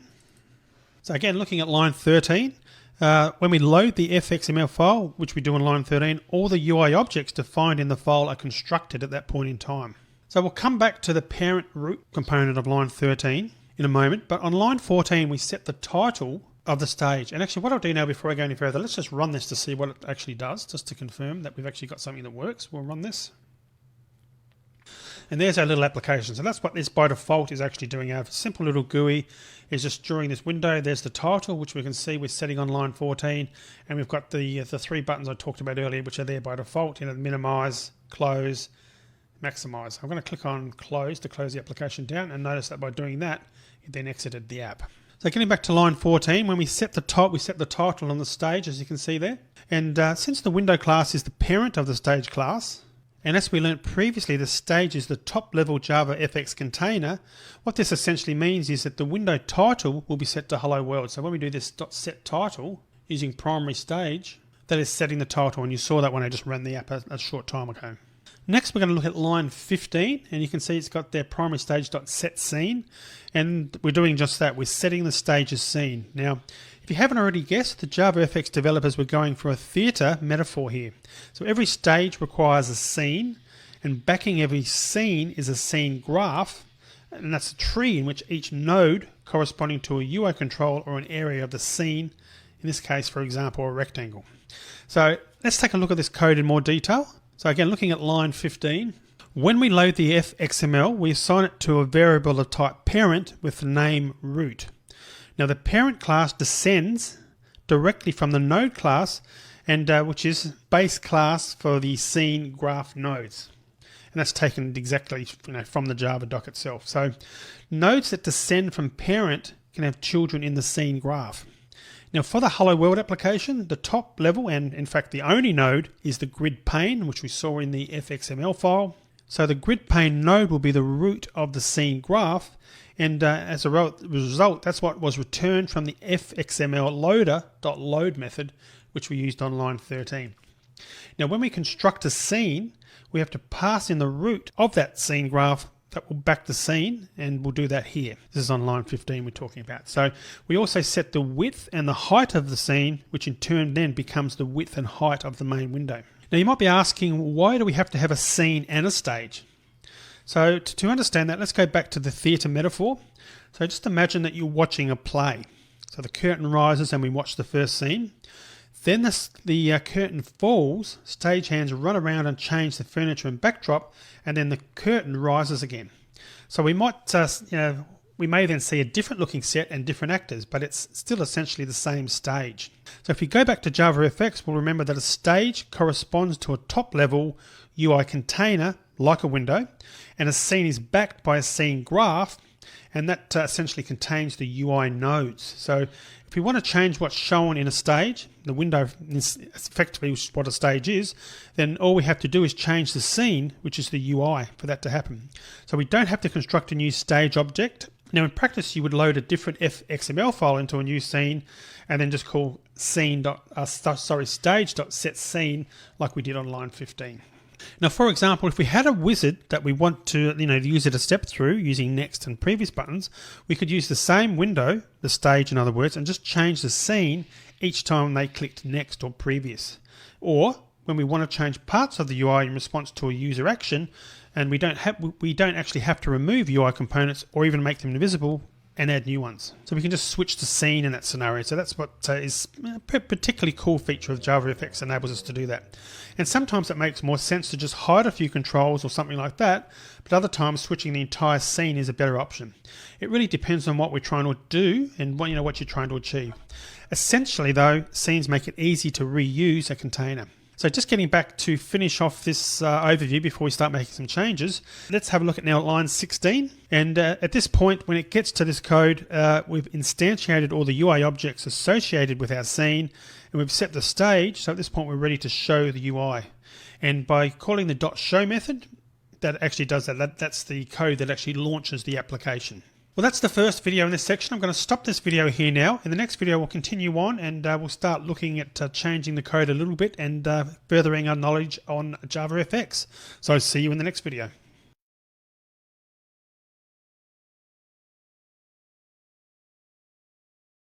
Okay, so continuing on. So we've talked about this code that's been automatically generated by IntelliJ. Let's start making some changes to it now. So first things first, let's change the title. But before I do that, let's just run it again as a recap. You can see it's a very basic little interface there. It's got Hello World at the top. So to change the title, you probably guessed how to do that. We come back here onto line 14 and let's change that to Hello JavaFX. JavaFX. Make that change and run it again. And obviously now the title of the window has now been changed to Hello JavaFX. But let's make another change. Let's actually get it to say welcome to JavaFX within the window instead of changing the title. Now there's two ways to go about this. We can use code in the Java code itself, or we can change the fxml file. So we're going to show you both ways, but let's change the application so that it doesn't use the XML file at all. Instead we'll do everything through code, and then later on we'll go back and look at the fxml. So first thing we're going to do is we're going to comment out the load on line 13 because we're not going to be using the sample.fxml. So I'm just going to comment that out. And then we need to add the code manually that's going to create this grid pane node. And it can be very useful for you to learn how to do this this way as well, learning it manually and then also learning to use the fxml file. So what we're going to do is type in what is the equivalent code to what was in the fxml file. So I'm going to type grid pane, accept the import. Root equals new grid pane like so. Then we're going to do root dot set alignment, and we're going to choose POS dot, and we're going to use center like so. Then we're going to set our VGAP and HGAP, so it's root dot set VGAP 10 and root dot set horizontal gap, vertical and horizontal gap. And again, in case you're wondering what am I doing here, looking back at the sample fxml file, the code I'm typing is effectively the replacement for this, for setting the alignment to center, the horizontal gap to 10 and the vertical gap to 10. So we're doing that in code here on lines 18 through 20. So I've done that manually, and consequently now we've got a root object, so the rest there should work. So before we actually make a change and put some text in the window, we should be able to run this and get the same result we had when we had this sample.fxml file. So if we run that, you can see we've still got our window. So we're now constructing that window, creating it without the fxml file. And just incidentally, I didn't really say there what HGAP and VGAP was. You probably guessed it. It's the horizontal gap between columns in the grid. So that's what HGAP is, and VGAP is the vertical gap between rows in a grid. And we've set them both to 10 because that's what was set in the sample.fxml for now. But you could certainly experiment with different values if you wanted to. And the alignment itself determines where the grid will actually sit within the grid pane's width and height. And the set alignment, so we're using pos.center, which is again is the equivalent of that alignment command we used that I showed you earlier from the sample.fxml. So now that we've got the same basis to what we had before I commented out the sample.fxml file, let's now add to that. So what I'm going to do is add some code to add a label. So to do that, so what I'm going to do is come down to here, and before the primary stage.show, I'm going to start typing the code in there. So let's type label, noticing that's a javafx.scene.control, and we're going to call this greeting. I'll accept that import. We're using the javafx.scene, that's the import, press enter. The greeting, we'll set that equal to a new label, we'll put welcome to javafx. And to add it, we do root.getChildren.add greeting. So it seems a bit cumbersome to add it, but on line 27, that's what we need to do anytime we're adding a control basically to our scene. That's the way it actually works. You need to use the root.getChildren and .add and whatever the name of the control is that we're actually adding.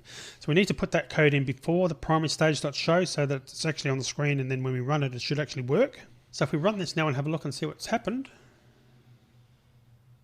you can see we've now got welcome to JavaFX showing within the window itself. So that's good that that's been added for us automatically. So closing that down, let's change this a little bit. Let's actually change the color. So to do that, we're going to come down here and type greeting. We'll do that just after the definition, the declaration on 26. So it'll be greeting.setTextFill. We're going to set that to color. Now, noticing when it's asking us which import, we want to make sure each time you're doing this that you're actually importing the right one. javafx.scene.paint is the right package in this case. So I'm going to click on that, and we're going to let's use green for this. Green, like so. We should be able to run that again and see the text in green. And you can see that there, just focusing it up, you can see that that's now in green, so that's working, that's good. Okay, so let's do something else now. Let's actually change the font and make it bold. And to do this, we need to call the set font method, and then we set the font, we're going to set the font to Times New Roman as well. So how do we do that? Well, we come down here to line 28, just after the set fill. I'm going to type greeting.setFont. So I'm going to change the font. We're going to set that to font. So we're using a static method, font.font. And again, you can see on the screen there, java.fx.scene. So again, you're wanting to be making sure your imports are from JavaFX, because you can see there's lots of different choices there. So JavaFX font and Times New Roman is the name of the font we're going to be using. And this is case sensitive, so make sure you type it exactly as you see it. And we said we're going to do it in bold. So to do it in bold, we're going to type font weight dot, and you saw there was a dot bold showing on the screen there, so I'm going to select that. Again, making sure that javafx.scene is selected. I'm just trying to get you into the habit of making sure your imports are using JavaFX all the time. So we specified bold, and we also want to change the font size. Let's change that to 70. So that's an additional parameter. So 70, like so. And once we do that, we should be able to run that again. So we're going to run that. And you can see that's now much larger, and we could expand this out and have a nice screen there, as you can see on the middle there in green, and it's now taking up a lot more space because it's now made a much larger because we've used larger fonts. So that's how to go about doing some coding within the actual Java code itself instead of using the fxml file. So I'm going to close that down. But let's actually have a look at how to make the same changes using fxml. So what we're going to do is firstly uncomment the fxml loader.load again, and then we're going to comment all the other lines that we actually introduced. So I'm going to come back down to here first and comment out all these lines. I need to do it in two parts. So I need to comment out that first part first, and then down here, I need to do those as well, and the add as well. And just to make it a little bit easier to read, I'm going to come up here and paste that at the top there. And let's put this code down here as well, just so that it's actually separate and it's not going to confuse us. So basically all that code there on lines 26 through 34 was the code that we added manually. And I'm now going to undelete or remove the comments to make this valid. So we're now using the fxml file again. And just to confirm, we'll run this. We should have our basic window showing again. basic Windows again, and it is showing hello JavaFX, and that's because we still have made the code change on line 21 for the title. But let's now go into the fxml file and make the same changes we made in code, but using the fxml file. But obviously the welcome wasn't there anymore because of course we deleted that code. So in the sample.fxml, let's make the same change, and to do that we leave the first bit in the grid pane, but within the grid pane we come to the end here and we actually add our label. So in there we can type label. We're going to start with text, so text equals welcome to JavaFX, like so. And notice how it's automatically added that other label for us, and we're going to the ending label for us to close it off, and we'll leave that in there now. So if we run it again, we should now see our greeting again. Welcome to JavaFX is showing on the screen again, so that's good. You can see that's working now. So let's now set the font and text color and size as well, and to do that we need to put that within the label section. So we're going to start out by typing font like so, and press enter, and it then adds the closing section automatically, and within there we need to type font, and notice how it did the import for us. You saw that change, and then it's going to be name equals Times New Roman, case sensitive again, so make sure you get that right. Size equals 70, so like so, and then font weight equals bold. But you'll see here that font weight, the font weight property doesn't exist, so this is one case where the fxml differs from the way we do it in code. So what we're going to do is delete the font weight property. I'll show you the alternate way of doing it, or the way to do it in the fxml code. You don't do it like that. Instead what we do is we come back to the font name and we change the font name to font Times New Roman space bold. We do it like that. So the font weight itself is specified as part of the font name when you're using the fxml. I guess it's not too surprising, and the reason I say that is because when presenting font choices, some programs list the fonts this way. You may have seen that in Microsoft Word for argument's sake. But that said, it's a little unexpected, which is the reason I wanted to show you that, and how things can differ sometimes when you're comparing the code way to do it versus the fxml way. And lastly, let's also set the color. So we've actually defined the font, but we want to change the color of the label. So how do we do that? Well, that's done in the label section. So we come down here to the after the end of our message, and we put text fill equals, and then we set that to green. And notice that helpfully IntelliJ is actually showing you the code and the actual colors it's going to use. So I'm going to press enter for that one.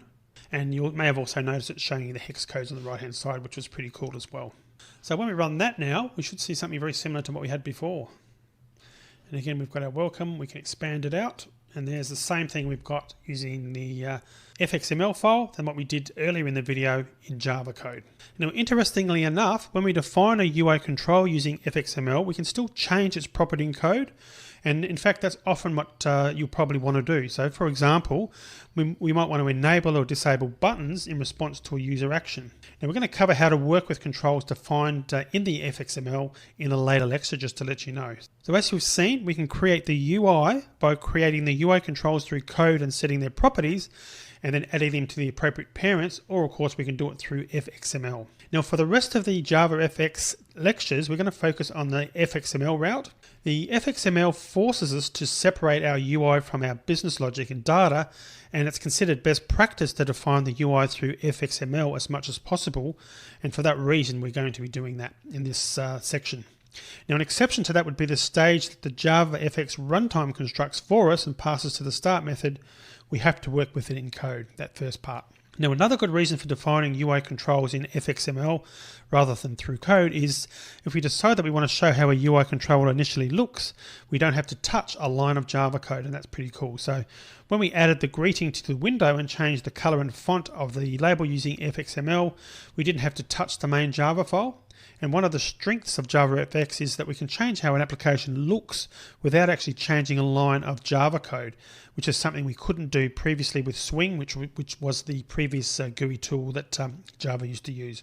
So defining the UI using fxml is also similar to how UIs are coded in other types of applications, like Android, which you may have seen if you've taken my Android course, but also for Windows as well.